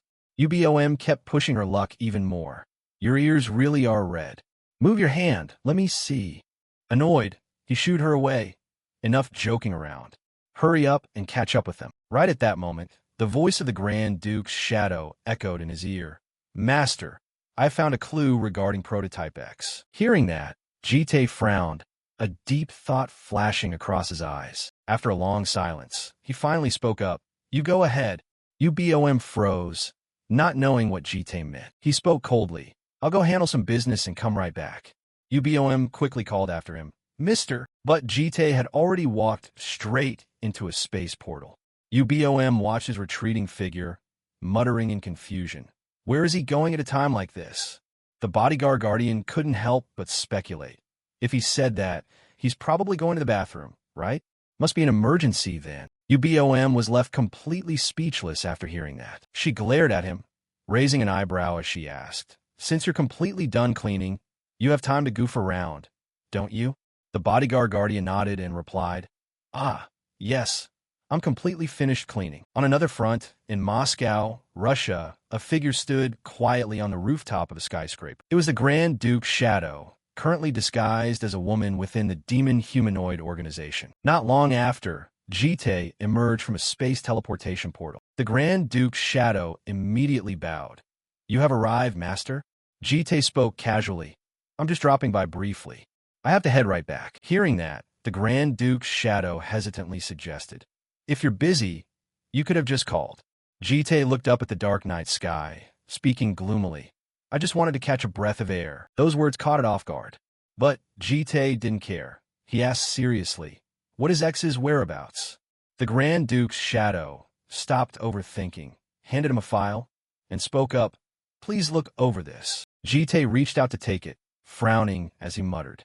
The Grand Duke's shadow slowly replied, This is the demon humanoid's plan to deploy X to the front lines, a project to attack the Superhuman Alliance. Hearing that, Jite opened the document to take a look. The Grand Duke's shadow beside him continuously explained, Recently, Master, you wiped out the demon humanoids hiding in Reyes, throwing their organization into chaos.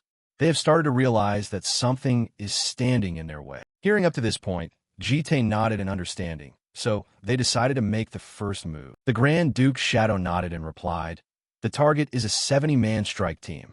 X will conceal their identity, blend into the team, and slaughter every single one of them. Jite frowned slightly and asked, What about X's personal information? The Grand Duke's shadow spoke apologetically. I am sorry, Master. I have yet to uncover that. Hearing this, Jite fell silent for a long moment, then burned the document in his hand, saying seriously, I will go personally. You stay here and keep monitoring the situation. Understood. Please be careful, Master. The Grand Duke's shadow nodded, accepting the order. Over on this side, Yongha's group had climbed up a mountain peak, spreading out a mat and waiting there. After talking for a bit, Yongha learned Juel's name, and he couldn't help but laugh out loud. The baby's name means winter, and these girls are spring, summer, and autumn. These cute girls literally cover all 4 seasons, don't they? Hearing this laughter, Yubom muttered in dissatisfaction. No matter how much I think about it, it feels like our names were just thrown together randomly. Juel replied nonchalantly. What's wrong with it? I think it's cute. Ubom didn't join in on the conversation. By this time, she had realized something, and glancing back, she saw that Jite had returned. She cried out happily, Why are you so late? You said you'd only be gone for a bit. Jite replied flatly, I ran into an acquaintance. Hearing this, Yubom asked suspiciously, Who did you meet? Yubom poked her head out to tease him. Who else could it be at this hour? Probably his secret lover. Angered by those words, Yubom glared at her. Yubom could only quickly change the subject. She looked at Yongha and shouted, So when is this beautiful view coming out?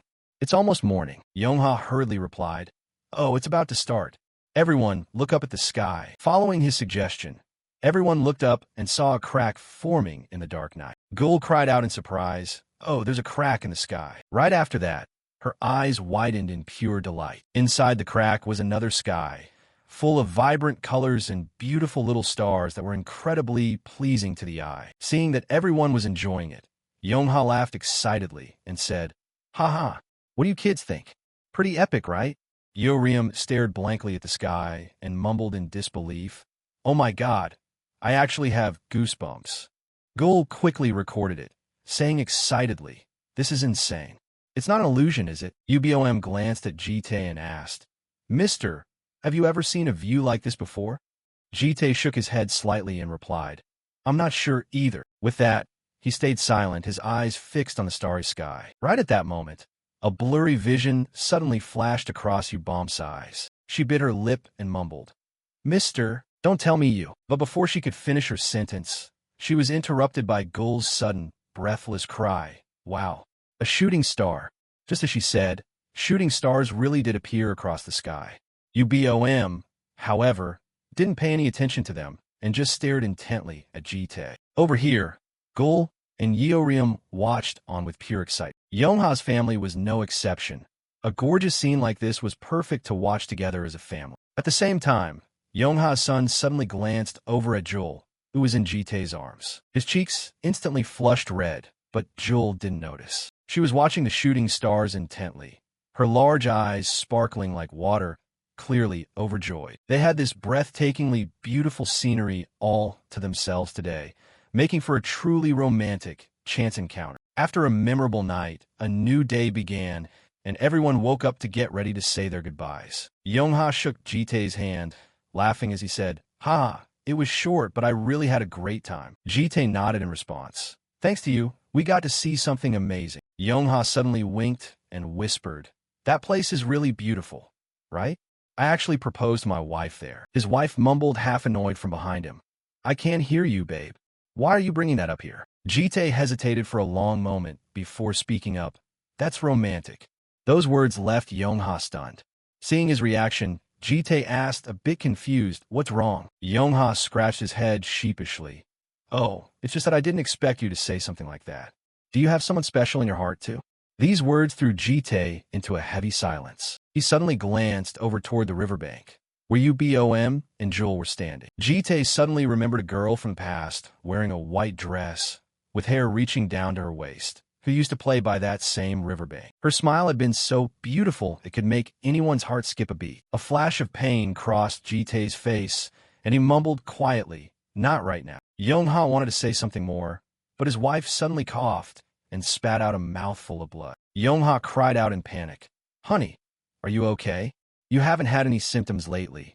So why all of a sudden?" Seeing that his wife was in bad shape, he quickly took her hand along with their son and stepped into a portal, saying, "We'll take our leave first, then." After saying goodbye to their family, Jite walked over to Ubom and said, "Ubom, you Juel, let's head home." However, Ubom just stood there dazed, not responding at all. Seeing this, Jite frowned, walked over, patted her shoulder, and called Yubom. Only then did she snap out her thoughts. He asked suspiciously, "Why are you just standing there frozen?" Ubom said apologetically, "Sorry about that. I was just thinking about something." With that, she remembered something and spoke up. "Oh, by the way, it seems like Juel doesn't want to leave yet. She's been staring at that lake for a while now." Hearing this, Jite looked at the little girl in silence for a long moment. Juel just sat there, her wide eyes fixed on the water, her expression full of melancholy. Jite hesitated for a moment before taking a bottle and walking over to scoop up some water. His action left Juel stunned. Jite smiled and said, "Let's come back here again next time." Juel took the water bottle from his hand. After a long moment, a smile finally broke across her face, looking deeply content. Right then, Yeorium poked her head out of the car and yelled impatiently, "Damn it, hurry the hell up." On another note, back at the hospital, Yongha's wife was put on in 4 after they returned. Yongha sat beside the hospital bed, his back looking incredibly lonely. His wife was now so weak that she needed a ventilator to help her breathe. He bit his lip and murmured, "Honey." Right at that moment, a hand suddenly landed on Yongha's shoulder, causing him to look over in surprise, only to see a young man standing there, who raised an eyebrow and smiled, saying, "Hey Weed, long time no see." This young man was the rank 2 superhuman in the world, the first returnee. Outside the hospital, patients and various other people were constantly walking back and forth. The young man, BM, sat on a bench and threw his head back to chug some orange juice. Yongha sat across from him, taking a sip of his drink as he smiled and said, It's been a few months, hasn't it? I heard you've been swamped lately, BM. You didn't even show your face at the grand celestial banquet." Hearing this, BM pouted and said, "I was just out gathering some items. I stopped by to see how you were doing, but now I gotta get back to the lab to keep working." As he spoke, his gaze suddenly lingered on Yongha for a long moment. BM then opened his mouth slowly. "I heard your wife was doing better lately, so why is this happening again?" Yongha let out a helpless sigh and replied, "Yeah, we just went camping not long ago, and she had a relapse. Saying this, he bit his lips slightly, his face completely overcome with grief. It had been 10 years already, so what did it matter how much medicine and magic had advanced? Still, nobody knew what Ha-won's illness actually was. If only Yongha had protected her better during the Great War back then, things might have been different. If it weren't for that damn ancient virus, Ha-won wouldn't have ended up in this state. Yongha deeply regretted that period of time. Hearing this, BM couldn't help but speak up to comfort him. You did your best. At that, Yongha angrily crushed the can in his hand, gritting his teeth as he muttered, "There's no way in hell I'm just accepting this." His action startled BM, but Yongha still clenched his fist tightly and said, "So what if I'm a top superhuman? So what if I'm the strongest mage in the world? I don't give a damn about any of that. I just need Ha-won to be healthy." Saying this, he couldn't hold it back any longer and burst into tears. Seeing this, BM leaned closer to get a good look, which made Yongha choke back his tears. He asked in confusion, "What the hell are you doing?" BM smiled casually and said, "You rarely ever cry, so I gotta take this chance to get a good look." Usually, Yongha would laugh out loud like an orc, but now he was bawling his eyes out. Talk about a rare sight. Come to think of it, the first time he saw him cry was when his son was born. After saying that, BM raised an eyebrow and teased, "Your face back then was seriously something else." Hearing this, Yongha said dynamic with annoyance, "You could at least pretend to comfort me." "You psycho." BM shrugged indifferently, then tossed something to him, speaking casually, "I don't really do comfort. Just take this." Yongha looked at the object in his hand and asked in confusion, "What is this?" BM explained slowly, "Have Ha-won try it. But don't get your hopes up too high. It's really good stuff. It was a massive pain to get my hands on it. I'm off. Give Ha-won my best when she wakes up." Hearing that, Yongha smiled. "If it was enough of a pain for you to go looking for it, it must be something really precious." "Thanks." It was just that right then, he suddenly remembered the ginseng he had received from Jite. He quickly called out, "Hey BM, can you take a look at something for me? I got it as a gift. I bet you've never even seen anything like it before." BM's footsteps froze at those words, and then he turned his head, raising an eyebrow as he shot back. "Something even I've never seen before?" On another note, by a crystal-clear stream, a monkey was frantically chasing a bird, making the little bird scream bloody murder for help. Meanwhile, Juel sat on a boulder not far away, watching the whole scene play out. Right then, a sudden shout rang out, "Hey Juel," making the little girl turn her head around. Catching sight of the scene before her, her eyes involuntarily widened. Because Jite was standing some distance away, his shirt unbuttoned to reveal his toned abs. He was even waving at Juel. "Come over here.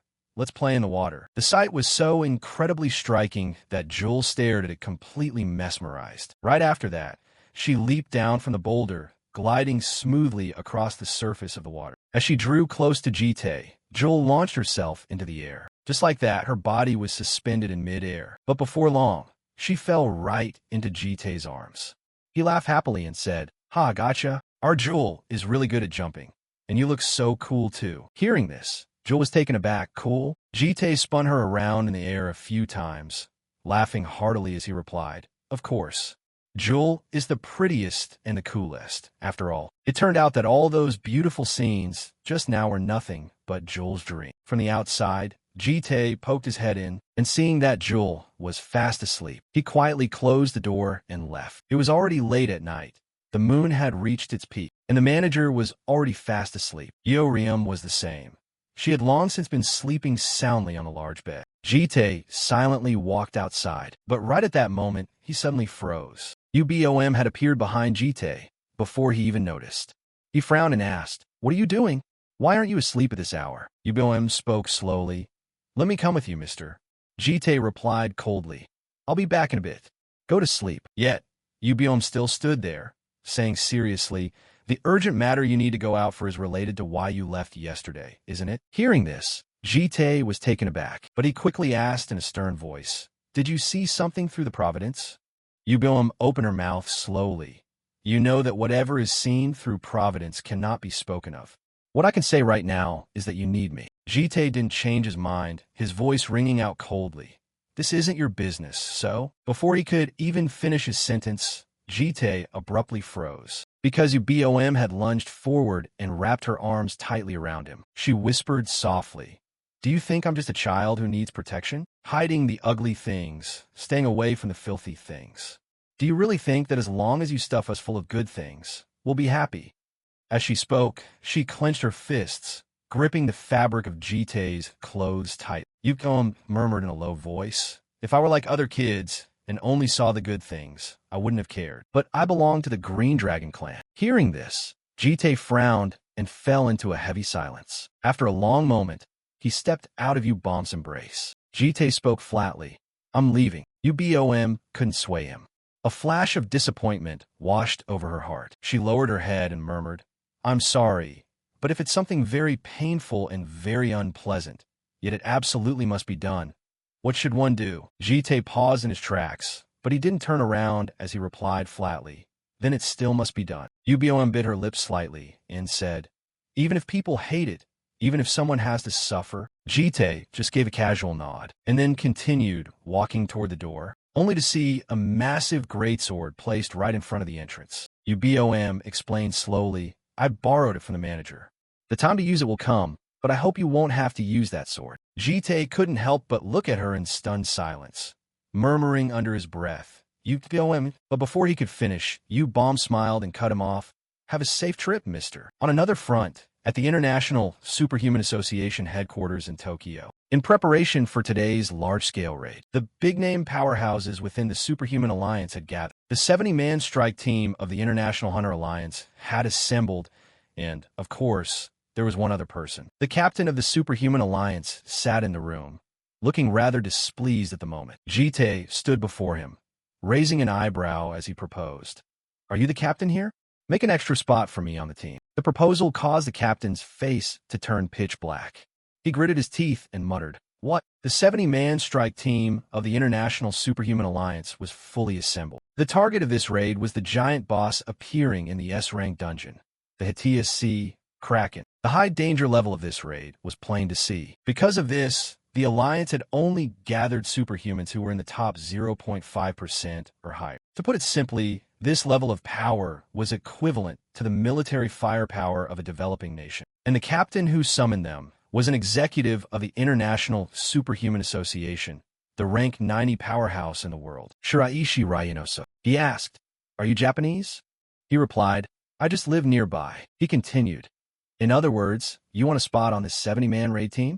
And you even want to check the entire files of all the members. He answered coldly, You catch on quick. The corners of his mouth curled up in sheer amusement. And he covered his face with his hand and laughed out loud. Right? Finding out classified info about our operation and bypassing the surveillance network to get right in front of me proves you're pretty capable. For a dangerous operation like this, having a powerful asset like you join is something I'd welcome with open arms. Then he instantly shifted his tone. Did you seriously think I'd say that? He pointed his finger forward, getting ready to launch an attack, and reminded him, the raid starts in just a few hours. In a situation like this, you have no prior coordination, no connections, and you're not even a member of the Alliance. What kind of trust do you expect me to have to let you in? He gritted his teeth in pure rage. What the fuck do you think this Alliance is? He replied calmly. And here I thought you were someone I could talk to. He pointed toward the door and barked.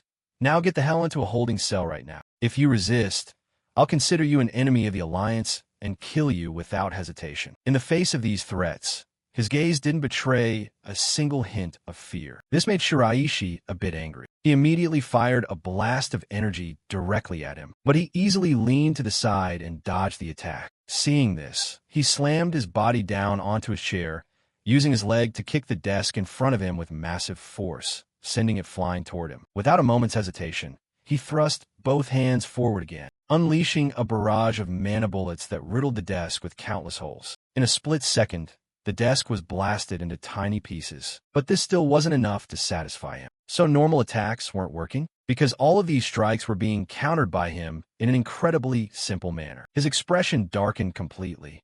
I didn't want to have to resort to this. He reached out to touch the armrest of his chair, and his body instantly launched straight up into the air. As soon as he was airborne, he drew a bow, pulling it back and aiming it straight at his head. His voice turned ice cold. Please don't dodge this.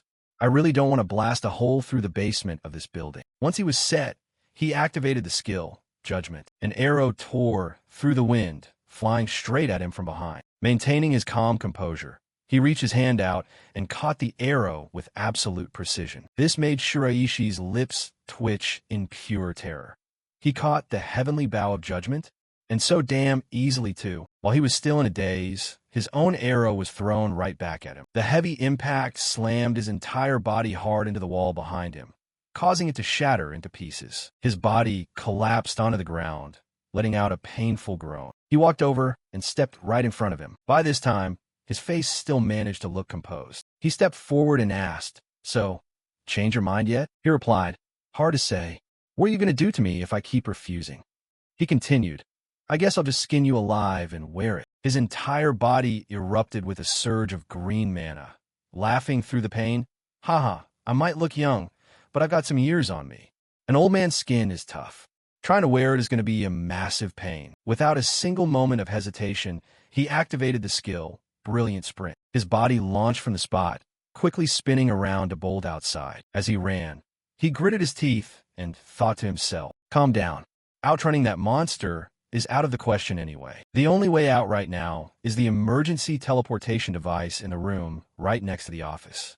I just need to get to headquarters, report the situation, and call the guards." The moment he smashed through the wall and leaped into the adjoining room, his eyes suddenly went completely blank for a few seconds. The teleportation device had already been destroyed by someone beforehand. His eyes stared in utter shock at the scene before him. A sword had already been pressed tight against his neck before he even realized. His face radiated an incredibly heavy aura of murderous intent. He repeated, "So, change your mind yet?" Terrified, he stammered out a curse, "Son of a bitch."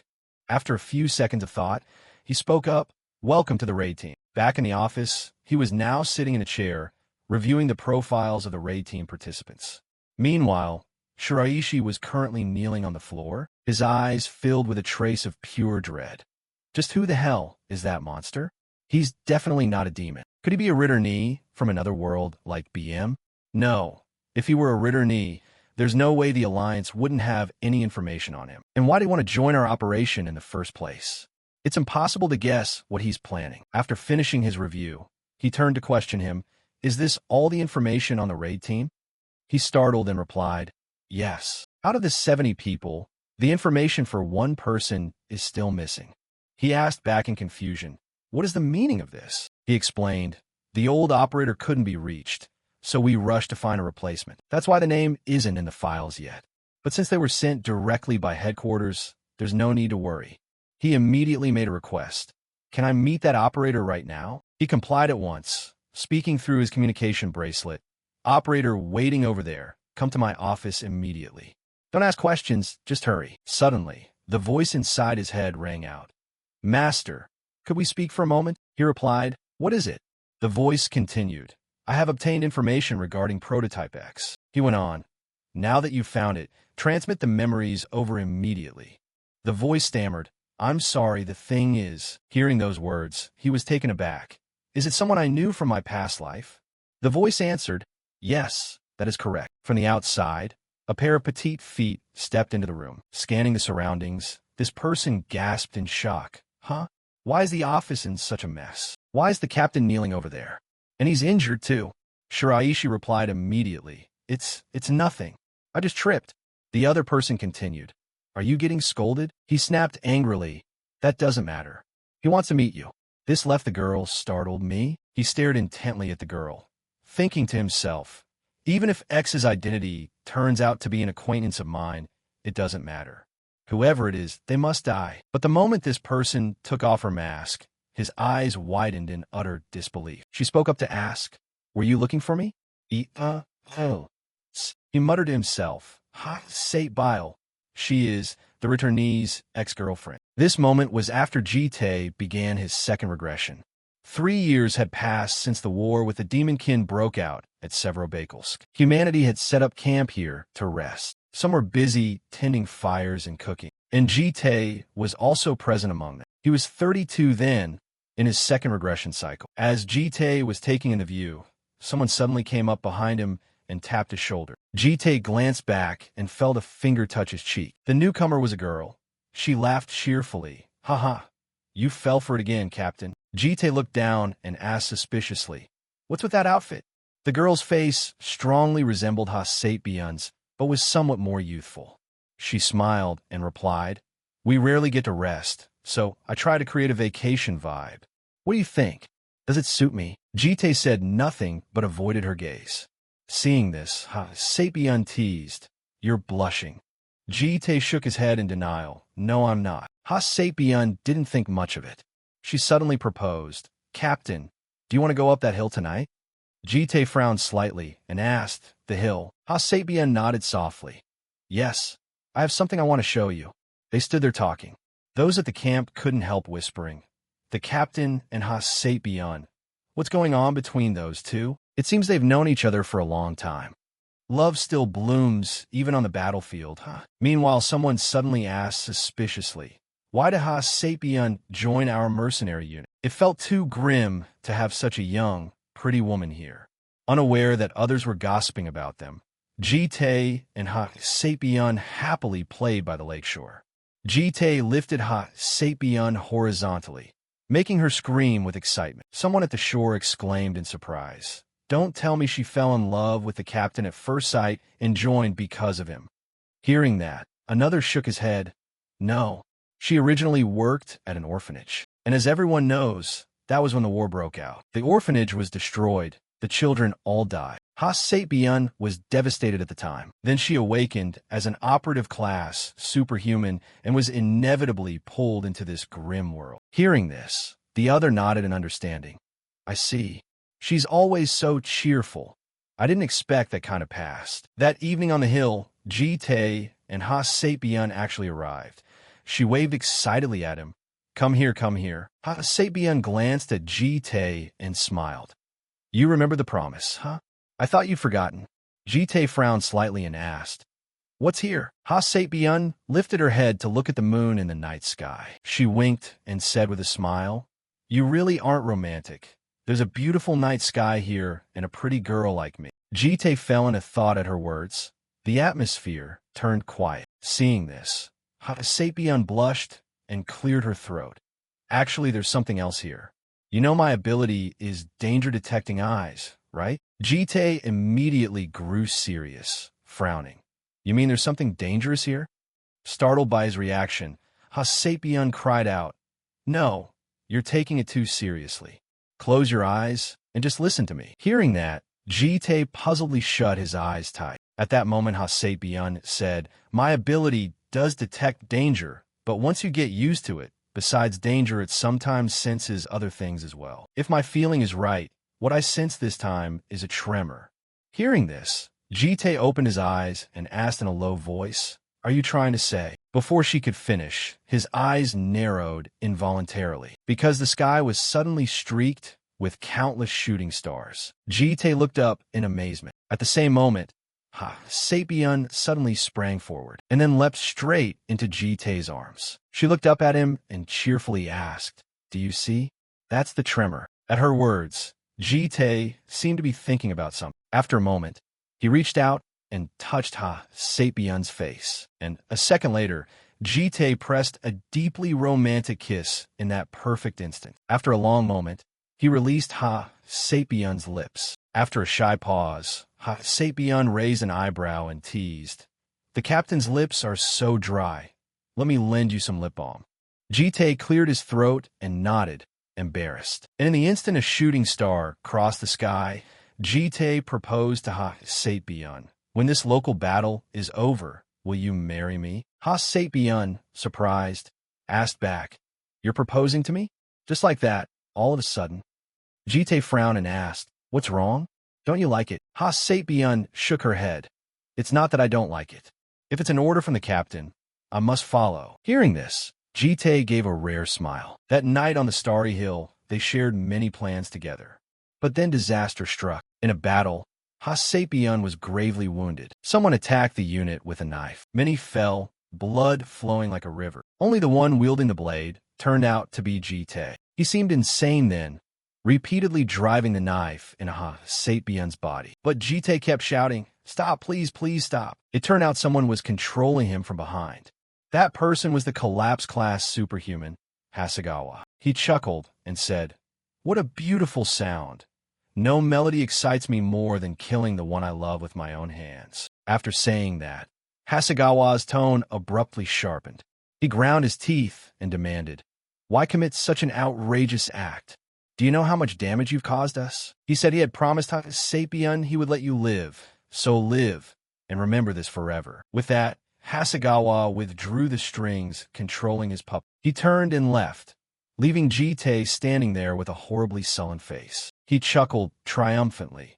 Remember well the consequences of daring to oppose us demon kin. In that regression, Sapien died at Jite's hands, and that moment in his second regression became his torment. The moment he began killing and the entire mercenary unit fell, Jite's mission to save Earth failed. He then returned to the next regression cycle. Back in the present, seeing Jite dazed and unfocused, Sapien anxiously called out, "Hey, are you okay?" Jite finally snapped out of the past and looked at the finger Sapien had pointed at him. Realizing this, Sapien hurriedly explained, "I just poked you because you've been zoned out and saying nothing." This startled Shiraishi. He quickly warned, "What are you doing? Don't provoke him." Sapien asked suspiciously, "Why? Is he someone important?" At the same time, Jite activated the pendulum clock ability. The person whose malice needed checking was Sapien. Quickly, Jite learned that for some reason Sapien's life path in this regression had changed, and she had become a cursed one, a contract-bound superhuman aligned with an abyssal entity, turning into a demonkin. The entity bound to Sapien was the seventh lord of the abyss, Rakshata. Jite received all the information and immediately shut off his ability. No need to ponder who Rakshata is. What he had to do was clear. His sole mission was to stop Rakshata. Thinking that, Jite slowly spoke. "Hey, my position is wing guard, right?" Startled, Shiraishi replied, "Yes, that's right." Jite coldly requested, "Switch me to combat coordinator. I'll operate with this woman." A few watches later, at the dungeon area in the Hitia Sea, the ocean surged violently. After a moment, a spatial gate appeared and people stepped out from within, followed by many others behind them. This was Shiraishi's 70-person assault team from the Superhuman Alliance. Sapien walked behind Shiraishi, squinting at Jite. He walked at the front, his silhouette proud. He drew the large blade from his back. Thus, the assault on the Kraken dungeon officially began. The Hitia Sea was churning now, signaling a certain danger. Those participating in the battle were using downtime to check information.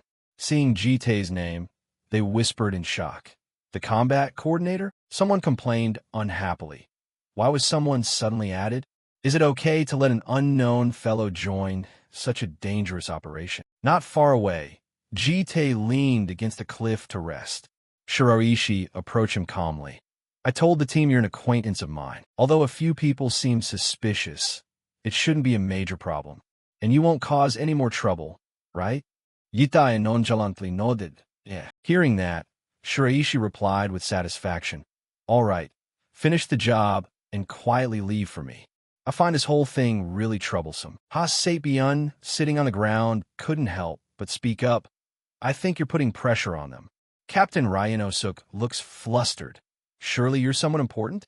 Or an inspector from the Alliance?" Jite remained silent, and Sapien, paying him no mind, laughed.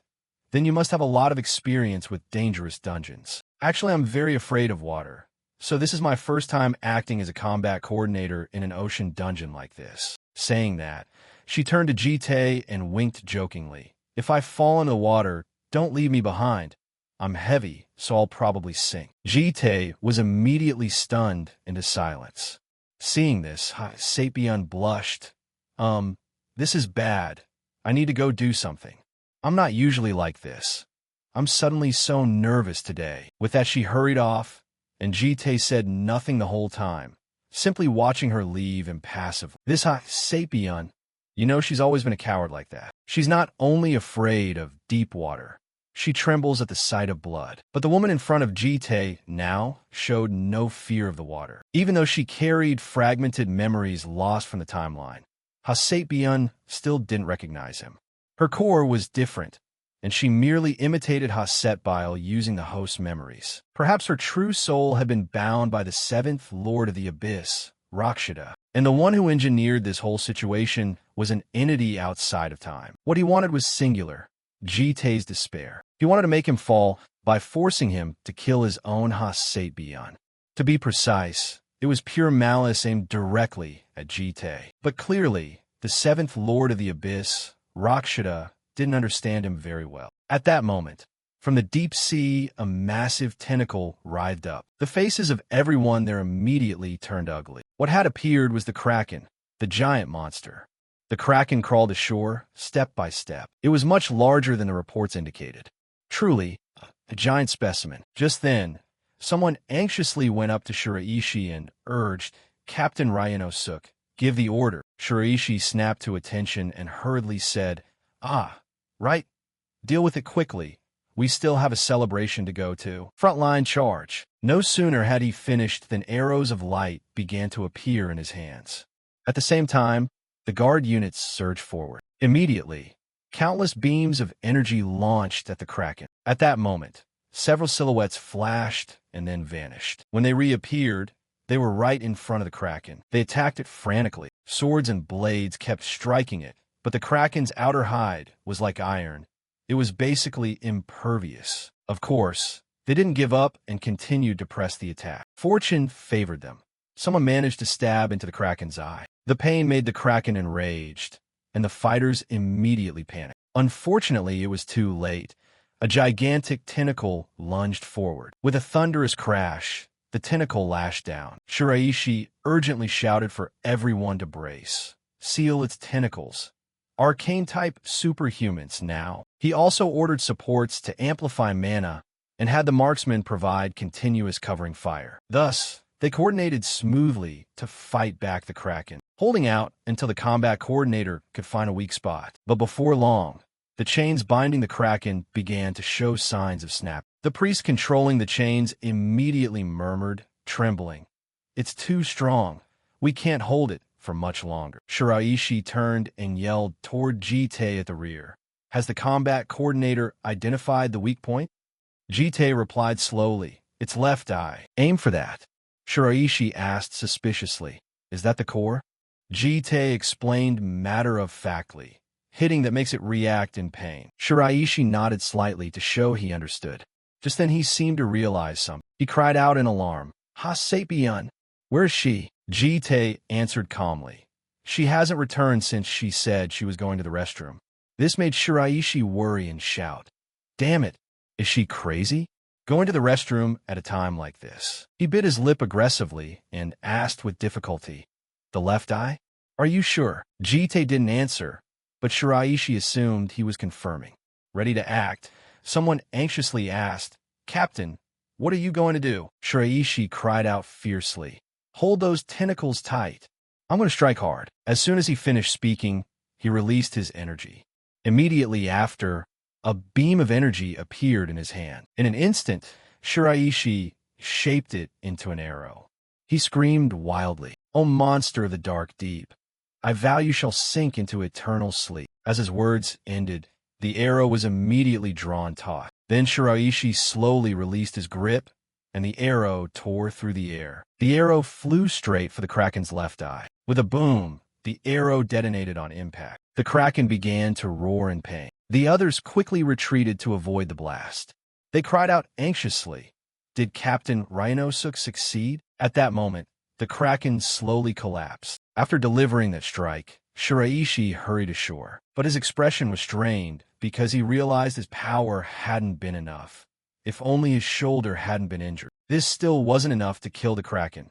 Shiraishi knew they had to finish it before it recovered. At the same time, a figure stood on a cliff not far away. Seeing the Kraken sink step by step, that person lifted their foot and jumped down. The person was none other than Hasabian, and her target was Shiraishi. Her eyes were now bloodshot and filled with killing intent. At this critical moment, Jitai appeared to stop her. With a crash, the sea suddenly exploded, spraying water everywhere. Shiraishi stared in bewilderment at the scene and murmured, "What was that?" Something just flashed by. Beneath the waves, shattered pieces of armor began to sink. Hasabian was also sinking. Her gaze had turned vengeful. She ground her teeth and muttered, You bastard! Since when did you know my plan? Jite stood coldly before her and said matter-of-factly, You don't understand me at all. I have no lingering feelings left. The Has-Sate Bile of that time and the Jite of that time, though they shared bright moments and endured a dark past, he had killed them all with his own hands. Having spoken, Jite fixed his gaze on Has-Sate Bian, his face filled with killing intent, while Has-Sate Bian glared at him vindicatively and ground her teeth, asking, You know me? At that moment, Has-Sate Bian also realized something. So that's it. No wonder you look familiar. I think I'm starting to remember. Back on the battlefield before, right? We used to be a pair who lived and died together. We must have held hands, and even shared a kiss under the starry sky, I suppose. She leaned close to him and continued. Those lips, rough as they were so sweet. If I had known you would stop me like this, I should have bitten off your tongue back then. As soon as she finished speaking, she struck at him with a powerful punch, but he immediately reached out and blocked the blow. She began reverting to her true form. Countless legs sprouted from her back. You said that earlier, didn't you? That you killed me back then. She had now fully transformed. Then now it's my turn to kill you. This is the complete prototype X form. She smiled with pleasure. Isn't that right? Without hesitation, she lashed out at him with her legs. Following the flow of the water, the tentacles were coming in. He did not hesitate and swung his sword, easily severing the incoming tentacles. As soon as he finished cutting, other tentacles rushed in. He proceeded to deal with them with the same neat efficiency. This made Has-Sate Bian somewhat irritated. She gave a delighted roar. Ha ha! Then she attacked him repeatedly, but every assault was easily parried by him. This made her somewhat puzzled. Ha ha!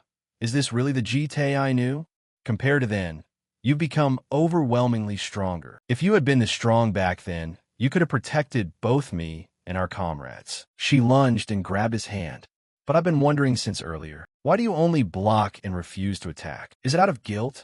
Unable to kill the woman you once loved again? Back then you tore me apart, slashing and stabbing me to pieces. You even gouged out my eyes cleanly. You don't know how much I suffered back then, do you? But the old images began to rush back into his head. Has-Sate Bian continued.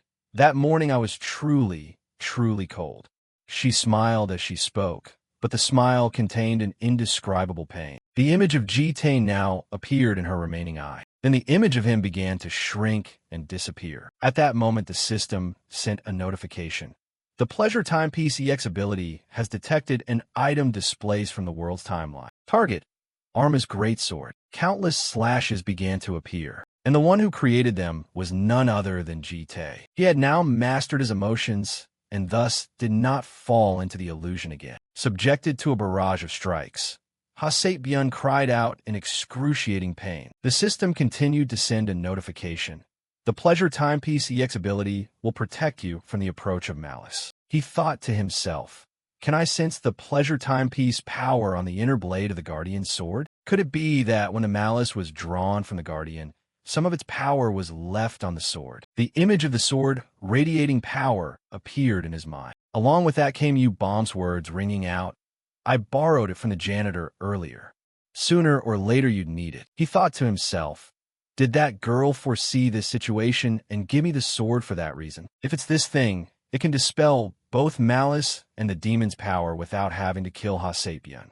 Feeling pain coursing through her body, Has-Sate Bian gritted her teeth in anger. You bastard, what did you do to my body? Then her eyes suddenly widened, a little startled, because at that moment he had rushed to the front, his voice firm.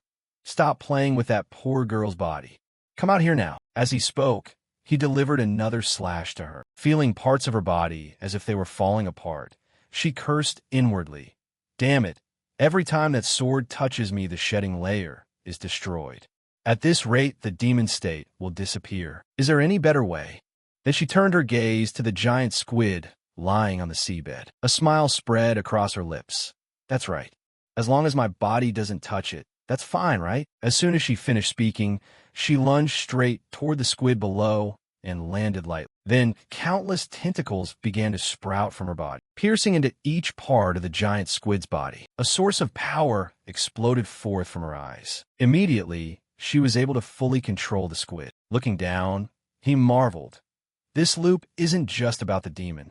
It seems she can mentally link with monsters too. She didn't answer, only letting out a loud shout. She didn't answer, only shouting loudly, then directed the squid's tentacles to strike straight at him. The sword in his hand began to glow. He activated the skill Invisible Sword, second form. Energy began to swirl around the blade. Without hesitation, he made a decisive slash, dispersing Lotus form. It easily cut through the incoming tentacles. Watching that attack, she was somewhat surprised. This black power, it does not exist at all in this woman's memories. She could sense it emanating from the Kraken's skin. This was neither mana nor a blessing. It was pure killing intent, honed from countless supremacy and curses. What the hell did you do to obtain such power? Facing the incoming slash, she could only smile helplessly. Haha, truly a crazy monster. A slash immediately flew straight toward the top of her head. Right after the impact, a violent aftershock rippled across the shoreline where they fought. This made the other warriors startle and shout, "AAA? What is this? Why suddenly? Get out quickly." Shiraishi also felt the power. He thought to himself, this ominous power must be his. He sighed, well, this is unbelievable. Personal matters causing such a commotion. After the battle, the sky returned to its usual clear blue. Jitei's feet slowly began to move. He was carrying Ha-Sate-Byun in his arms, completely unclothed. At that moment, the system called in to notify, beginning to collect traces of malice contained within Ha-Sate-Byun. A notification that Ha-Sate-Byun must be periodically monitored for traces of malice. Looking at the notification board, he finally let out a relieved sigh. So it's over for now. Suddenly, the communication bracelet on his arm vibrated. Gul's voice rang out. Uncle, where are you?" He replied, "I had some personal business to take care of." On the other end, her voice grew urgent. "Come back quickly. There's no room here now. Urium's mixing your booze and drinking at AAA." He could only be helpless in the face of these girls' mischief. Thus, the 71-man strike team of the International Superhuman Alliance completed the S-rank subquest to punish the Kraken in the Hitia Sea. And one more thing. Immediately after, he brought Ha-Sate-Byun home with him. Seeing her naked, cocoon-like state left the kids at home wide-eyed and open-mouthed. The moment Jintei stepped inside, he was given a roll call with guilty looks all around. All the sisters were waiting at the door. Urium crossed her arms and immediately demanded an explanation. On the sofa, Myong Hui lay unconscious, only draped in a spare black shirt. Urium stepped forward to tease Jintei, asking if this was his girlfriend. She sneered while Gul was utterly shocked at the allegation that Jintei had stripped her. Jintei broke into a sweat, only able to explain that she was an old acquaintance. Urium wouldn't let it go, continuing to play up the ambiguous relationship. A chop to the nape silenced Urium. Jintei firmly stated that this girl did not know him at all. BOM joined in, asking if Jintei had gone out yesterday because of her. Hearing Jintei say he needed to keep the girl for information, Urium, though nursing a swollen head, reluctantly accepted. Gul suddenly shouted her objection, making Urium jump. She asserted firmly that this house was the group's own home. For Gul, it was a sanctuary to relax after being out. Gul pointed and declared she didn't want anyone disturbing that privacy, leaving Urium speechless. Jintei pointed to the janitor as an example, but Gul waved it off since that uncle wasn't human. Urium found that reasonable and immediately sided with Gul. Gul turned to Baum for his opinion, who was also uncomfortable with strangers. Baum's expression showed clear concern, especially since the stranger was a woman. The vote ended in an overwhelming result. The strange girl was officially barred from the house. With that settled, Gul urged everyone to sleep early so they'd be ready for school. The group filed into rooms, leaving Jintei with the girl still sleeping soundly. Urium stayed behind to ask Jintei what he planned to do with this bother on the sofa. Jintei sighed, certain that once she woke, she would have to find another place to stay. Myong Hui had no idea she'd just been voted out by the household. The next morning, sunlight poured brightly outside the penthouse. Birds chirped, a seemingly peaceful start to the day. Urium rushed out breathlessly to tell Jintei, while Gul hid behind her, watching anxiously. She reported that the strange girl from last night was starting to go mad.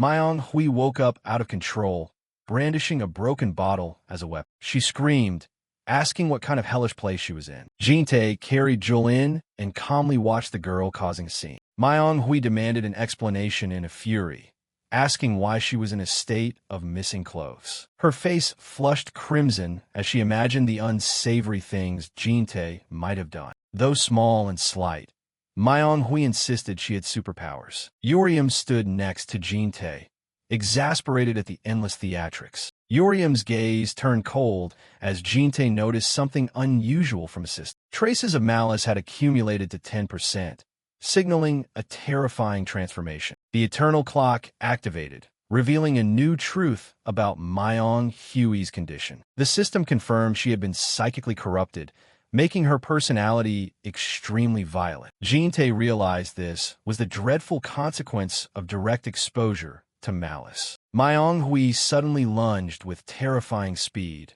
surrounded by a golden aura. She swung the bottle shards wildly, demanding everyone get out of the way immediately. Urium suggested incapacitating the crazed girl first and dealing with it later, but Jin-tae quietly warned not to kill her. Myung-hui charged like an arrow with the broken bottle in hand, screaming at being ignored. In the blink of an eye, Urium grabbed the hysteric's wrist. With a highly skilled throwdown, Myung-hui was ruthlessly knocked out on the floor. Urium basked in pride over her perfect move, but Jinty's attention was elsewhere. The jacket slipped off again, leaving Myung-hui completely exposed. Urium panicked while the girl fainted from shock. The red-headed girl hurriedly covered the poor girl with a jacket, muttering scolding remarks. Annoyed, Urium snapped at janitor to clean up the broken glass. But the angry command was met with a cold refusal from the iron armor.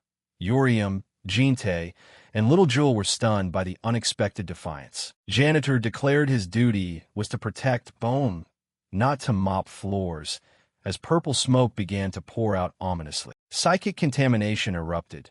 Janitor roared that Jin-tae must return the sword at once. A chill ran down Urium's spine, and little Juel trembled at the killing intent seeping from the armor. Jinny's eyes hardened as he realized Janitor was falling into the same state Sapyeon had experienced early. The eyes of the iron armor shone brightly, seemingly having completely lost reason. Jin-tae recognized that during the fight, Janitor had also been infected by a wave of malice. A thick, black energy enveloped Janitor, turning him into a dangerous enemy in madness. Jin-tae quickly set Juel aside to prepare to confront the uncontrolled threat. Janitor took a fighting stance with the mop, treating it like a real weapon to attack. Tension was evident in every seam of the armor as purple smoke billowed. As fast as lightning, Jin-tae delivered a precise chop to Janitor's neck to end the chaos. A loud crash resounded as the giant armor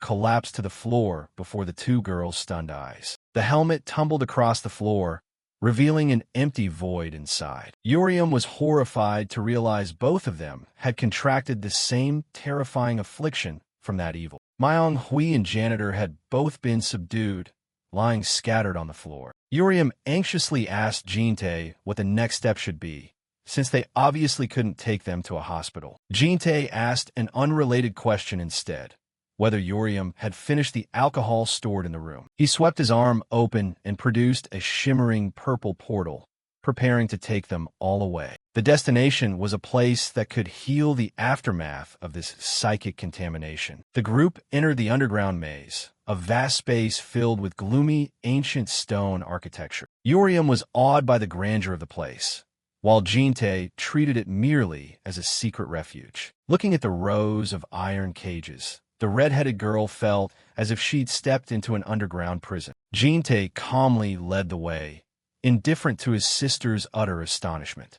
Urium began to worry aloud, asking if Jin-tae intended to lock up the sisters if they disobeyed him. Behind those bars, figures of the past seemed to remain imprisoned. A blazing red gaze peered through a gap, full of hatred and pain. Jin-tae peered into the depths of the maze, muttering that the place was no longer what it used to be. Steady footsteps echoed, shattering the eerie silence of the stone labyrinth. Eventually, they stopped before a metal door with a nameplate BM. Both Urium and Juel craned their heads forward, curious about who lived there. Urium sensed the presence of someone extremely powerful, Jin-tae confirmed it was the world's second-ranked hunter. The news that the second strongest person in the world lived here left Yubom gaping in astonishment. Jin-tae ordered Yubom and Juel to wait outside, despite the redhead's frantic screaming to be let in. Despite Yubom's pleading promise to just watch, Jin-tae coldly shut the door to face whoever was inside alone. As soon as he stepped into the dim room, Jin-tae felt a terrifying pressure aimed straight at him from the darkness. A massive, monstrous arm covered in foliage lunged to attack, but Jin-tae quickly drew his sword and blocked the strike by a hair. Amid sparks flying from the clash, Jin-tae calmly observed that it was quite a rude greeting for a guest. In the lab's dark recesses, a man in a white coat sat drinking as if nothing was happening. He drained the bottle and smiled enigmatically, showing no surprise at Jin-tae's intrusion. He was BM, the world's second-ranked hunter and one of the first returnees, coldly declaring he'd never invited a guest like him. In an ordinary classroom, the teacher continued lecturing at the podium. But below, a boy paid no attention, instead doodling dragons and snakes in his exercise book. The boy Arendot sat with his chin propped on his hand, his gaze distant as if his soul hung from a branch. He continued absorbed in his scribbles,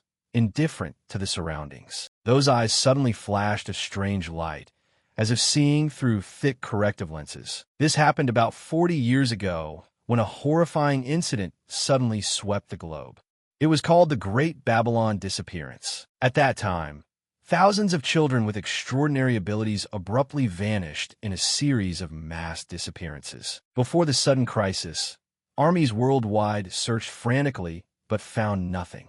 15 years passed, and those children remained missing, leaving only white flowers on empty desks. But then, a man suddenly returned to Earth amid violent streaks of electricity. It was Arendot, the first to come back from another world, known by the alias BM. Currently, he holds the number 2 spot on the global superhuman ranking. BM drained a bottle and sighed, his expression far from happy. He muttered regretfully about his beloved chimera getting its head chopped off by Jin-tae right in the lab. Jin-tae was unfazed, saying a clean cut like that can just be reattached, nothing to worry about. BM bluntly asked why Jin-tae had come. He replied curtly that he wanted to borrow the underground maze's inner chamber. The scientist was suspicious, unsure whether Jin-tae was a superhuman or an agent of the devils. Jin-tae didn't care what he thought. He needed a place to treat his people for about half a year. BM heard that and immediately set his price, 30 days. He insisted on allowing exactly 1 month. Any longer would be beyond his tolerance. Jin-tae frowned.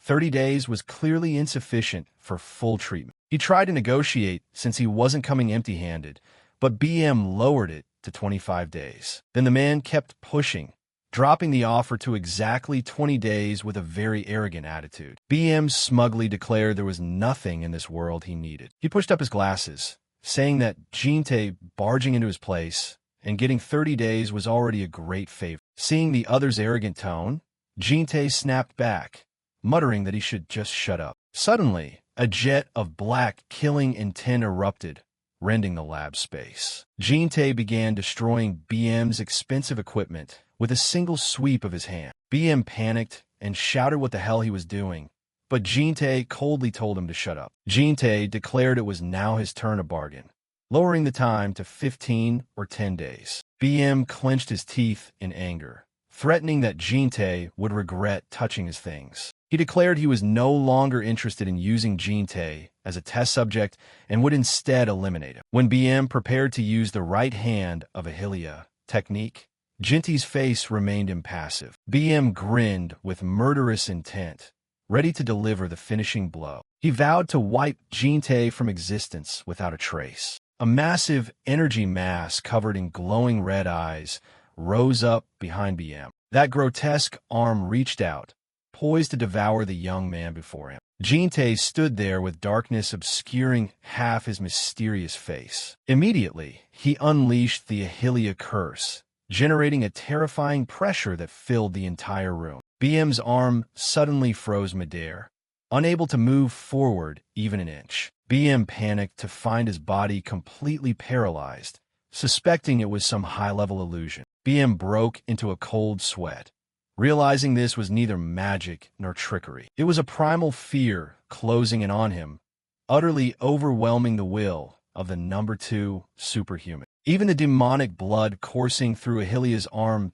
trembled before Eugente. BM, terrified, wondered who this young man really was, since this pressure was more dreadful than any opponent he'd ever faced. Gente casually picked up a test tube containing a strange compound and asked BM what he was creating. The scientist panicked, shouting that he must not touch that specimen under any circumstances. Under pressure, BM was forced to admit it was a specimen for creating a humanoid chimera. He explained that it was merely a plan to produce a backup copy for old age, not some scheme to dominate the world. BM lowered his voice and begged Gente to put the test tube down so they could talk peacefully. But Gente coldly insisted the man was lying, which broke BM down and made him promise to reveal the whole truth. Gente returned the specimen to its place. He didn't care what BM did as long as he agreed to lend the inner chamber. BM, now afraid, hurriedly consented to let Gente use the maze as he pleased. He planned to rent the room for about a year and visit frequently. Gente said he would bring 2 people suffering from severe psychic contamination here for treatment. BM nodded eagerly upon hearing that, promising to help watch over them carefully. As a gesture of thanks, Gente left a precious bottle of liquor and said it was payment for the room. When BM opened the cap, an exquisite aroma escaped, leaving the scientist dumbstruck. He stared at the bottle, astonished to realize it was a top-tier liquor that money could hardly buy. Gente nonchalantly turned his back and walked away, leaving BM still stunned behind him. BM cradled the bottle, wondering where the young man had gotten it. Meanwhile, in the corridor outside, Yubom was trying to get Juel to move aside so she could go in. But little Juel stood firm and coldly said a decisive no. Yubom began to get angry, harshly ordering her sister to let her through immediately. In response came Juel's vehement shout of refusal. The girl adamantly refused to let Yubom pass. Juel glared in warning, declaring she would protect the door at all costs. Yubom yelled in frustration, saying she had no intention of barging in. She tried to sneak a peek, but Juel quickly split herself to block every approach. The girl repeated Ginny's instruction that the door must not be opened for anyone. Yubom was furious but couldn't do anything to the stubborn child. She was indignant that, as a dragon lady, she was being thwarted by a kid. Yubom impatiently said this was no time to waste, since there were surely extremely interesting things happening inside. She imagined Gente and BM locked in a bloody death match, shaking the entire maze. Yubom painted a vision of thunder and lightning tearing the sky apart, but Juel curtly replied, "I don't care." Juel's blasé expression left Yubom speechless. The girl looked at Yubom with contempt, as if staring at a fool. Yubom couldn't believe her own sister could be so indifferent. Yubom collapsed to the floor, lamenting, wondering who in the Yu household was actually normal. She stared up at the ceiling with a look of utter helplessness. Suddenly, Yubom changed tactics and began to coax Juel in a sweet voice. Yubom quietly asked if the girl had been upset lately, because Gente had no time to play with her. She promised to help Juel persuade Gente, so the two could go out alone together. At the prospect of a private outing, Juel's eyes immediately lit up with joy. Yubom continued to paint an enticing future in which Juel and Gente could go to snow-covered mountains together. There, the uncle and niece would happily ski together, enjoying the winter air like in a fairy tale. They could also slurp steaming bowls of ramen together in the freezing weather to chase away the cold. Yubom's invitation was irresistibly sweet to a child like Juel. Yubom pressed on, asking if that didn't sound wonderful, try to sway the girl's resolve. Juel was completely enchanted by the offer. Her eyes sparkled with anticipation, and she nodded softly in agreement. But just as Yubom seemed to have succeeded, a hand suddenly appeared. Juel looked bewildered as someone hoisted her up from behind, cutting off the sisters' negotiation. Yubom had not yet noticed the third presence. She was still sneering and triumphantly declaring herself a victor. She arrogantly assumed Juel could never be a match for a great dragon lady like herself. Then a thunderous strike landed, and Yubom only managed a cry of pain. The one who had acted was none other than Gente, who looked at her with a cold, warning gaze. Jinte looked down at Yoram sprawled on the floor and asked what she was doing here. Yoram looked up at him in disappointment and asked if the spectacular battle she had hoped for was already over. Jinte calmly said they hadn't fought at all and had resolved everything peacefully through negotiation. Seeing Yoram so deflated, Jinte suggested that if she wanted to fight so badly, she could go in and test herself against BM. He reminded her that hadn't she always longed to face top-ranked superhumans? At that moment, BM stepped out from inside, his demeanor having regained its usual confidence. BM looked at Yoram and issued a challenge, warning that once a fight began he would show no mercy to anyone. Yoram was stunned by the unexpected but thrilling proposal. Without hesitation, she nodded immediately with fierce determination. Yoram smiled excitedly, baring sharp fangs, ready for a new hunt. BM tipped the bottle back and drained it in one satisfying gulp. The liquor spilled at the corners of his mouth.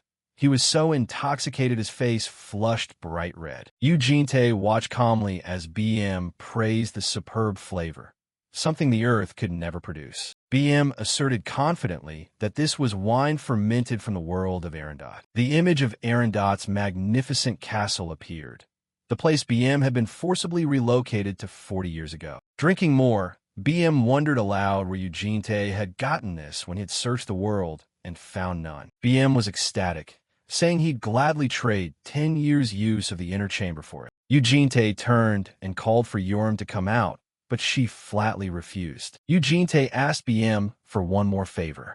BM, bottle in hand, looked surprised at the request. He stared intently, waiting to hear Jinte's next demand. It turned out Jinte wanted him to take care of the fired-up Yoram for a bit. BM asked about the identities of the two kids with Jinte.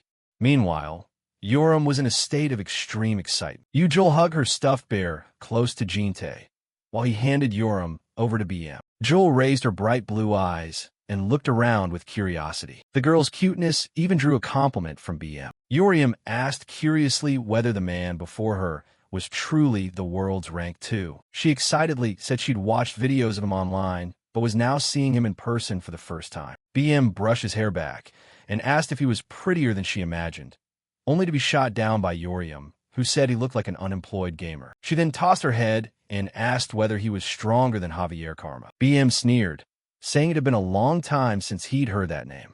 In his memory appeared a burly blind hunter.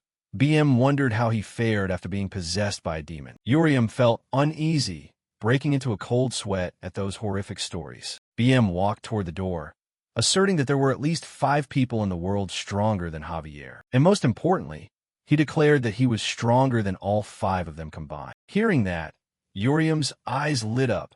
She thought her uncle was insanely cool. A hand pressed a touch panel to open the door. They entered a vast chamber used to measure the strength of Chimera. BM told Yoram to feel free to attack whenever she was ready. No sooner had he finished than Yoram darted forward like a red lightning bolt, throwing a powerful punch that was easily stopped. BM gently brushed her hand aside, smiling and saying there was no need to be so hasty. His gaze turned cold and sharp as he looked straight at the bloodthirsty little dragon. Yoram flipped in midair, drawing her sword to slash down from above at incredible speed. At the same time, Jinte carried Juel into the inner chamber deep underground. He walked down the stark white corridor, moving deeper into the heart of the maze. A hand reached out to touch a black mass speckled like starlight, like a spatial rift. Shadowy entities with long, spidery arms materialized around the armored knight and the mysterious girl. Jinte told them to stay and recuperate here until their condition stabilized. Jinny's eyes were pensive as he gazed ahead. Before him stood the Heaven Crystal, a relic he hadn't seen in a long time. The giant crystal radiated a soft, golden light, the pinnacle of ancient magical craftsmanship. That light forced anyone who touched it into a state of absolute bliss and satisfaction. Jinte looked at the crystal and thought to himself that the happiness it produced was ultimately an artificial product. He went on to tell how, in the past, a fierce fire dragon had been imprisoned here for a long time. Inside the crystal, the dragon from years ago appeared with eyes full of despair and pleading. That happiness experiment ultimately failed disastrously, leaving the victim begging for death. Juel stood beside Jin-tae and, wide-eyed, let out an astonished wow at what she had just heard. The girl stared at the crystal so intently she drooled. Jin-tae snapped his fingers to bring her back to her senses and prepare to leave. The scene shifted to a modern penthouse at night, the surroundings eerily quiet. Yubom sat on the sofa with Juel, and she quietly understood why the house had been so messy lately. Juel wistfully asked if they'd ever see the janitor again, while Jin-tae confirmed they wouldn't for a while. Yubom descended the stairs battered and covered in bandages, replying in a gruff, annoyed tone. Yubom exploded in fury, shouting to get the janitor out, which made nearby Gul jump in fright. Yubom worriedly examined Yuriam's wounds, while Jin-tae silently thought she had been completely defeated by BM. Juel puffed her cheeks in disapproval at her sister's attitude. On Yuriam's door hung a warning sign. Anyone who doesn't knock will be bitten. Yuriam lay sprawled on the floor of her room, panting with a vacant, stunned look in her eyes. She told herself she knew the outcome already, but she hadn't expected to be utterly defeated without even a chance to fight back. Looking at Juel standing there, Yuriam bitterly realized the world was truly vast, and she was just a rookie soldier. The little dragon jerked up in surprise and yelled when Juel suddenly appeared in her room. Yuriam irritably reminded her sister to knock before entering her room. Juel was silent for a moment, then reminded her of the promise about opening the door while they were still in the maze. Juel insisted Yuriam had promised to talk to Jin-tae if the girl opened the door in exchange for ramen and a ski trip. Yuriam sat up and asked if the girl was referring to what had happened earlier in the maze. She tried to correct her, saying she only promised to persuade him if the girl would step aside. Yuriam flopped back onto the floor, firmly declaring she wouldn't go have any talk with him. She told Juel to go out and remember to turn off the lights, because she was in a really bad mood. Hearing that, Juel began to tear up, looking at her sister with a painfully pitiful expression. Yuriam couldn't stand that look. Annoyed, she jumped up and asked what exactly the girl wanted her to say. In the end, she gave in and took Juel's hand to go find Jin-tae. Jin-tae was working alone in the dark room. He turned when he heard a sound at the door. Yuriam stood in the doorway with a nonchalant expression, asking what Jin-tae actually wanted to say to her. Standing behind her sister, Juel mustered her courage and hesitantly asked Jin-tae if he would be free tomorrow. The mop scraped across the tiled floor. A giant chimera was busy cleaning. Farther away, the mysterious researcher leisurely sipped his drink in a white lab coat. He looked at the half-empty bag of liquor and sighed, telling himself to drink less next time. Amber eyes behind glasses began calculating the true identity of the person he'd just encountered. He stared at the beaker, his mind circling back to the fact that Jin-tae possessed that rare wine from Arendot. He set the liquor bag on the table, convinced that Jin-tae was also a regressor like himself. An image of Jin-tae sitting coldly atop a pile of monster corpses surfaced. The man confirmed he was someone returned from Arendot. Seeing the dark circles under Jinny's eyes, he felt some sympathy for the fatigue of those who've lived many lives. His gaze sharpened. The giant chimera extended a hand and gave him something tiny. It was a black strand of hair. He was certain it belonged to Jin-tae. With the research data wiped out, he had nothing left to do but target Jin-tae. He smirked, considering the strand of hair a rather good parting gift. In another scene, little Juel was stammering as she asked Jin-tae if he would be free tomorrow. Jin-tae pressed for details, which made the girl sweat even more. Juel fidgeted and twisted, her face turning ashen from the tension. She pointed straight at Yuriam and said her sister had something to say. Yuriam stood next to her with a sullen face. Jin-tae told them to speak for themselves and not make Juel do it. Yuriam huffed in annoyance. She turned away, muttering that it wasn't important anyway. Jin-tae rubbed Juel's head reassuringly. The girl looked up at him with a worried expression. Yuriam suddenly regained a serious expression and looked Jin-tae straight in the eye. She curled a lip and began to make a suggestive proposal. Yuriam invited Jin-tae on a private date for just the two of them. Juel, listening below, was absolutely stunned. The girl's spirit seemed to leave her. Her mouth hung open in disbelief. Jin-tae asked what Yuriam wanted to do tomorrow, whether she wanted to fight BM again. She stretched and said no.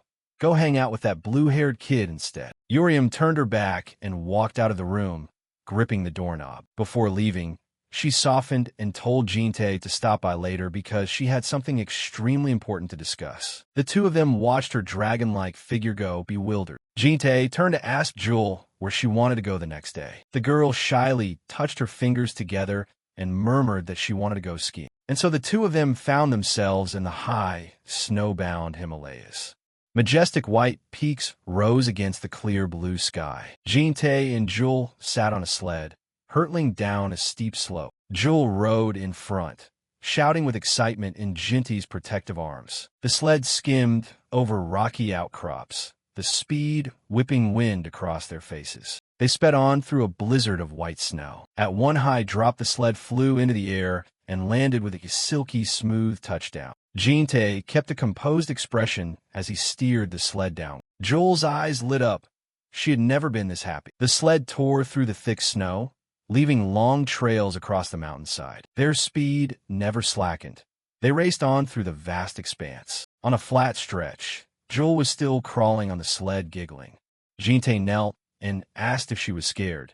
She simply said she was having a lot of fun. Juel sat in the snow, whining that her legs wouldn't obey her anymore. Jin-tae stepped forward and picked her up, saying they still had to climb further up the mountain. Jin-tae put Juel on his shoulders and asked if that felt better. But the girl accidentally covered Jinny's eyes with both hands, leaving him unable to see the path ahead. The child innocently asked what would happen if she covered his nose. Jin-tae could only reply that then he wouldn't be able to breathe. Juel giggled and reached to cover his mouth too, completing the set. Night fell, and the two stopped at a small wooden hut in the snowy forest to warm up. An empty pot and clean bowls and chopsticks had been set out. Juel collapsed on the floor, patting her belly, saying she was full, while Jin-tae tidied up the pile of instant noodle wrappers. The girl had eaten all 20 packets by herself. Juel stealthily crawled closer to Jin-tae with a scheming look in her eyes. She reached out her tiny hands, intending to do something to Jinny's feet. He glanced down and caught the child in the act of trying to take off his socks. Jin-tae asked straight out what she was about to do, startling Juel into freezing. He warned that the socks were dirty and not toys. Juel, hearing this, drooped and bowed her head. Jin-tae then asked if she meant to take a strand of hair, since he had given one last time. The girl mumbled a confirmation, her face looking terribly remorseful. Juel mumbled an apology, clasping her hands tightly on her knees. She looked up at Jin-tae with teary eyes, utterly pitiful. Jin-tae sighed softly, watching the remorseful child. He raised his hand to his head and decisively plucked out a strand of his hair. Jin-tae placed the strand of hair into Juel's palm, warning that this was the last time he'd give one like that. He ruffled her hair and told her that from now on, she should tell him directly what she wants, not go through the sisters. No matter how busy he was, he'd make time for her. Juel beamed with joy and happily agreed. The fire crackled in the hearth, bringing a cozy warmth to the small hut. Night fell. Juel hugged her teddy bear and went to sleep, still smiling contentedly. In her dream, an ancient memory seemed to arise within the young blue dragon. Jin-tae watched her sleep deeply, quietly calculating the time. He wondered if today might be the day. It was the day a lamb tribe hatchling would receive the revelation from its ancestors. Each dragon clan has its own inclinations to discover its purpose in life. For example, the Green Dragon clan are lovers of the arts and often become skilled artisans. Then there's the Gold Dragon clan, those who yearn to wander the continents and become guardian deities for all beings. And the Red Dragon clan, fervent warriors who constantly seek glory in battle. The Scarlet Warriors charge into war with destructive power and iron will. However, the Blue Dragon clan had no specific path laid out for them beforehand. Exactly 80 days after birth, they would receive direct instructions from the ancestral dragon. It was an ancestral will bound by blood, entrusting a mission to each tiny individual. Tiny Juel stood in the center of the spiritual realm, her deep blue eyes flashing with determination in the face of an inevitable destiny. A massive blue dragon of supreme majesty materialized right in front of her. Its brilliantly glowing eyes pierced deep into Juel's mind.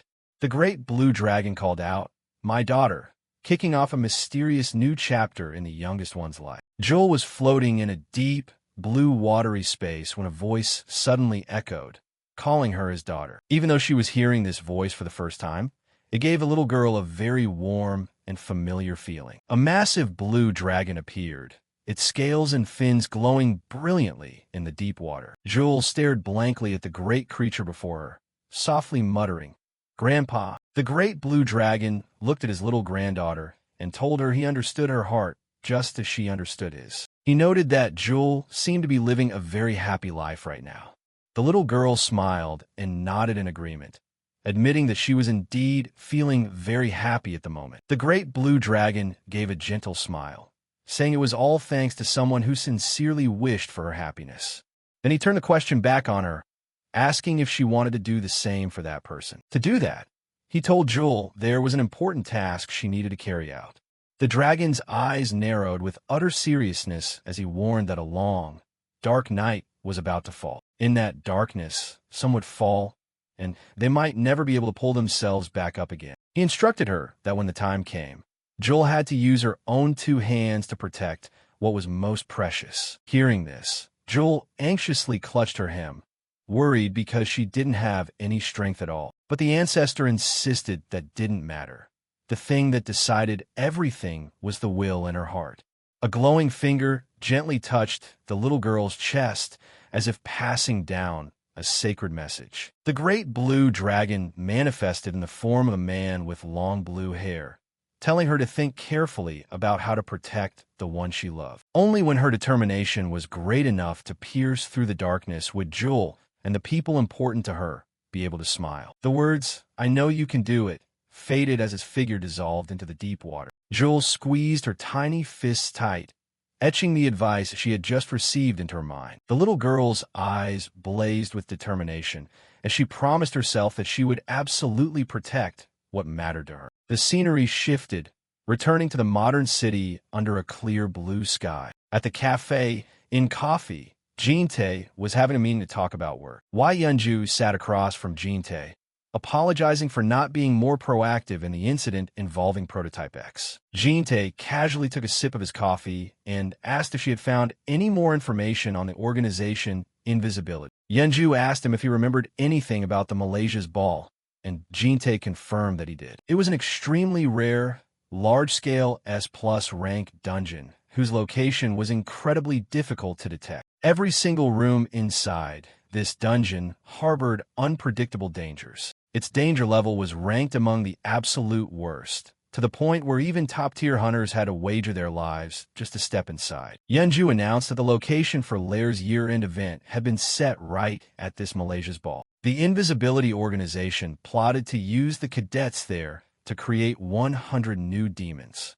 Their goal was also to push Wyan into the position of supreme leader. Jin-tae fell into thought, realizing this was a method of operation he hadn't seen in any of his previous regressions. Yunju handed over a stack of documents, mentioning that there was a lot of talk within the organization about the person who destroyed Prototype X. A wanted poster appeared showing Jinty's silhouette, offering a massive bounty for the name X. With a price tag of 15 high-grade mana stones, Jin-tae remarked that they were certainly willing to spend, but since they didn't know his real identity, he wasn't worried. He told Yunju to sort things out on the Russian side, and then keep staying close to observe Wyan. Yunju nodded to accept the order, but then she glanced behind her with a slightly flustered look. Jin-tae also noticed something strange, so he turned around and asked why Juel was acting like that. It turned out the tiny bodyguard Juel was loudly slurping her drink through a straw, glaring daggers at Yunju, because she considered her a suspicious woman. Right in the middle of their conversation, the watch on Jinny's wrist suddenly vibrated, signaling a new notification. It was a message sent from the Lair Academic Affairs Office. After receiving the important notification, Jin-tae glanced at his watch to start his routine work session. He announced the Guardian consultation session, making the three girls sitting on the sofa look very surprised. An official notice from Lair had been sent down, and Jin-tae planned to hold individual chats with each of them. The baby dragon Juel, wearing a super cool suit, wanted to join in too, but Yuriam quickly brushed her off and told the kid to stay out of it. To snag the first slot, Yuriam quickly stepped forward and grabbed Jinny's arm to lock it in. She gave a playful wink, begging him to prioritize doing her consultation first. As Yuriam started, Bom and Gul waited outside with pretty resigned expressions, while little Juel remained completely serious. Jinte sat down, opened the file, and asked if there was anything bothering Yuriam lately. He focused on listening so he could note down any important psychological shifts in the Red Dragon Girl. Yuriam looked down, confessing in a low voice that she felt really weak. Jinte thought she was upset over her loss against BM, but he advised her not to lose heart because that old guy was absurdly strong. But the problem was that Yuriam had just won a sparring match against the upperclassmen, yet she didn't feel happy at all. She felt like she hadn't won using the strength of a normal human, and that made her feel insecure. The agony was clear on her face as she recalled the moment her original dragon power surged inside her. Jinte realized right away that she had secretly used mana from her dragon heart, a major taboo while the dragon daughters were in the human realm. He listened in silence as Yuriam blamed herself for acting stupidly just to satisfy her own ego. Looking deep into her eyes, Jinte affirmed that Yuriam was actually very strong and would go much further in the future. He reminded her that her very existence carried a supreme power of absolute dominance that no one could deny. However, trying to skip hundreds of years of training in an instant was an act that went against the natural order. Jinte asked her bluntly if she was ready to accept all the consequences just to become stronger right away. After a moment of thought, she affirmed that to her, living happily in the present was the most important thing. Brushing aside her melancholy, Yuriam looked at Jinte with eyes full of resolve and trust. Jinte nodded in understanding and put pen to paper to write down the most crucial points of their chat. He stood up and promised that as soon as vacation started, the two of them would train together to raise her strength. Not just talking big, Jinte decided he would personally teach and train this stubborn girl.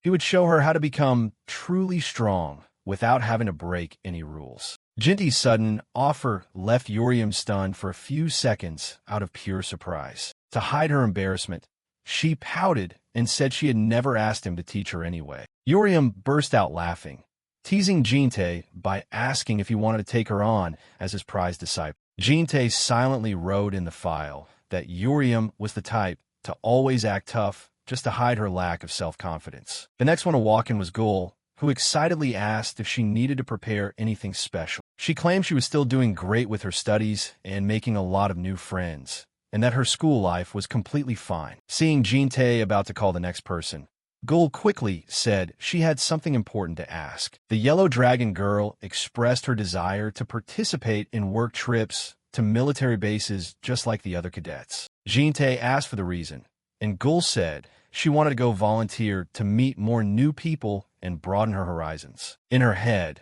she was imagining a scene where she shined brilliantly on a performance stage to the cheers of the soldiers. Seeing Jinte fall silent, Gul gave an awkward laugh and asked if she had just made a totally ridiculous request. Jinte made a note and said he would consider it carefully once her plan became more specific and clear. He thought to himself that her desire for attention and excitement was definitely an unmistakable trait of the Gold Dragon clan. Looking at the folder, Jinte noticed there was only one last consultation session left to complete his task. Ubom walked into the room with a calm demeanor and her usual gentle smile on her lips, ready for the chat. Jinte started by asking how Bomb's life was going, and she shared about her classes and taking care of the other dragon sisters. Yubom smiled and suggested creative activities like drawing or writing, then asked Jinte if he felt like he was lacking anything himself. Jinte kept his cool attitude and said he was fine, while Bomb kept pressing him about how he had been doing lately. Seeing that Jinte had no particular reaction,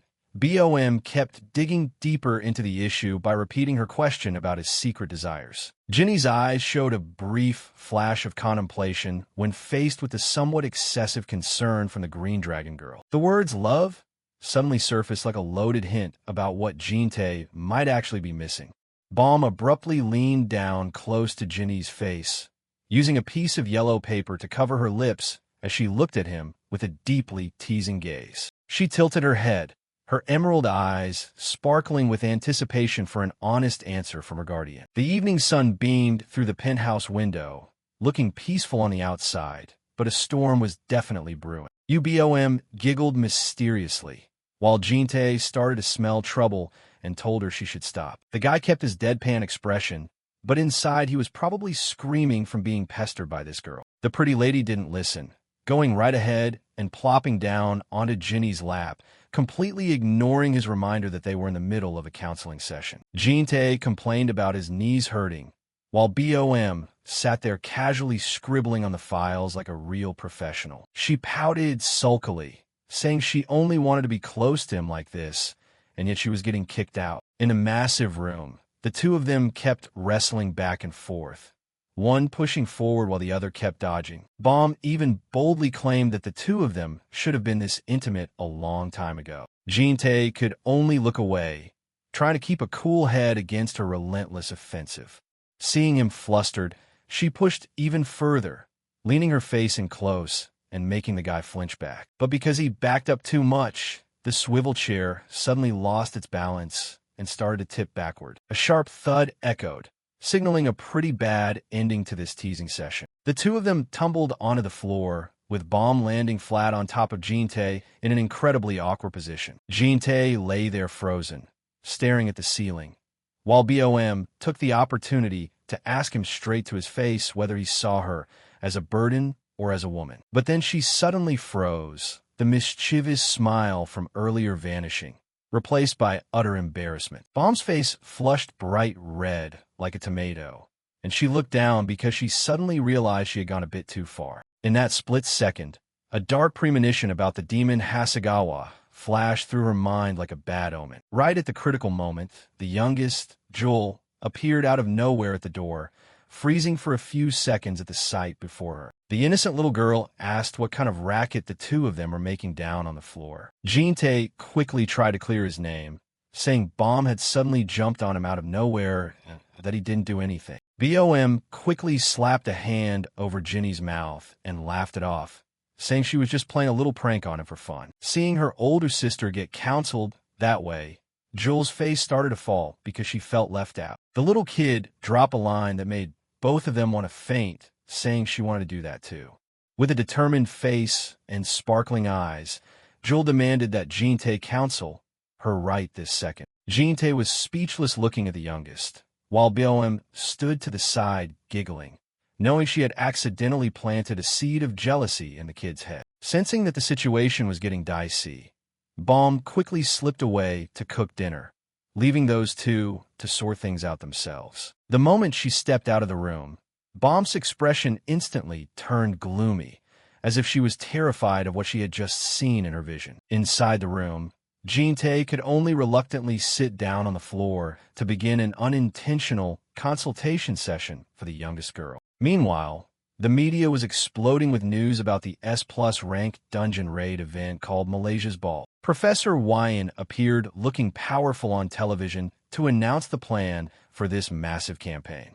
A question was raised about whether letting the cadets participate in such a dangerous mission was too reckless. With a confident smile, she asserted that the strength of this year's cadets had increased many times over compared to the past. A series of emblems from top guilds and clans flashed on screen, promising an incredibly fierce struggle for positions. Wyan emphasized that they had invested a massive amount of financial resources and effort to ensure this event was a complete success. In the offices, reporters and staff were frantically typing away to update the hottest news. The professor concluded her speech with ambitious, glowing red eyes, hiding a dark conspiracy behind the event. Elsewhere, Kwok Pan-wai was angrily watching the news broadcast on the TV screen in an incredibly foul mood. He gnashed his teeth in rage, his arm in a cast, a bitter consequence of his loss against Jin-tae. His assistant Hashimoto, standing nearby, couldn't help but wonder about her superior's sudden strictness this time. Pan-wai squeezed his fist tight, shifting all the blame onto the guy codenamed X, who had completely ruined his entire plan. He told himself that as long as he got through this rough patch, everything would go back to normal. Looking at Wyan on the screen, Pan-wai fantasized about the day she took the throne and how he would get to share in the glory. Kwok Pan-wai was bragging to Hashimoto about the preparations for the Malaysia's Ball event. Seeing that she seemed eager for gossip, Pan-wai suddenly remembered this was classified information and told her to act like she hadn't heard anything. But Hashimoto wasn't about to give up. She turned on the charm and pleaded, swearing her lips were completely sealed. With a fake sweet smile and sparkling eyes, she quickly melted the assistant Panhwa's heart. Panhwa flushed bright red. Truly, even heroes can't resist a pretty face, and his resolve was starting to waver. In the end, he finally spilled the beans, but didn't forget to warn her absolutely not to blab to anyone. The classified info was absolutely shocking. 2 Calamity-class demons and 1 Disaster-class demon would be attending the gala. Powerful entities with glowing red eyes and overwhelming bloodlust were slowly revealing themselves. One of them was none other than Lord Hagawa, a name that sent shivers down anyone's spine. Right in the middle of the story, Panhwa's phone rang, and he quickly took off, leaving the girl sitting there all by herself. Only Hashimoto was left behind, her sweet expression from moments ago vanishing instantly, replaced by a razor-sharp glare. She bit her lips slightly, her face filled with calculation as if she had just bagged a juicy piece of prey. It turned out she was a spy. Hashimoto secretly reported the situation, stating that she had obtained the necessary information. Her cold expression showed that the date, just now, was nothing more than a total act. Shifting back to the penthouse, Juel and Juel were lying flat on the floor, studying chickens through a book. Seeing Jin-tae about to head out, Juel's eyes lit up like high beams, and she didn't forget to tell him to remember to buy fried chicken for her. Jin-tae appeared in an incredibly elegant black suit and a long trench coat, exuding the aura of a gentleman. Our 2 little girls were completely dazzled, freezing for a few seconds in front of the old uncle's fresh new look. Juel innocently asked if he was about to attend someone's wedding since he was dressed up so sharply. But responding to that excitement was Jin-tae's cold gaze as he told her he was attending a funeral. The 2 kids stared blankly at each other, not understanding what a funeral was for it to sound so serious. The sunset fell over the penthouse, signaling that a long, turbulent night was about to begin. Jin-tae strode through the crowded plaza.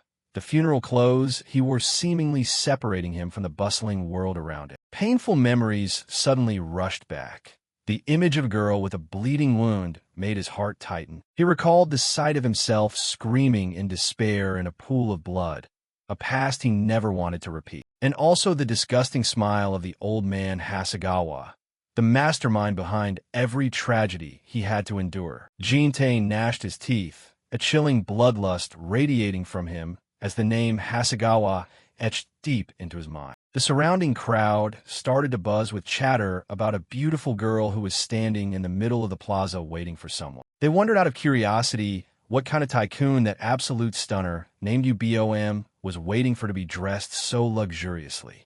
Yubom stood there in a glamorous black dress, layered with a highly elegant white blazer, drawing every single eye. The moment she caught sight of Jin-tae's familiar silhouette, her eyes instantly brightened. Bom hopped up and down, waving her hand in sheer excitement, completely ignoring the attention of everyone around her. She ran over pouting, blaming Jin-tae for making her wait so long, feeling both embarrassed and sorry for herself. Then Bom spun around, excitedly asking if this outfit matched his tone and if it looked good on her. Seeing Jin-tae still keeping a straight face, Bom started to turn on the cute charms to soften the atmosphere. Jin-tae sighed, ordering Bom to go back home immediately because he didn't want her getting wrapped up in this dangerous matter. He anticipated that she would argue back, that she would say he definitely needed her help this time. Bom's jaw dropped in shock because her inner thoughts had been read perfectly as she was about to say the exact same words he just guessed. Jin-tae continued to read her play, saying she would say that if he kept going alone, the timid Yubom would be left behind, and then she would sit there crying all night, waiting for him to return, just like a sappy movie script. Bom silently looked at Jin-tae, seemingly not expecting him to understand her psychology so thoroughly. But Jin-tae wasn't joking.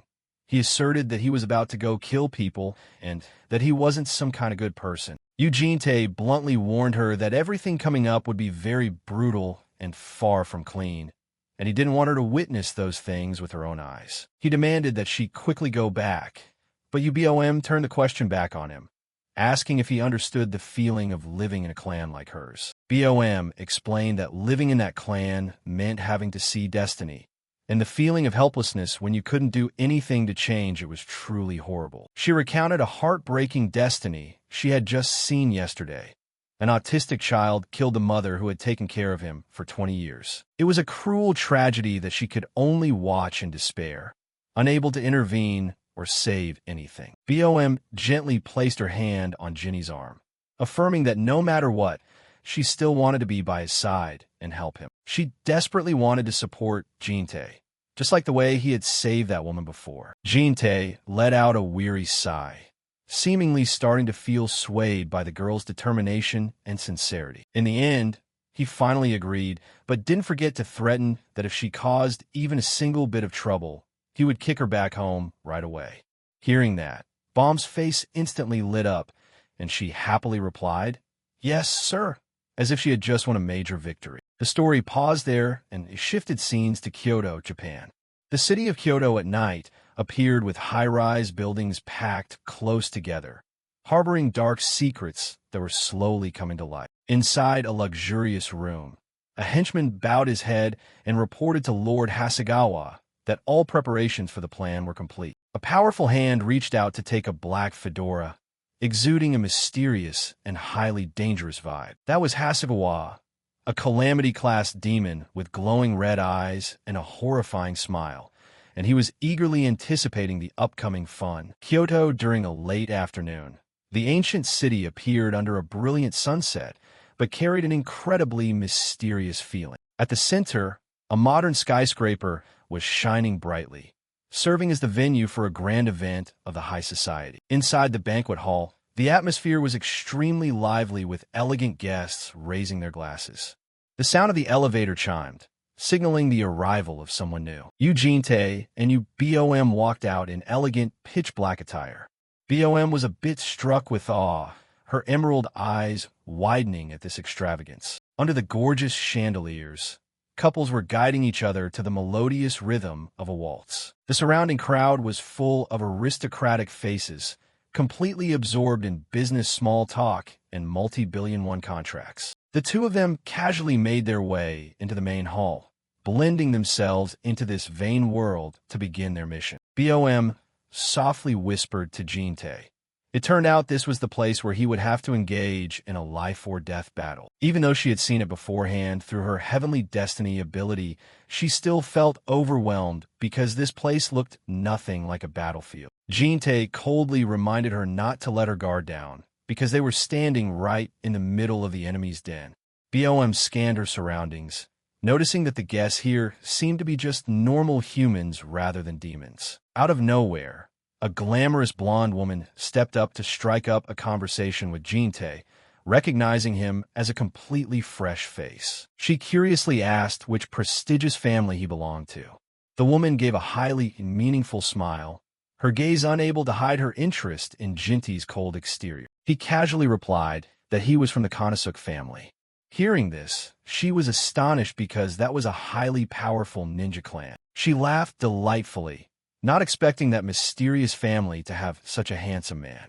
Meanwhile, another man started to approach Bom as well. This woman then extended an invitation for Jin-tae to dance, but he decisively refused for the simple reason that he didn't know how to dance. Yet she remained highly persistent, even confidently claiming that she could lead him in this dance. Right at that moment, Bom reached out her hand to hold onto Jin-tae, decisively cutting off the woman's pestering. Jin-tae turned in slight surprise to look at his partner, who was rescuing him. Bom flashed a bright but loaded smile, declaring that Jin-tae had already agreed to be her dance partner beforehand. Getting caught off guard and blindsided like that, the blonde woman froze, her face showing clear annoyance and jealousy. She turned around and stormed off in a huff, not forgetting to grumble about how rude the two of them were. Once it was just the two of them left, Bom softly asked Jin-tae if they actually had a dance. She even subtly brought up the fact that the two of them had taken a dance class together before. Looking around, everyone was pairing up to dance with great enthusiasm. Bom figured they needed to blend in completely to avoid raising suspicion, and so she decided to ask him to give a shot with her. Bom slightly lifted the hem of her black dress, performing a highly elegant and graceful greeting gesture. Jinte looked at the girl, seemingly understanding that this was the best way to maintain their cover right now. He extended his black-gloved hand to take hers, ready to step into the dance. The appearance of this couple on the dance floor immediately got the surrounding guests gossiping out of curiosity. A few girls standing nearby whispered in jealousy at Bom's beauty, while that man from earlier couldn't take his eyes off. Someone even had the idea to wait for them to finish dancing to go strike up a conversation with the handsome Jinte. In the middle of the splendid banquet hall, the two began to glide along to the music, looking perfectly in sync like a true high society couple. Bom smiled and teased Jinte that his dancing skills had significantly improved, suggesting he must have been secretly practicing alone. Jinte maintained his deadpan expression, asserting that he had absolutely no time to play around. He asked if Bom sensed anything out of the ordinary. The girl replied that the people here didn't seem like demons or brainwashed victims, but the atmosphere was still very strange. Bom questioned him about the target they were hunting. Jinte revealed that the target was someone who always hid behind the guise of an artist and loved playing music. Right at that moment, a low voice echoed from right behind them, calling out the exact fake identity Jinte had just made up. An old man with a mysterious smile appeared, introducing himself as Hagawa, the host of this gala. He casually shook Jinte's hand, apologizing for interrupting their private moment, and then curiously asked about the identity of the beautiful girl standing next to him. Yubom bowed slightly with great grace, introducing herself as Haru, the personal secretary to the second young master of the Konosuke family. She followed up with flattering compliments, saying she had long heard of Mr. Hagawa's illustrious reputation and his soul-stirring compositions. Hagawa smiled with satisfaction, while Bom secretly grabbed Jinny's sleeve, creating an intimate atmosphere right before the old man's eyes. Bom even added a cheesy line, saying she and her boss also wanted to turn into a pair of beautiful butterflies to immerse themselves in tonight's party. The old man laughed out loud, praising the two of them as truly a match made in heaven, and even wished her a speedy path to becoming a true lady of that prestigious family. Jinte, his face still deadpan, softly whispered to ask if she was overacting a bit too much. A subordinate suddenly stepped forward to report that all preparations for Lord Hagawa's performance were complete. Bom looked visibly thrilled, saying she couldn't wait any longer to enjoy his artistry. Hagawa replied with humility before starting. The instant the old man turned away, Bom's gaze immediately turned sharp and cold, and she asked Jinte if he planned to send the old guy off for good today. Jinte looked at the targets retreating back, explaining that the old man was an immortal, so taking him down wasn't as simple as she thought. He would always resurrect after dying. It was just a matter of time before he could make his return. Jinte's gaze was pensive as he revealed that the duration of that period was a whopping 10 years. He said that if Bom weren't here holding him back, he probably would have leveled this extravagant place along with that old man right away. Jinte figured 10 years was enough to put an end to his annoying existence, so completely eradicating him wasn't necessary right now. But Bom reminded him that he himself had said her presence was necessary for this mission. Jinte remained silent for a moment and then nodded, admitting that he understood what she was trying to say. Up on the stage, an announcement echoed, signaling the start of the performance with Liszt's masterpiece, La Campanella. Jinte instructed Bom that the party would only last until tomorrow, so they had to make use of every single second to take action. Bom's eyes suddenly became filled with resolve, and she swore that she would absolutely find a way to finish off this old man today. On the stage, Hagawa had taken his seat, his demeanor no different from that of a true musical maestro. He smiled triumphantly, preparing to begin his show. The piano music rang out, but hidden behind it were bizarre, glowing red notes that began to spread throughout the entire space. Night fell over Kyoto, yet the skyscraper remained shining brightly like a lighthouse in the middle of the quiet city. Inside the deserted hotel corridor, only the faint sound of footsteps echoed on the red carpet. Suddenly, Bom stumbled and sank down, her face pale with intense pain, forcing Jinte to quickly check on her. She clutched her chest, her breathing heavy as she confessed that she felt incredibly nauseous. Jinte looked at her with worried eyes, softly calling her name out of genuine concern. He told her that if she couldn't bear it anymore, she should head back, as it still wasn't too late. Bom tried to steady herself, explaining that this was the first time she had ever heard such a disgusting piece of music filled with foul energy. Jinte turned away thoughtfully, as if the old man's piano playing was still lingering and haunting his mind. He said this place was too filthy and evil. It truly wasn't meant for someone like her. Illusions of glowing red notes materialized like a warning, and Jinte asserted that a kid like Baum shouldn't be facing these things. He questioned why she stubbornly insisted on throwing herself into this place just to be forced to see such horrible sights.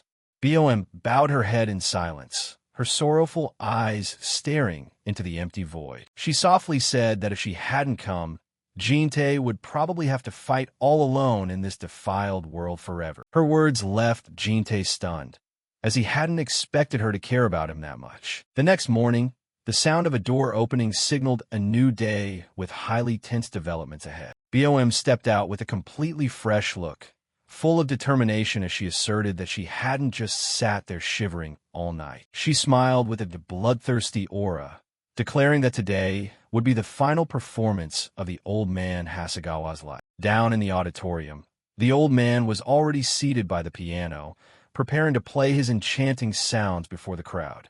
The announcer's voice rang out, introducing an original piece composed by the man himself, the third movement of E. The entire auditorium erupted into crisp rounds of applause as Hagawa began his performance, completely unaware of the disaster about to strike. Hagawa's skeletal hands glided skillfully over the piano keys, creating mesmerizing harmonies that enveloped the entire hall. The audience below seemed hypnotized.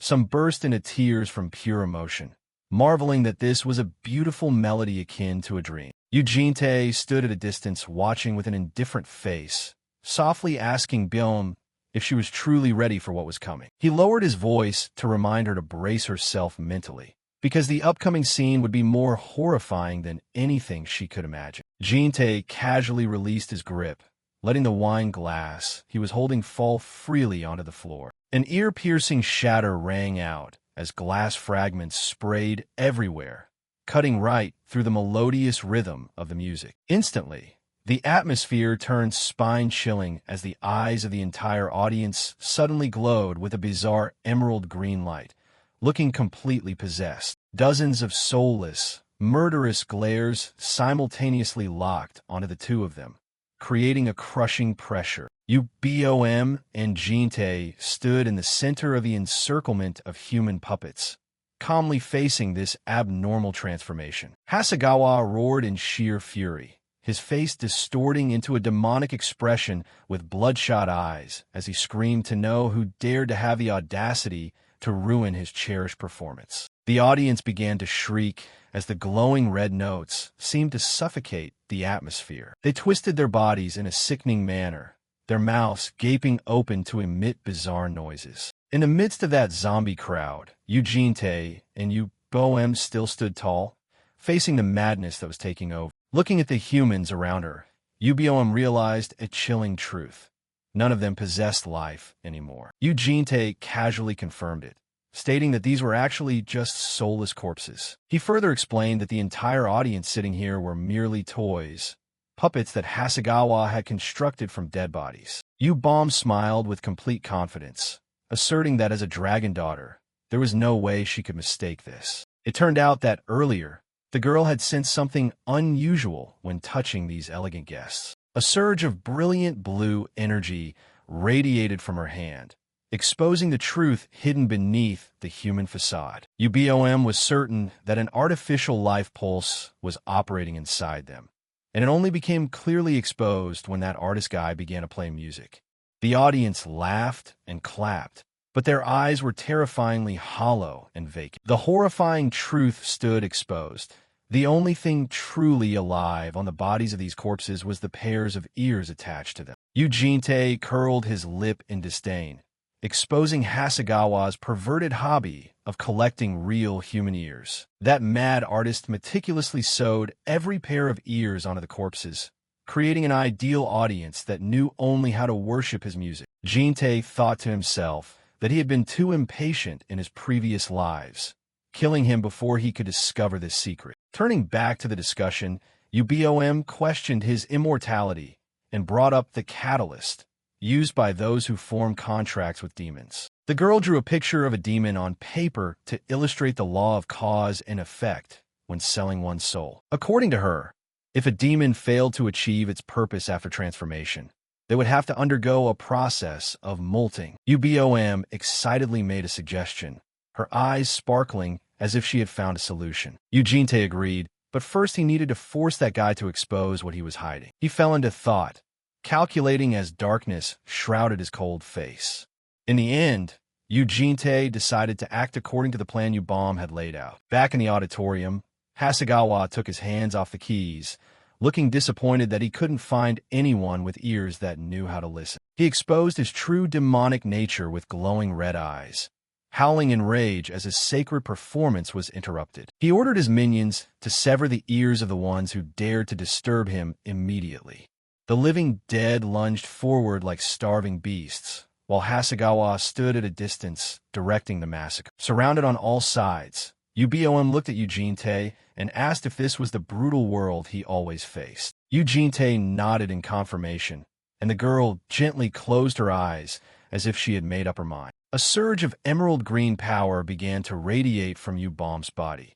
She wanted to understand more about the world of the man beside her. The walking dead pounced, but the girl was ready to fight instead of just standing behind to be protected. The monstrous entities were blasted backward by a massive, invisible pressure. Yubom stood there, her blue hair fluttering along with a powerful surge of magic energy that was violently rising. The girl spoke up, delivering a sentence to the souls destined to rot and decay. Brilliant rune magic circles surfaced, carrying the authority of ordainment. A massive magic formation glowed brightly beneath their feet, forcing everything in the vicinity to drop to its knees. It was an overwhelming source of power, causing the entire auditorium space to tremble. The corpses were bound tightly by magical chains, unable to budge even a single millimeter. Even Hagawa didn't escape it, his face contorting in astonishment at this authority. Dragon scales appeared on Yubom's cheeks. She was casting her ultimate skill, the destiny of life. The girl's gaze was razor-sharp as she declared she would handle all of these puppets, so Jin-tae would be free to take action. Jin-tae looked at her with complete trust, then immediately turned toward his main target. He dashed off like a dark streak of death, while the living dead were completely pinned down by the dragon daughter's magic. Despite being bound tightly by the brilliant blue magic circles, Hagawa still struggled in vain. He hissed through his teeth, unable to comprehend what kind of wicked magic was restricting him. Hagawa roared frantically, thinking this measly bit of magic couldn't possibly do anything to him. But the demonic energy was too violent, causing Yubom to start burning out, and the dragon scales on her cheeks began to fade. Seeing Yubom falter, Jin-tae thought to himself that the girl was still too young to suppress a demon like Hagawa all on her own. The corpses seized the opportunity to rush forward, shrieking disgustingly right in front of Jinny's face. In an instant, Jin-tae swung his blade, creating dark flashes of light that sliced through space, blasting away anyone blocking his path. His face was cold as he looked straight at Hagawa, who was howling because his show had been ruined. Hagawa's hands clawed the air, unable to accept that someone dared to look down on his melody. He threatened to cut off both of their ears to attach to his loyal puppets, turning them into part of his eternal audience. With a twisted smile and glowing red eyes, Hagawa promised absolute silence for this gift. Instantly, he activated his molting state, draining the energy from the puppets to boost his own strength. Jin-tae calmly observed that sickening transformation,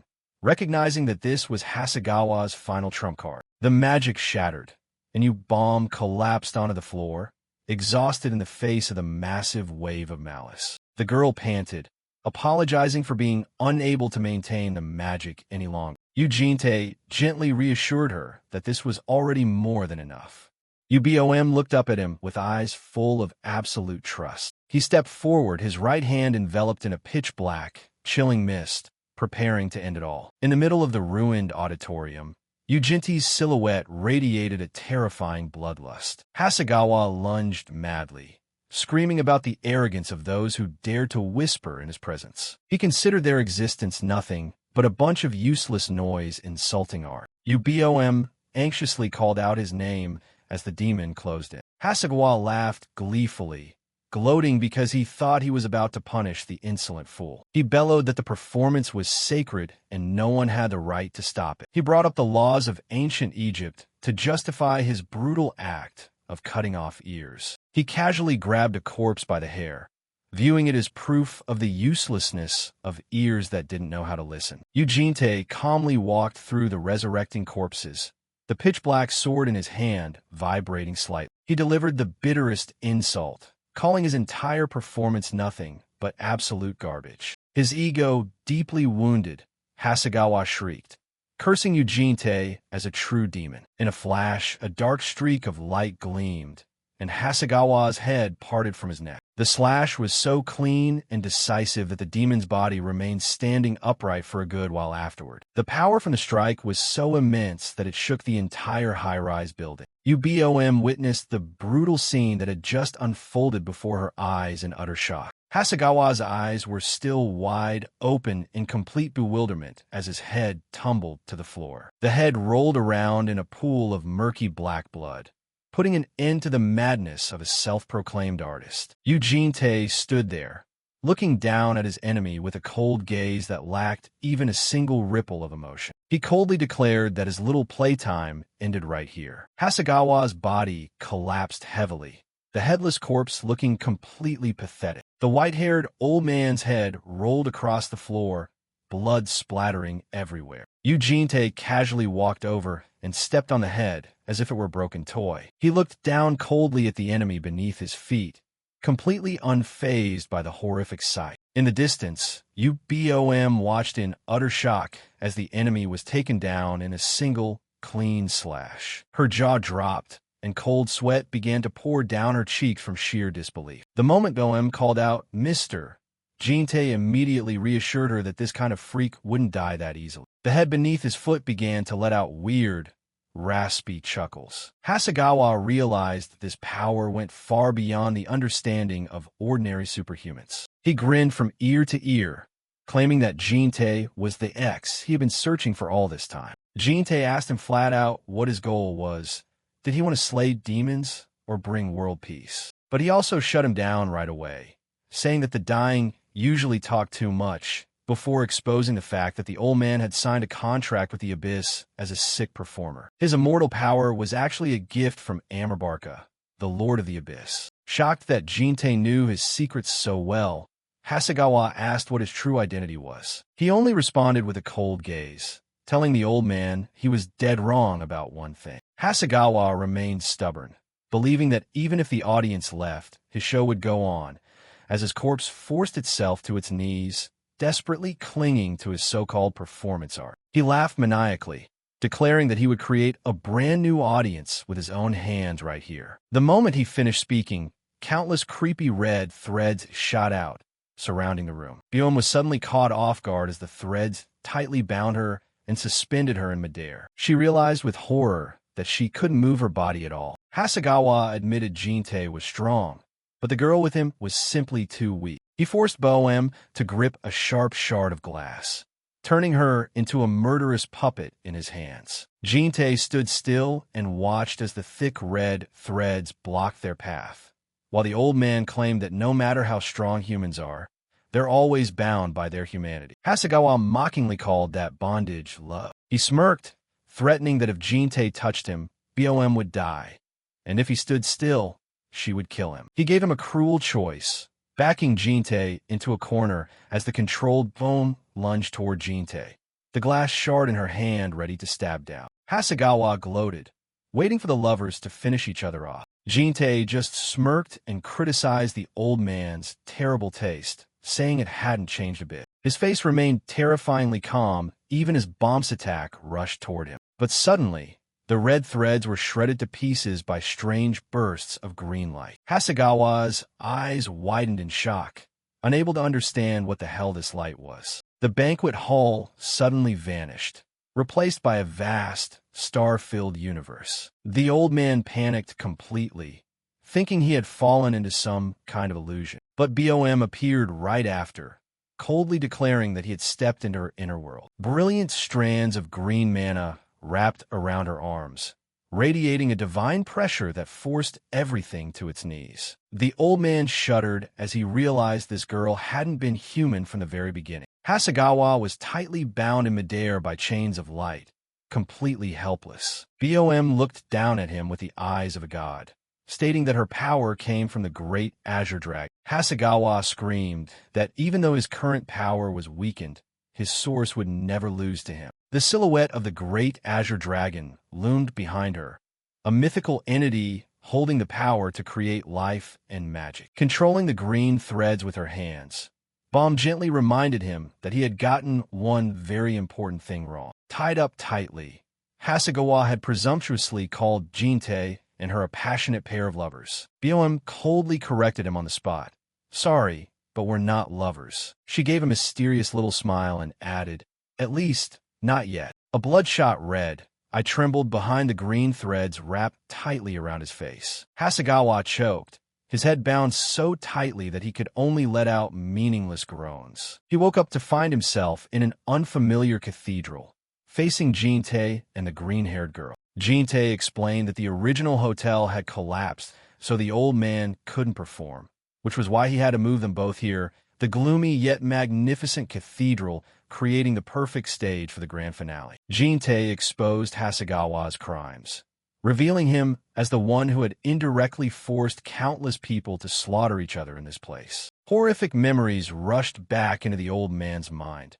Images of humans slaughtering one another in a mad frenzy. The cries and despair of the unfortunate victims he had once used as mere entertainment echoed back. The criminal had used those red threads to control the souls of the living like mindless puppets. Bom stood by silently, a trace of sadness in her eyes at the tragedies the old man had caused, as Jinte declared that his final show would end right here in this sacred place. Hagawa let out a challenging smirk, asking if Jinte had seriously forgotten who he was. He proudly bragged about his musical pieces, which were written by sacrificing souls to demons. He believed that as long as the audience lived and remembered, he would live forever. Hagawa screamed frantically, absolutely certain that there was no way to end his life. Jinte grabbed his head, admitting that he really couldn't kill him using conventional methods right now. He mocked the old man for acting all high and mighty when he wasn't even ready to face death himself. A surge of dark energy erupted from Jinte's hand,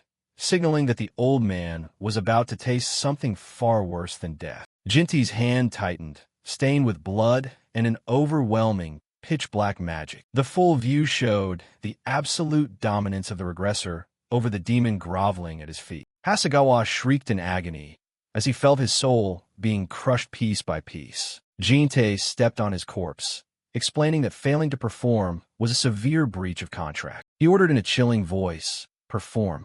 Right now for me." Hagawa roared, still believing that the body of a disaster-class demon would recover in no time. But his eyes suddenly shrunk in terror when he realized his arm showed no signs of regenerating. Bom stood there, her magic directly interfering with and choking out the old man's recovery process. Hagawa's body began to dissolve into strange flakes of green light. Bom looked down coldly at the defeated foe who was slowly fading into nothingness. He still screamed in utter despair, "I can still perform," before a pitch-black energy explosion erupted as his existence was erased from reality. He frantically thought that losing an arm was nothing, and that he would still continue his show. Hagawa screamed Amarbarka's name, begging the Lord of the Abyss to listen to the first piece he had sacrificed his soul for. He pleaded through tears and blood, hoping for one last salvation from the demon, but received only silence, while Jinte and Bom just stood there watching him with blank expressions, as if witnessing the curtain fall on a cheap play. The headless corpse on the piano bench began to turn into ashes, scattering into the air. The final fragments scattered across Jintae's gloves, marking a permanent end to the madman. Jintae stood silently in the quiet cathedral, watching the last glowing particles from Hagawa's remains fade into nothingness. His gaze was unusually calm, as if the burden of the life-or-death battle had finally been lifted. Yubom looked around blankly, gently asking him about the horrible things that had actually taken place here. Jintae suddenly reached his hand out toward her, making Yubom flinch slightly as her cheeks instantly flushed with embarrassment. Instead of patting her head, he gave her cheek a hard pinch, scolding her for daring to pull off such a dangerous plan. Rubbing her flushed cheek, Yubom argued that they never would have been able to destroy Hagawa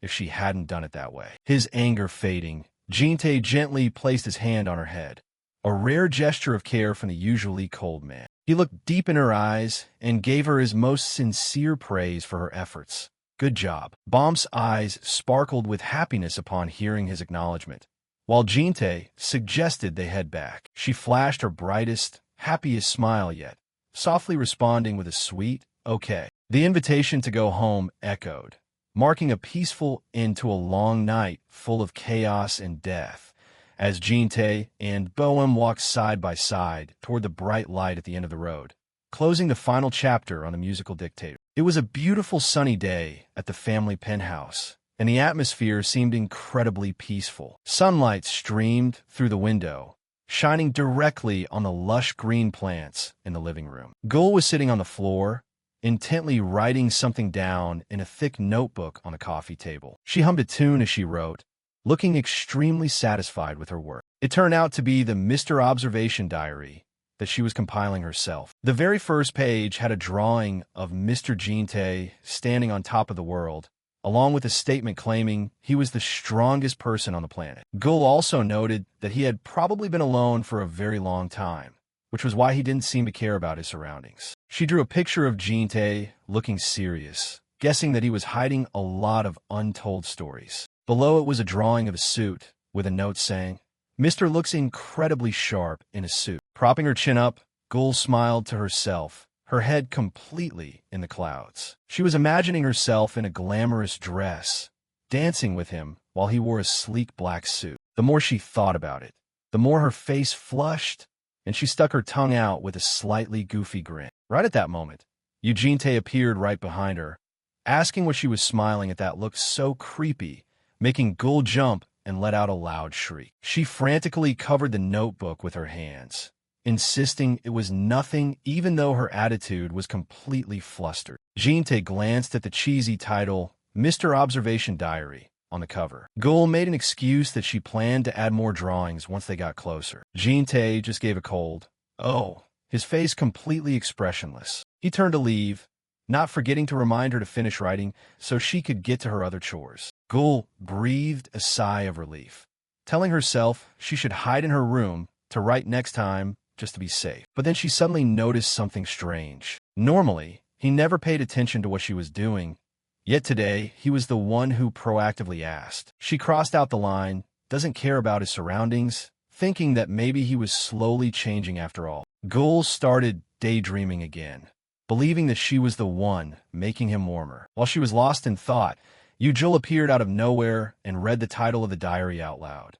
giving Juel a second jump. Juel even brutally criticized her sister's drawing skills, saying they were terrible and that even she could do better. Juel suddenly noticed that Juel was holding Mr. Jintae's civil servant ID card, and the kid casually admitted she had just stolen it. Juel quickly told her to give it back to him right away, but the little kid just pouted and refused. Curious, Juel took the card to check it out for herself. On the card was Jintae's portrait with his usual stoic face, and Juel's eyes instantly lit up when she saw his birthday, December 12th. Meanwhile, over at the International Superhuman Association headquarters, the mood was far from pleasant. A news broadcast on the TV was reporting on a horrific explosion that had just occurred in downtown Kyoto, Japan, the blast taking place on the upper floors of a hotel and causing a massive shockwave that collapsed part of the building. The identity of the culprit and the number of casualties were still unknown, but with firefighters and police working hard to investigate,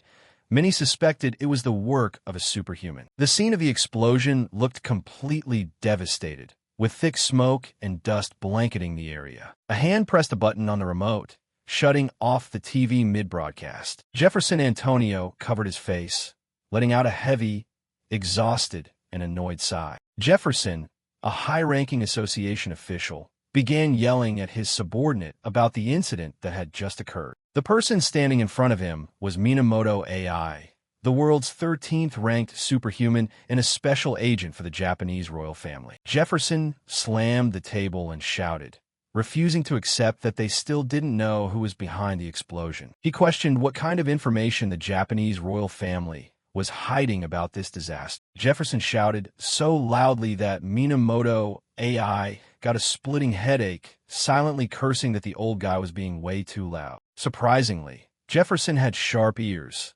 snapping that he heard everything she had just mumbled. He emphasized that they needed to investigate fast because the higher-ups were completely panicking, so AI promised to get it done as soon as possible before trying to slip away. But Jefferson wouldn't let her off the hook, saying he still had a lot of important things to discuss, leaving AI with nothing to do but let out a weary sigh. Jefferson held up a report, revealing that the secretary's office had just received an anonymous tip about an upcoming gala at the Malaysia's ball dungeon. Minamoto AI kept a cold expression, calmly asking what the big deal was. But the old man warned that something extremely dangerous was about to happen there, which made AI instantly guess that demons were planning to cause trouble. Jefferson nodded in confirmation, his face turning dead serious as he shared that intelligence indicated two demons, Disaster Class and Calamity Class, were hiding within the association and about to show themselves, causing even AI's expression to change upon hearing this. She placed her hand on the hilt of her sword,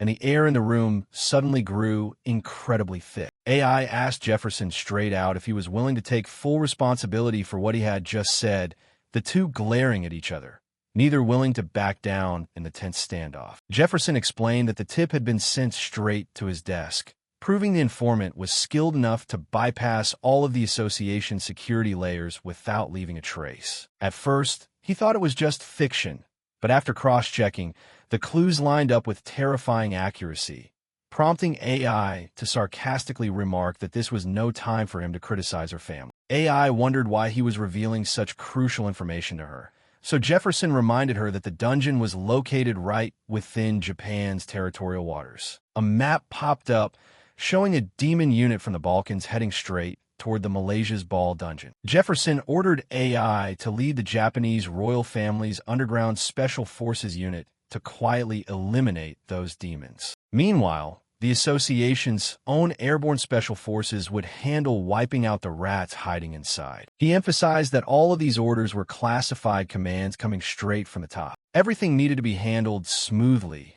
so that no rumors would leak out during the year-end holidays. While outside the window, the busy city streets stretched out. Sitting in her car, Minamoto AI silently despised the arrogant Jefferson, who only viewed her family as cleanup crews for the messes they left behind. She suspected that this tip about the demons definitely had a close connection to Hagawa's mysterious disappearance. If taking down a Calamity-class demon like Hagawa had been done by just one person, then that individual had to possess terrifying skills. AI narrowed her eyes in thought, trying to piece all the events together. She wondered what their ultimate goal could possibly be. The co-driver asked if they should assemble the underground special forces unit right away, but AI maintained an unusually calm demeanor. She ordered the team to remain on standby for now, wanting to personally check a few things first. She decided she would swing by the Chungcheon banquet first to see what the situation looked like, a shiny gold badge hanging from the rearview mirror. Night had fallen, and the family penthouse was enveloped in silence beneath a star-filled sky. The door opened with a soft click, signaling Jinte had finally made it home. Jinte walked into the pitch-black room, his face showing clear signs of exhaustion after a long day. Suddenly, a voice counting 1, 2 echoed from inside, and confetti exploded just as the lights flashed on brightly. "Happy birthday, Mr."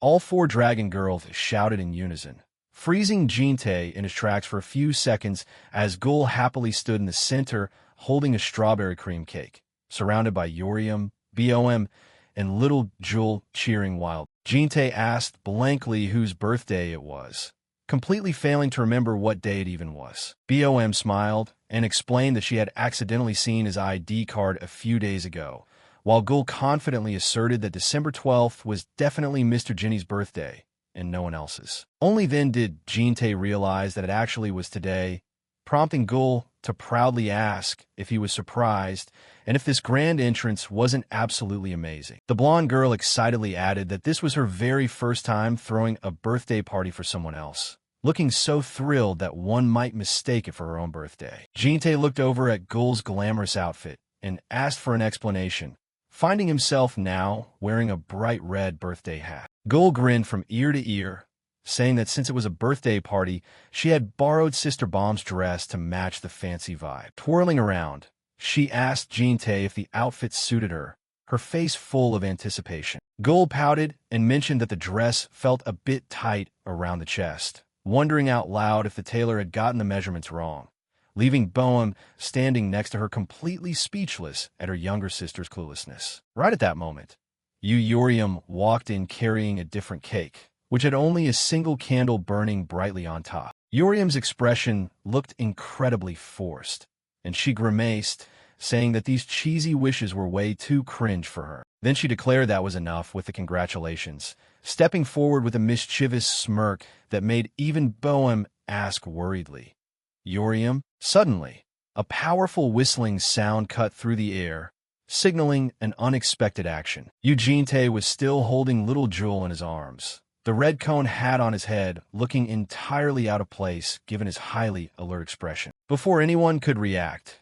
Yubom tossed the cake aside and leaped into the air, launching an attack straight at Jin-tae, while Juel stood by, gasping and screaming in horror. The close-up showed Yubom's thrilled face with glowing red eyes and a grin revealing her fangs as she yelled that she was definitely going to deliver a birthday punch, bringing a chaotic end to Jinny's birthday. Both hands pressed against the floor, straining to the point of trembling. Yubom was sweating profusely, huffing and puffing through inverted one-handed push-ups. She gritted her teeth, her head upside down as she muttered to herself, wondering if she should just throw in the towel. The noble fire dragon clan having to learn how to fight from a human was utterly ridiculous, an embarrassing fact that would make even a passing dog burst out laughing if word got out. But looking back at Jin-tae, Yubom wasn't even sure if the guy was actually human. The power gap was so massive that she felt like even if her entire clan rushed him, they still might not win. She told herself that even if she fought him to the death and back, there was zero chance of her beating the old guy. It was frustrating as hell, but she at least had to pull a prank on him to get back at him. So, the fire dragon decided to launch a surprise attack using a birthday cake. At that moment, Jin-tae was holding baby Juel completely off guard. Yubom thought triumphantly to herself that since he was busy holding a kid and his hands were full, there was no way in hell he could block, and, at this distance, he wouldn't be able to dodge either. This was the golden opportunity to slap a cake right into the old guy's face. "Happy birthday, old guy!"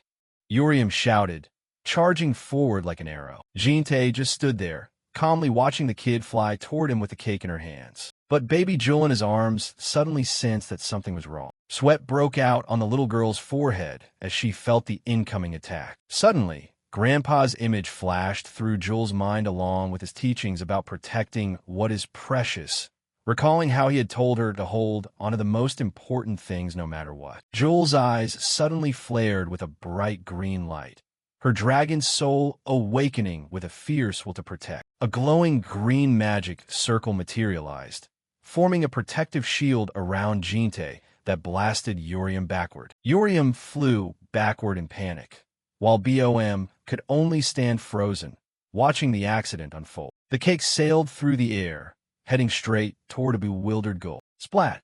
The cake landed dead center, right on the blonde girl's face. The room instantly fell dead silent, and Yubom scratched her head guiltily for taking the joke a bit too far. Putting the mishap aside, the birthday party officially kicked off with a lavishly decorated table full of food. After wiping her face clean, Juel quickly recovered her composure to host the gift-giving ceremony. Jin-tae sat down, maintaining his cold demeanor while saying, I'm not a kid. I don't need presents. But Gul smirked and teased him, saying that a 27-year-old was practically a toddler in dragon years. Jinte picked up the first gift and asked who made it, and Bom immediately stepped up with a bright smile to claim credit. Inside the red box was a silver pocket watch that looked incredibly classic and intricate. The moment he touched it, his system notified him that the eternal clock ability was vibrating violently, leaving Jinte puzzled. Intrigued, he pressed the button to pop the watch cover open,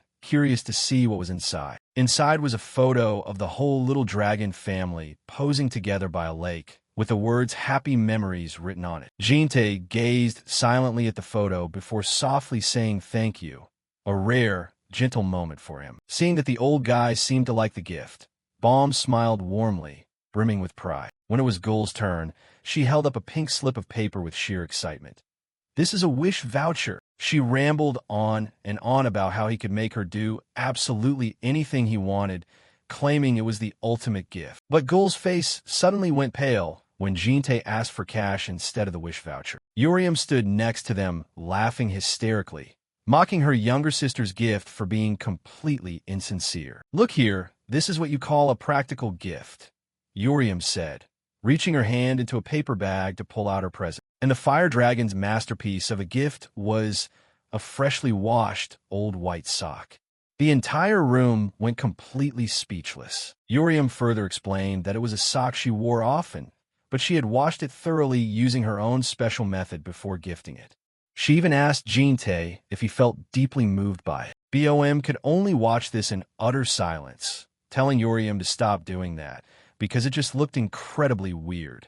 Gul and baby Juel also stared blankly at their oldest sister's bizarre gift, completely failing to comprehend the fire dragon's logic, while Jinny's face contorted, not knowing how on earth he was supposed to react. Jinte suddenly recalled that baby Juel also used to peek into his socks from time to time, making him wonder if dragons actually possessed such a bizarre fetish.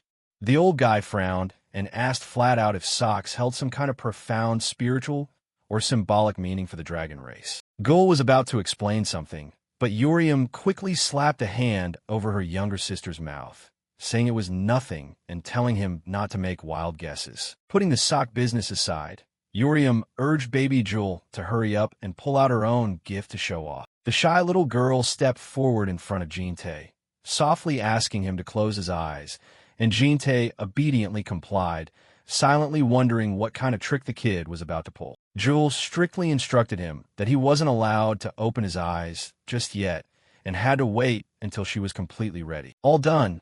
You can open your eyes now, mister."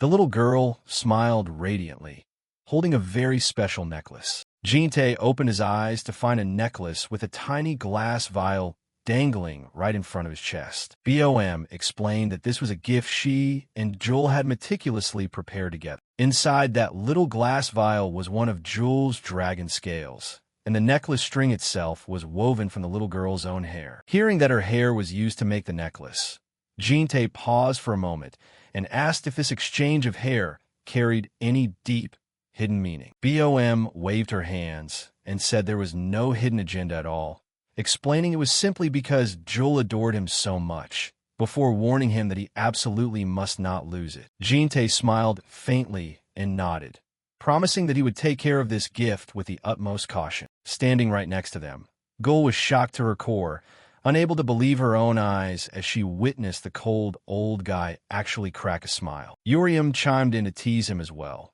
pointing out how his face looked like a sour lemon earlier when they were giving him gifts. Yet he cheered right up the second he saw Juel's present. Afterward, Jinte told everyone to go to bed early since it was getting late. The story paused there, shifting scenes to the freezing Marie Birdland in Antarctica. This was the only territory in Antarctica not claimed by any sovereign nation, but currently, a secret group was constructing a base here. This group was called Chungcheon Banquet, a powerful underground organization that, unlike the International Superhuman Association, was a gathering of powerhouses with one single goal: to wipe out demons. Among them was Minamoto AI, a female prosecutor from the Japanese royal family's Special Duty Bureau, ranked 13th in the world. Next was BM, the first person to return from Arendot, who currently held the #2 spot in the global superhuman rankings, along with Manhwa, a master of recovery ranked 9th in the world, hailing from South Korea's illustrious Manhwa magic clan. But right now, Manhwa was weeping hysterically, his mouth continuously crying out Minamoto AI's name. Minamoto AI walked in and could only let out a weary sigh at the sight, asking BM what was wrong with the old guy this time. As Manhwa rushed over to cling to her leg, crying that the doctor had just delivered some monumental news. Half sobbing, the old guy recounted that his wife was finally showing positive signs of recovery after all these years. This joyful news left the entire group stunned, as the illness Han suffered from had always been considered completely incurable. The concentration of the ancient virus in her body was dropping rapidly, a miracle that no research had managed to achieve in the past 10 years. Manhwa tightly grasped BM's hands, declaring that it was all thanks to the medicinal herb BM had brought back. BM modestly replied that he hadn't done much, explaining that the herb itself had acted like a highly potent antibiotic to eradicate the virus. Manhwa curiously asked where BM had obtained such a miraculous medicine, noting that he had never seen anything like it even in Arendot, and BM shared that he had received it from a stranger he met along the way. BM's gaze grew serious as he recalled that man, asserting that he was no ordinary person, but an incredibly powerful individual. Just as the story was getting intense, Minamoto AI cut in, pulling BM aside to a corner to discuss private matters. Manhwa stood behind them, still mumbling and wishing that romance would blossom between the two of them so they could experience true bliss. But Minamoto AI bluntly congratulated him on Han's recovery before turning away, completely ignoring her teammates' rambling. BM was pulled along in confusion, even jokingly asking if she had suddenly developed feelings for him. But Minamoto AI shut that thought down instantly, telling him he wasn't her type. Her face suddenly darkened as she mentioned a name, Hagawa, indicating that a massive conspiracy was likely underway. BM also grew dead serious upon hearing about the emergence of a disaster-class demon, promising a real headache of a battle ahead.